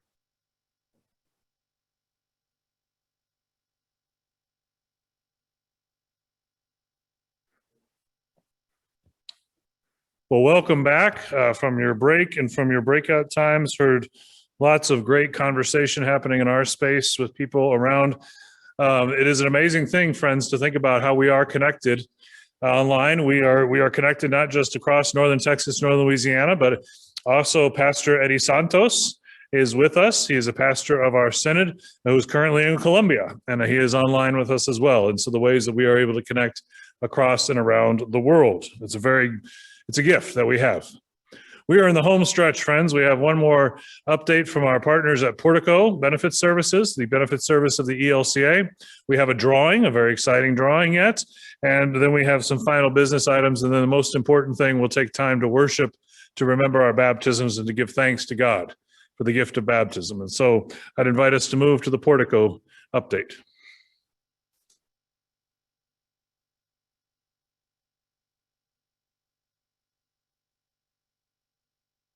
Greetings. My name is Terry Endries, and I am an ELCA deacon called to Portico Benefit Services as the regional representative for the Synod. I am coming to you from my home congregation of Mount Calvary Lutheran Church in Excelsior, Minnesota. On behalf of everyone at Portico, it is our privilege to serve ELCA leaders. Those of you who know Portico will agree, we're not your typical benefit organization. We serve across the ELCA, from rostered ministers, lay staff and their families, to employees of social ministry organizations. And as an ELCA ministry, we take a holistic approach, investing in the well-being of our members as one of many ways we manage costs. 2020 was uniquely challenging. We all experienced losses, and we're not done grieving them. But with the help and hope of Jesus, we are growing more resilient. This pandemic broke down walls of convention and forced us to explore new territory. From online worship to virtual VBS to creative ways of caring for one another. But it takes energy to adapt to all this change.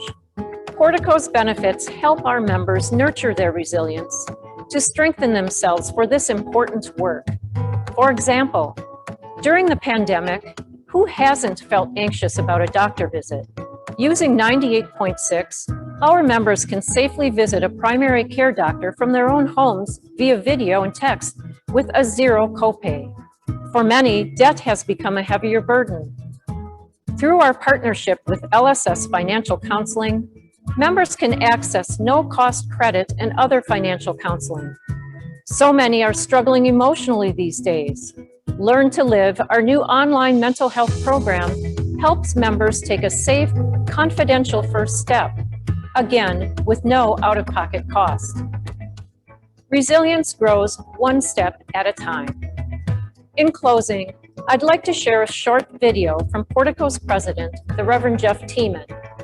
It just might change the way you think about your own resilience. If you're like most of us, you probably want to create some healthy habits in your life.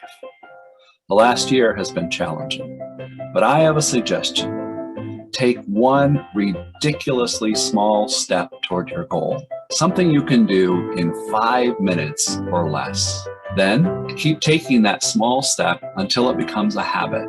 When you're ready, build on it. The big idea is start small, ridiculously small. Take your time, give yourself grace. I invite you to consider, what ridiculously small step are you ready to take now?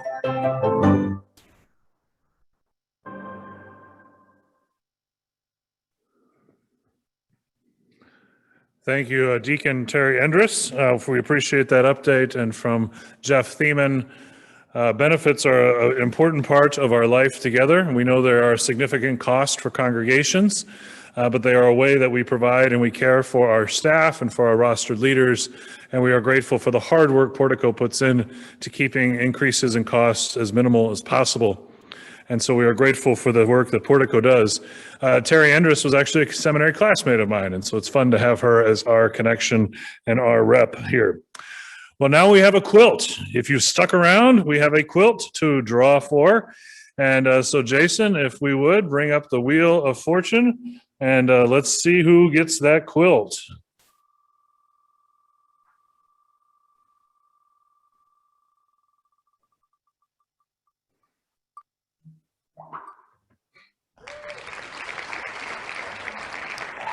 Georgia Carmody. Congratulations, Georgia. We will connect you with that quilt, that beautiful quilt from Advent Arlington, made by their quilters group and provided by connections with Linda Ness. And thank you.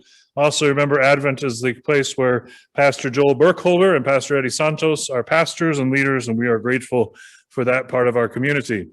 We are now moving towards our final business session, so we need a credentials report. Our intrepid credentials leader, intern Jonathan Liss. Jonathan, are you with us? And do we have an accurate credentials report? We do. As of 2:15 p.m., we have 152 voting members, 60 roster, 92 lay. All right. So if I do my math, that comes out, we are still in the 60-40 split. So we are good. And thank you for staying with us. I appreciate it. I know it's a long day. I know it's a lot of work, but I hope you've gained some insights from Bishop Girlinghouse, and certainly you all have been important for us together. So thank you for sticking with us. Jonathan, what a great opportunity to learn. You can tell your professors at seminary that you learned what it's really like to be a pastor, doing credentials at assembly. Well, now I'd invite the Reverend Kelsey Fitting-Schneider, our secretary, to come forward for a minutes report to let us know if the minutes are in order. She'll also present care and compensation for 2022. Bishop, the minutes of the 2021 North Texas Northern Louisiana Synod Assembly are in order. And I now present the 2022 care and compensation as approved by the Synod Council. It comes to us from the Synod Council. And as it comes to us from the Synod Council, it is moved by the council and so does not require a second. Care and compensation 2022 is available and online. I hope you've had time to look at that. Is there any speaking to the care and compensation guidelines for 2022? If so, use the raise hand function so we can recognize you.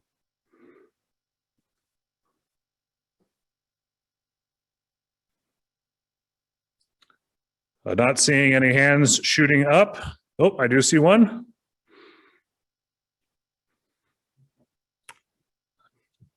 Oh, it went away. All right. Oh, do we have a speaking to? Okay. It appears not. Okay. Well, then we will move towards the poll. Jason, if you would bring the poll up so that we can vote on this. Remember to please vote yes, no, or abstain for our 2022 care and compensation guidelines. Please vote now.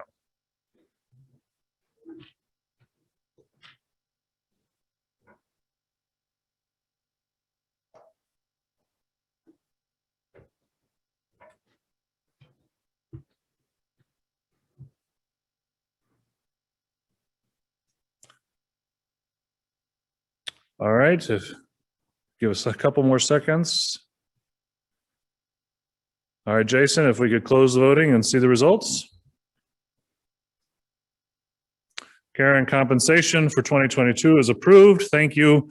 Please understand that the Synod staff and Synod Council look over this carefully to try to make sure that we are caring adequately for our rostered leaders, also being fair to our congregations, trying to find that mix of how we do life together.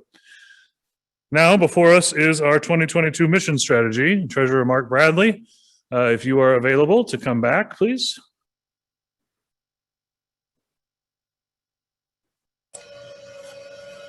I'd like to present the 2022 mission strategy as reviewed by the Synod Council. Okay, that's been available for you. We received no amendments to that. So is there speaking to the mission strategy for 2022? Remembering to raise your hand with the Zoom comment and we can recognize you.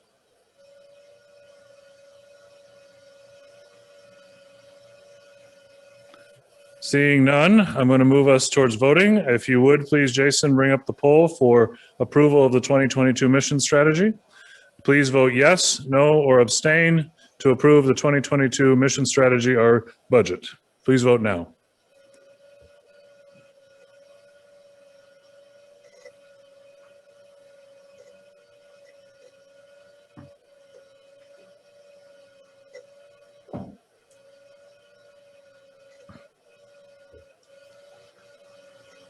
We'll give them another minute or a few seconds here.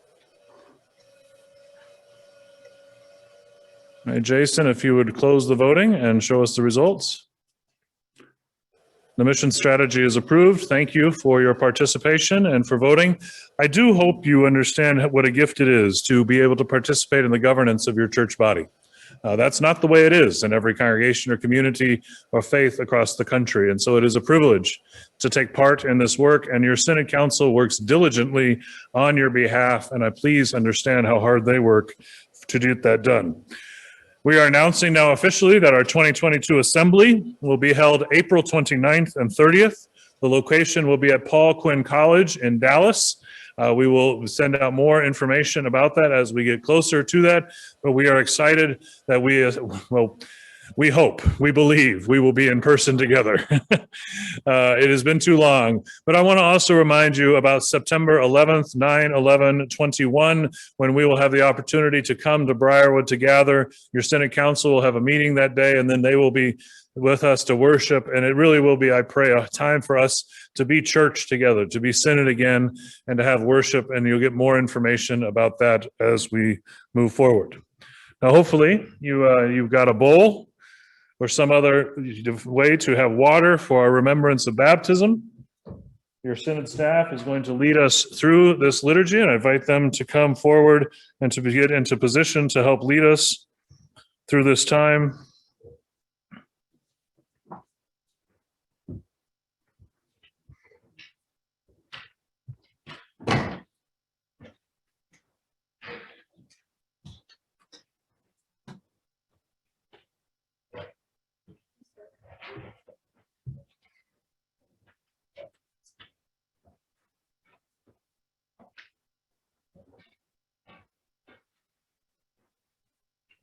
We take a moment to center ourselves for worship.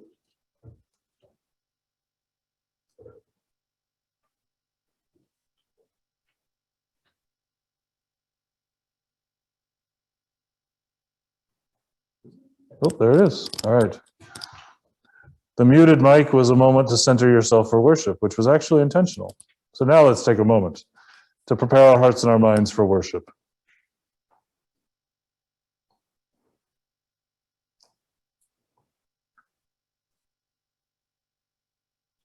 Praise to you, O God, for your word of life, creating a wondrous universe, proclaiming freedom from captivity, becoming the song of your people. We praise you, O God, for your word. We praise you, O God, for your word.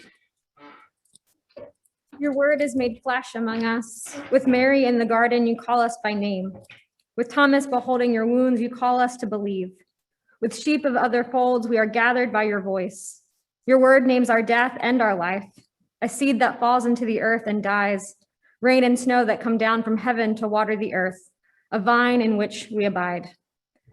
Through your word, you appoint us to bear fruit, fruit that will last. We bless you, O God, for your word. We bless you, O God, for your word.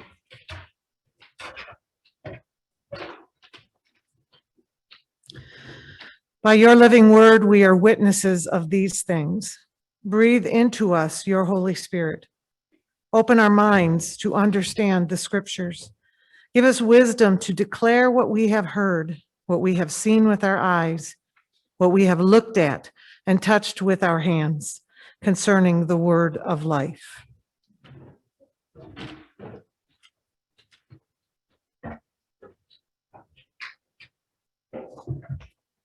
Llénanos con fortaleza para amar.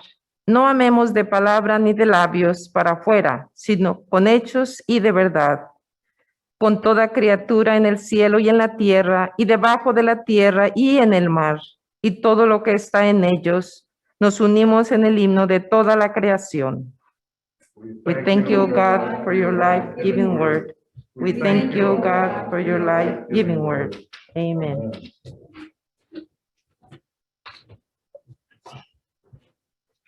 In the waters of baptism, we are joined to the death and resurrection of our Lord Jesus Christ, God's living word. Having given thanks for that life-giving word, we now renew our baptismal promises as we are sent into God's world.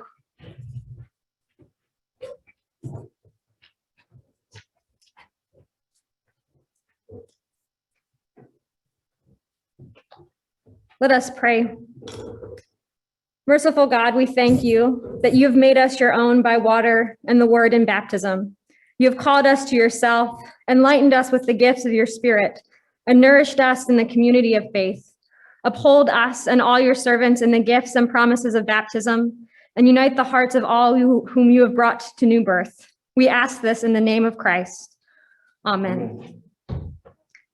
Do you renounce the devil and all the forces that defy God, the powers of this world that rebel against God, and the ways of sin that draw you from God? I renounce them. I invite you to confess the faith of the church, either in Spanish as it is printed for you, or in English, if you know that in your heart. Creo en ustedes en Dios Padre, creo en Dios Padre Todopoderoso, creo en el cielo del cielo. Creo en ustedes, en Jesucristo, el Hijo de Dios.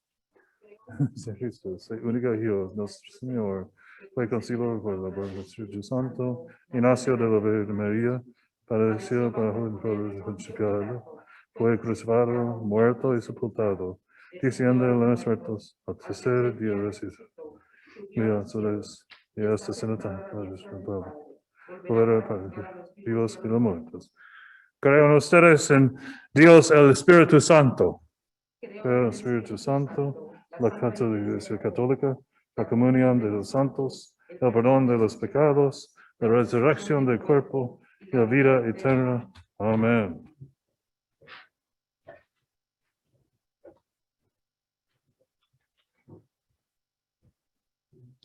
You have made profession of your faith.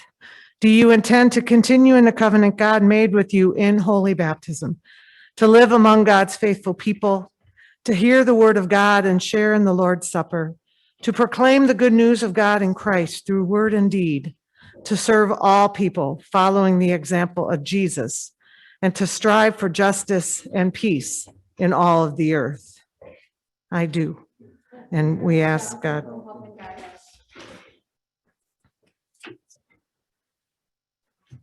And I invite you to dip your finger into that bowl of water, remembering baptism, to make the sign of the cross in remembrance. All worship, praise, and blessing be to you, source of life, ruler of life, and power of life, today and forever. Amen.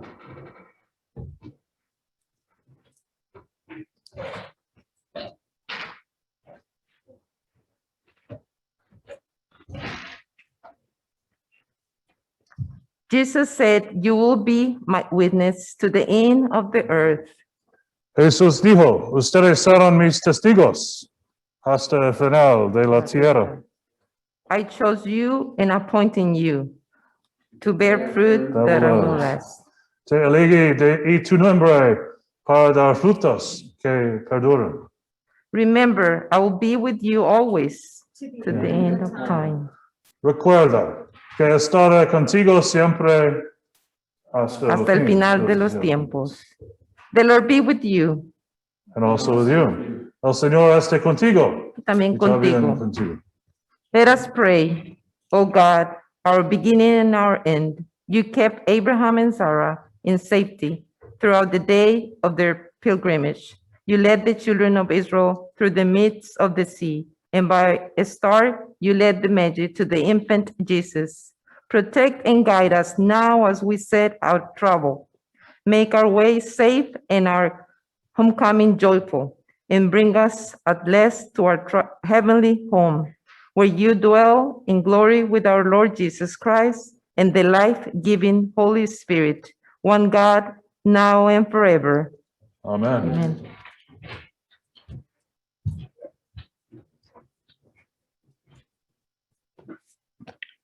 Your travels home may not be as significant as they have been in previous years, from assemblies in Amarillo or Temple or Dallas or Fort Worth or Longview, but we still go with God's blessing. And so it has been a blessing to be with you. I thank our crew, our workers, our staff, all who have made this possible, but most of all, I thank you, the voting members of the Northern Texas, Northern Louisiana 2021 Synod Assembly. We adapted. We have moved. We have made this work so that we can be together and do this vital work of the church. And so having done that work now, I declare this assembly closed.